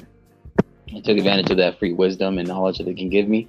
So try to take the time to. Other people, certain regrets and resentments that I have that I wasn't able to, and they're no longer here. So appreciate you, Arshawn, because you led up Razik, and Razik was able to spread some knowledge. I knew some myself. And Big Rig, Mandrell, Yella, Wally, yourself, Be Easy. It's just everybody here that I've known and everybody that I got to know.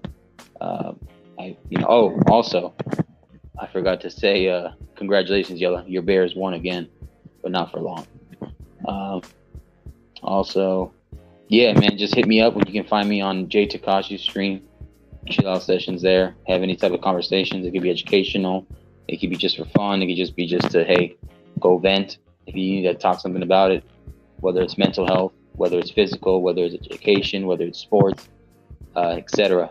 And, you know, if you don't hang me out there, you see me at Intellectual Soapbox on Sundays, 5 p.m. Pacific Standard Time for sports. It could be football, NFL, NBA, boxing, MMA, and other sports if you want to bring into the conversation as well. We're open. We don't discriminate. We're not sexist. We're open to all genders, you know. So come through. And with that being said, just shout out to all the other platforms that I've been on. So I'm going to start off with the host, Critically Drinking, or Arshawn. Shout out to Let's Talk Better Black Live.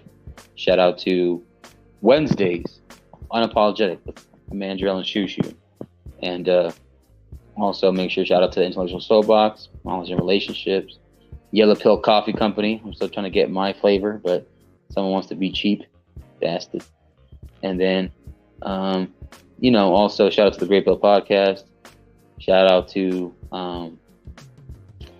the Black Man Unfiltered. Shout out to Senior Low Podcast. All those guys. You know, yeah, just help out each other. It doesn't hurt. If they turn you down, they turn you down. Someone else will help you. Someone else will appreciate it. You win some, you lose some.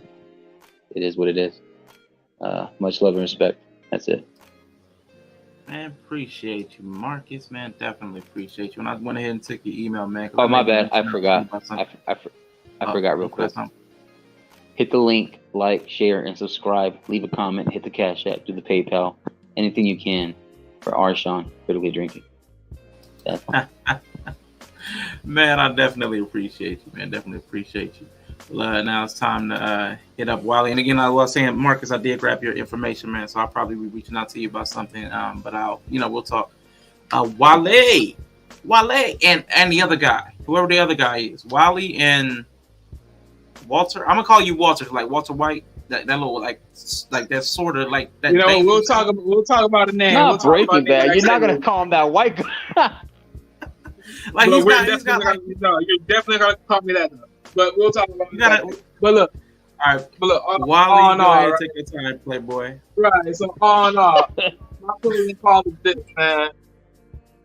You know, this is the biggest thing I always sit here and say. You know, no one's a master, everyone's a student. Just because you're good in one thing doesn't mean you're good in the next thing. So just take that and realize that you always looking to build yourself in every aspect as much as possible. Because at the end of the day, that's all we ever are doing. Building ourselves to be better as the last of yesterday. Every single day. That's possible. Also, I would like to sit here and say, you know, WTP, the Well Talk production, is coming back. I'm working on it. You know, drop 2 videos, working myself back into this. So I do want to give out this information, and you know, being on here today, it just goes to show you, you know, timing is all in the right time, right? Time to come back. Also, yeah, rest in peace to Coolio, man. It's crazy. But more than anything else, you know, this has been great. You know, as always with Rashad, you know, it's always gonna be that conversation. Never gonna be that pushback of constant BS. It's gonna be that conversation. So, you know, salute to him as always. Salute to the brothers on the chat. Salute to Razi.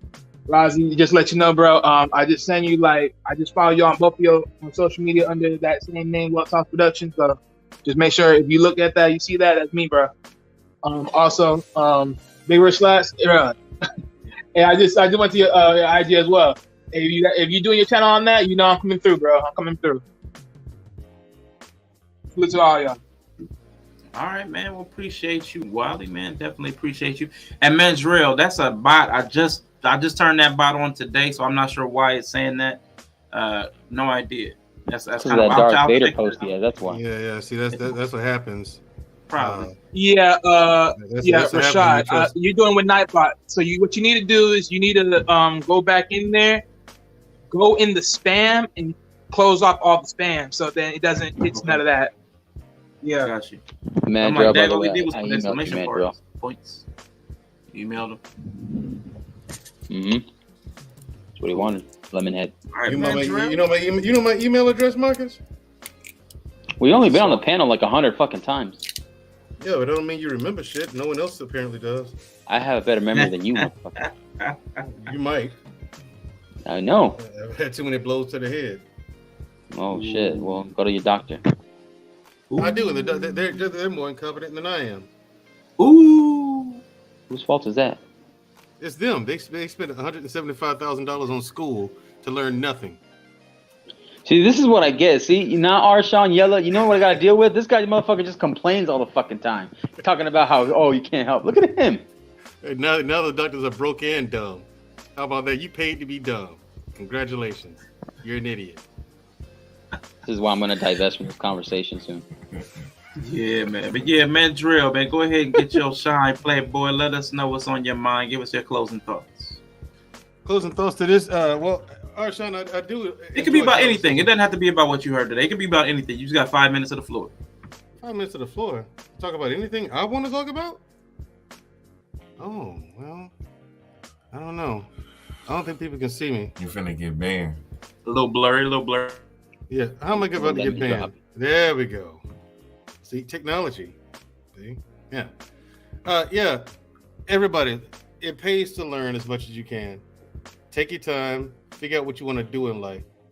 Then ask yourself, what do I need to do to afford to be able to do that?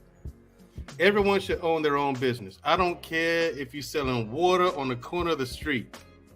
You must become self-sufficient. You can, as a man, especially as a man, you cannot rely on another man to determine whether you can feed your family or not. You cannot rely on another man to determine whether you eat or not.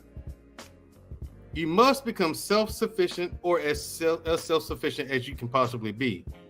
Because if you own a business and you're employing people, you are then relying on other people to do their job. So they, you know what I'm saying? So the business can make money, and so you feed your family. Yeah, okay. But what you get what I'm saying?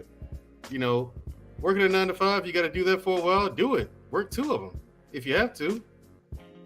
No matter what it takes to reach your goal. And because you work so hard for it, you're respected that much more. You know? So, everybody, protect yourself at all times. Become as self-sufficient as you can. There you have it. Now, all of a sudden, now you don't want to take 5 minutes? Now you don't want to take 5 minutes? I see what it is, though. There's some people that they don't like you to give it to them. They have to take it. It's like if you say, if you leave a crack in your moment, man, Drill's going to take 5 minutes to talk. You give him 5 minutes, he's like, no, I don't need that. No, it's just... He said some shit. No, it was just there's no subject matter. There was no context to what you wanted me to talk about. There was plenty of subject matter. It was in the thumbnail.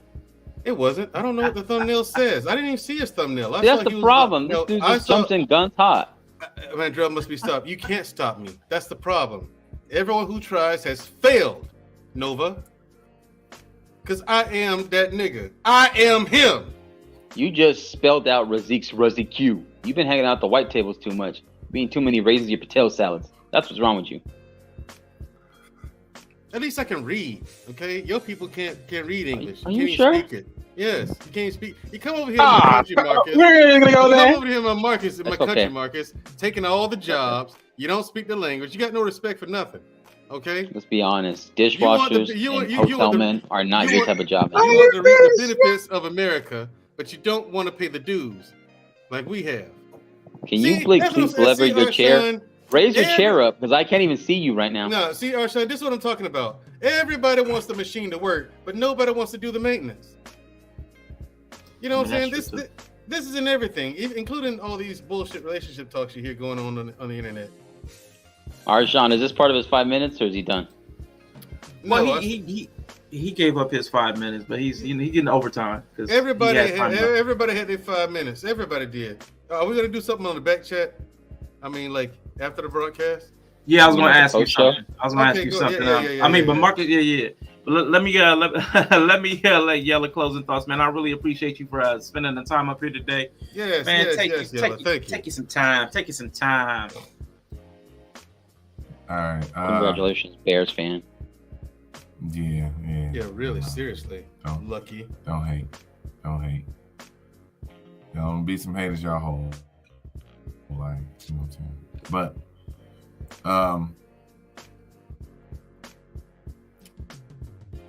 it's funny how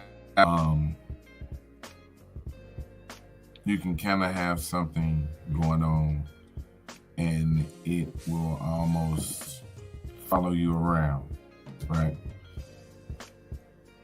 This last 2 hours or so, when we was talking about businesses and trade, and it was needed. You know what I mean? So this was dope. This was super dope. You know what I'm saying? And it's the guys, and like I think the theme everybody's kind of on is that it wasn't.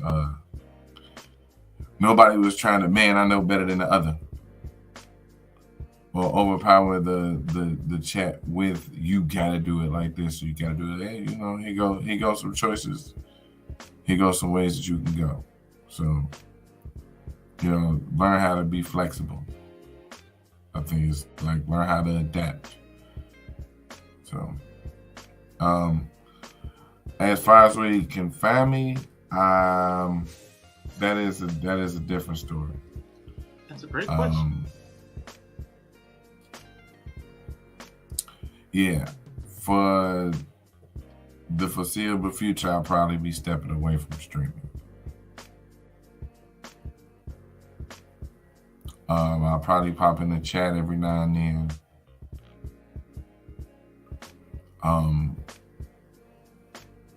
Yeah, it's getting to the point to where I can't do it, one,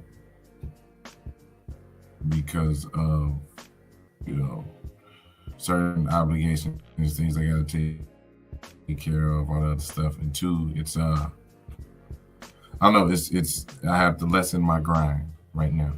Some things are getting in the way of others. And I'm not saying that streaming is getting in the way of anything, because it's, you know, it's just it's getting in the way of my dedication to it. Right? And if I ain't really feeling it, I ain't feeling it. So I had to come support my boy Arshawn, because you know, I made the obligation before I made the decision. So you know, I'm a man of my word. I try to fulfill obligations. So saying Yella for president. Yeah, all right. First thing I'm doing is everybody get like 25,000 on the business expense. There you go. This we was talking about businesses today. Everybody get 25,000. You can do what you want. You can go to school and learn some shit. You can jump right in and fail, however you want to do it. So, but I don't know, man. Coming back ain't 100% gone, but right now it's just I gotta kind of put it to the side. There's a lot of other shit going on.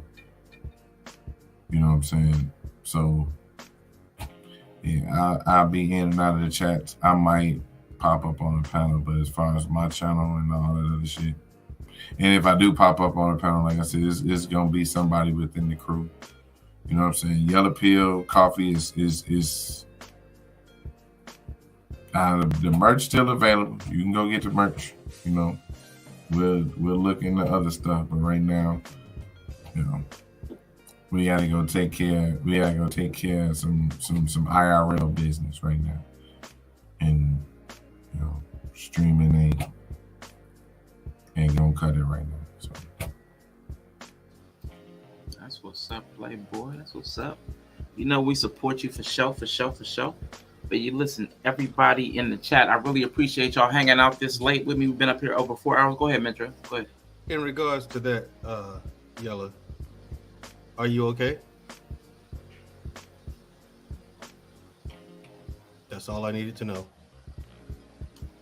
In regards to that, you know what I'm saying? Gotcha. I'll send you an email so you can have my contact information. Hit me up, lock me in your phone. You know what I'm saying? Lock me in your phone, hit me up. Let's stay in contact, man. For sure. Like I said, in regards to that, the only thing all I wanted to know was, are you okay? Yeah, I'm all right. Cool. All right, y'all. I just want to say, man, I'm about to get ready to close out, man. Wiley, I definitely appreciate you. I'm about to holler at Yella and Mandrell. But hang on in case you wanted to get some information back and forth real quick, Wiley. But I'm about to end this stream. I hope y'all have a good one. Everybody on Twitch, I definitely appreciate you. YouTube, I don't know when I'll be back on YouTube. It might be next week. It might be not. I don't know.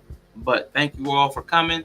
Hope y'all enjoyed what we did do. It definitely went a different direction than I intended. But I think we got some productivity out of it, which is all I really want.